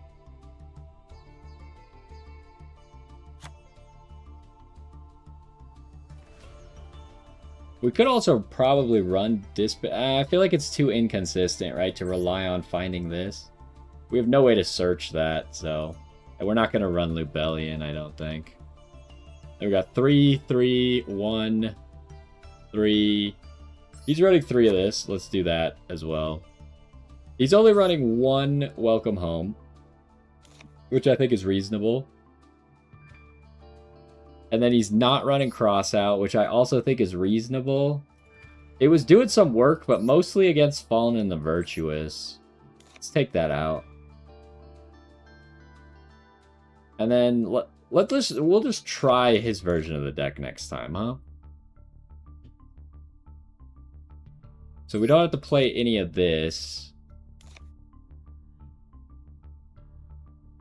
1 Albion. Got the Mirror Jade, the Rinbrum, 1 of you. He still runs the Black Rose. I really like the idea of Black Rose. It just, like, never works, right? It's always too difficult to get to it. Yeah, I was finding that as well. You don't... the problem with Super Poly is the discarding. It's just too often you're like, I really don't... like, all I have left is, like, an Ash. I don't want to discard it. Regina's, like, your only good discard because it adds itself back to hand, but you're like, I really would have rather used this Regina for something else, honestly. So he's not running Omega, which I'm perfectly fine with. I'm not an Omega fan. Do we have all these cards? We should. Got an RS. We got Dragster, which I know we have.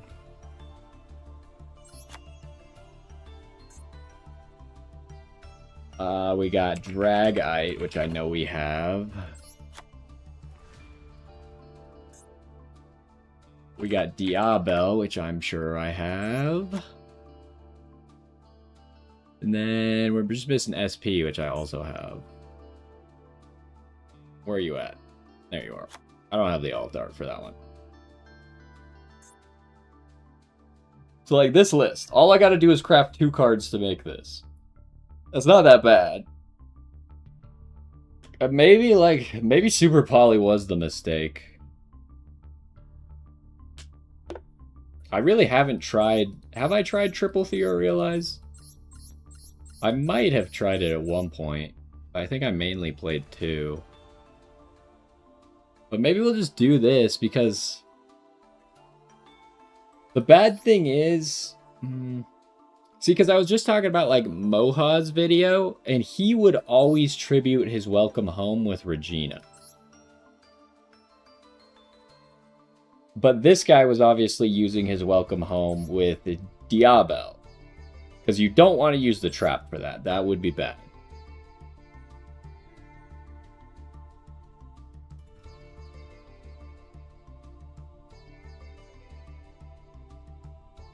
I mean, it's probably just like niche scenarios where you would actually have to use Regina on Welcome Home. Otherwise, you could probably find a way to just use it on something else, right?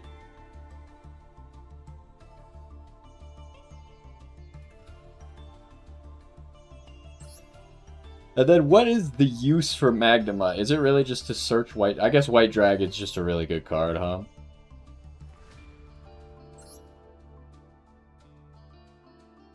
Okay, I think we'll give this a try next time. Like I said, today was disappointing, but maybe it really was just my deck list that was sucking. Droll for what? Oh, I'm you're saying droll for these 2 cards? I think I'm just gonna craft them. The next time we play. I think I might just craft them and try it. Just straight up exactly what he was using. Because I have been wondering about using more Perulio. But I only had the 1 ever. So I would be open to trying 2. I feel like 3 Perulio is bad. But maybe that's incorrect. But Perulio just seems good, because like almost every deck has to summon something from the hand, and a lot of the good decks need to summon multiple things from the hand. Plus, Perulio is good against Endcraft, right? So you're saying Droll because it's good against Endcraft, but Perulio is also good against Endcraft. So maybe we don't need Droll if we have Perulio, is what I'm alluding to.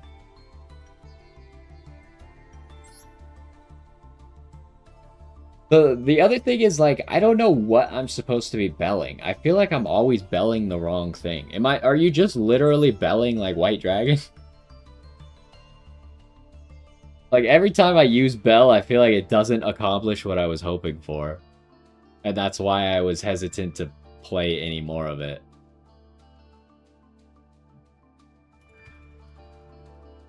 But the one time we did Bell White Dragon, it did just end his turn. Perulio is also good against K9 Vanquished Soul, true. It's good against Cooltude because they're normal summoning from the hand a bunch, true. Yeah, I think I'm probably just gonna craft these 2 cards. Because, like, I got plenty of UR Dust, right? I try and, like, be very fickle about using my UR Dust for situations like this where I can just craft stuff.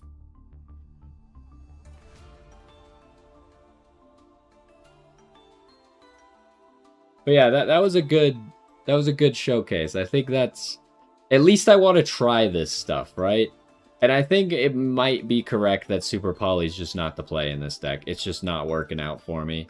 It seemed so cool, but it's really only super explosive against branded. And other than that, you end up in these situations where it's just not working and I don't want to discard the card, or I don't have a card to discard. And I just can't find a good way to use it. So maybe just like branded gas Elfnote rather than Super Poly. And just lots of hand traps here is what we have. Honestly, my question starts to be, is Fallen and the Virtuous even worth it?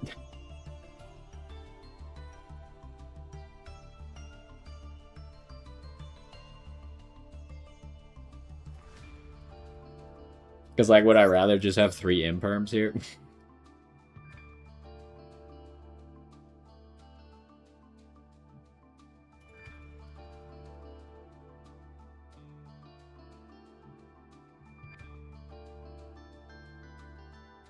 I don't know the answer to that question. But obviously a lot of this stuff is pointless without Fallen in the Virtuous. But the unfortunate thing about Fallen in the Virtuous is, like, this effect is pretty good, but I never get the chance to do that. Almost never. Like, it does come up every once in a while.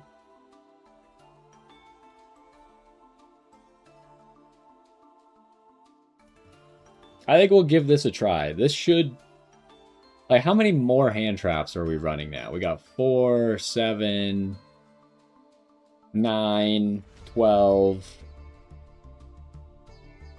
We could count Magnamut, 13 hand traps. And then we got some going second cards. Maybe this is just better. Like, we got more starters. We'll give this a try.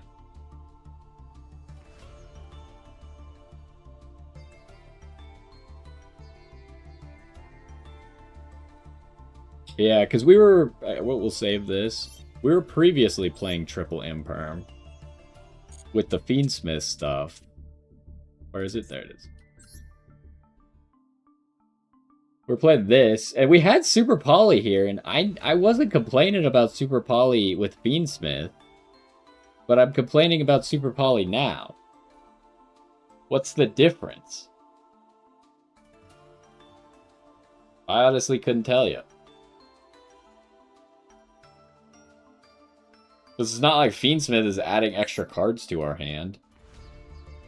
But Fiendsmith is adding extra cards to be used as tribute fodder. So there is that. But I guess Albaz should be doing that for us.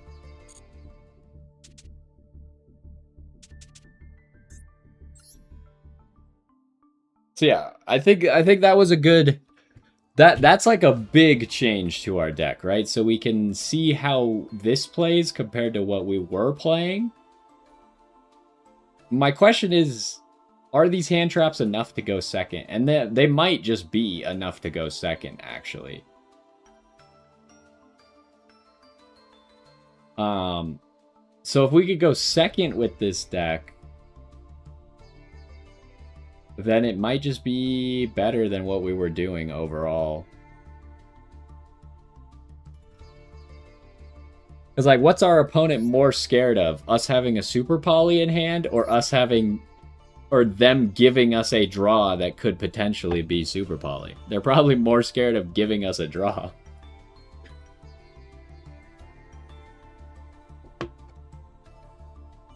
Yeah, we'll try this next time. Like, I don't think I'm gonna play anymore today just because, like, I'm already super tilted. And it's been like this for the past few days. I was hoping that taking off Wednesday would let me be untilted. I came back super optimistic, and then immediately all that optimism got destroyed, crushed. So I'll come back on Monday, surely optimistic again, and then we'll see how it goes. But I kind of like this. This deck gives me hope that we can figure out... Like, our turn one, I think, will be stronger. And hopefully we'll have enough hand traps that people will just be scared of us. I think I'm just also bad at using Super Poly. So, like, I Super Poly people at the wrong time. And then they just get to do their stuff anyways. Maybe that's part of the problem. But yeah, is there still a reason to play... Like, should we play less Fallen in the Virtuous? Like, what if I only played 2? And I played Imperm. 1 Imperm. Because, like, we're never going to be able to use... Actually, that's a lie. There are situations where we could use 3. Because you could send Albion to set 1 in the end phase, and you could send Dogma to add 1 to hand in the end phase. So maybe you could play 3. We're just going to try his deck exactly, and then we'll see if we want to swap it to Imperms, but... Anyways, I'm glad that you gave me that replay. That was pretty useful. Hopefully we can learn a lot from playing that deck, and then we can apply that to if we just want to play his deck 1-for-1, or if we want to do other stuff. I mean, I don't know if I want to go back to playing Cool Tune. I feel like Cool Tune's obviously good. I imagine that your list is probably similar to this still, what it used to be. I just like Elfnote more. It's something about... Like, I feel like Elfnote makes me work harder for it. Maybe that's the problem. Elfnote makes me work harder, whereas I felt like with Cool Tune, I could kind of like do whatever and I would win. But Elfnote makes me work for it. And you have like Cool Tune does kind of have different disruption lines, but Elfnote's got a lot of disruption lines.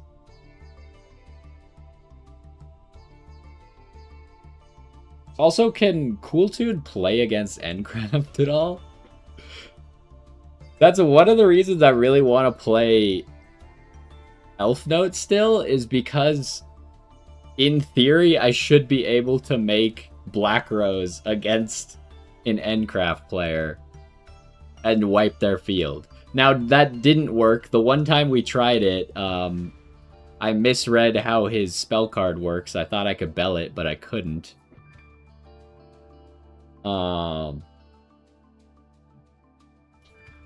But if he didn't have that, I think we could have Black Rosed him. But I guess they're always going to search that card, so you always got to get a single flip out of the way. Which we just didn't have access to in that hand. We could only do one, like, we could only make one play. But with a deck that's more, that has like a few more starters, like this has just like 1 or 2 more starters, right? Actually, maybe it doesn't because we traded Etherealize for Welcome Home. Maybe we have the same number of starters.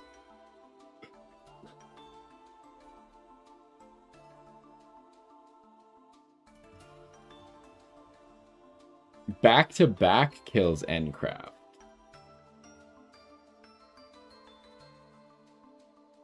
Back-to-back Chaos Angel. You know, Chaos Angel, another one, really good against Endcraft, but I hadn't considered that. Synchro monsters are unaffected by monster effects by your opponent. The only thing you gotta watch out for with Endcraft if you set up like a towers against them is that they might just kill you with the field spell, right? I think it's so ridiculous how much damage the field spell does. Why does it do 900? It should do like 300. 900 is too much. You should actually have to work for it. Instead, all you have to do is flip 5 cards with 2 pendulums on the field, and then you win. Then the game is just over. Unless your opponent can deal with the field spell. Which a lot of times on your turn, they cannot, because you have too many ways to stop them from dealing with it.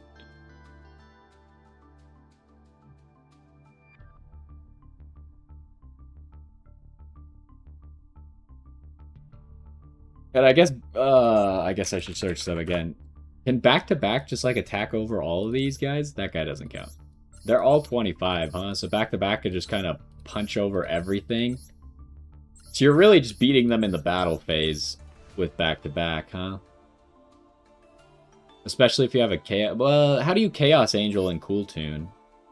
You can't really, right? Not that viable. Like, you could do it with Q and Zaylin.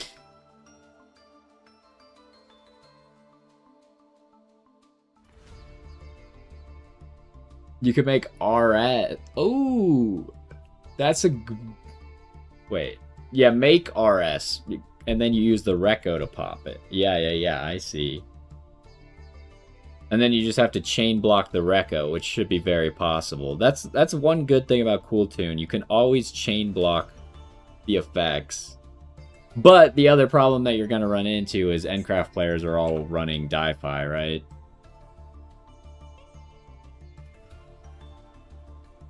And if they activate that against you, you're just dead as Cool Tune, right? You can't play. But I guess, can I play as Elfnote? Not really, unless I could Black Rose. If they don't stop the Black Rose, then I'm fine. But I don't get a search. Normally Black Rose, like Chainlink 1 Black Rose, Chainlink 2 Power Patron, seems pretty cool, but if they have Die-Fi, you're not getting that search. It has to be sent to the graveyard. They really should just say, if this card is used as a synchro material, add 1 Elfnote. Regina, if this card is used as synchro material, add it to your hand. Stop with this nonsense where you have to card has to be sent to the graveyard. It lets people do all this stupid stuff that no one likes.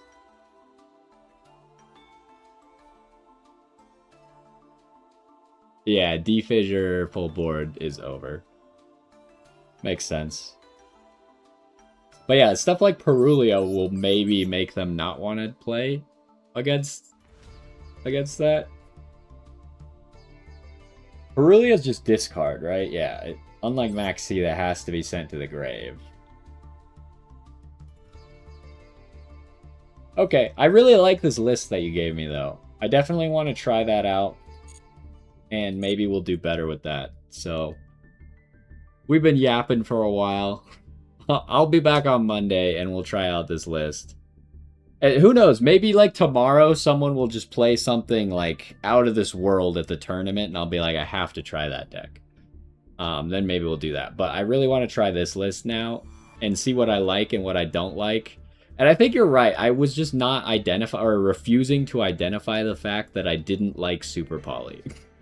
Or that I wasn't using Super Poly well enough.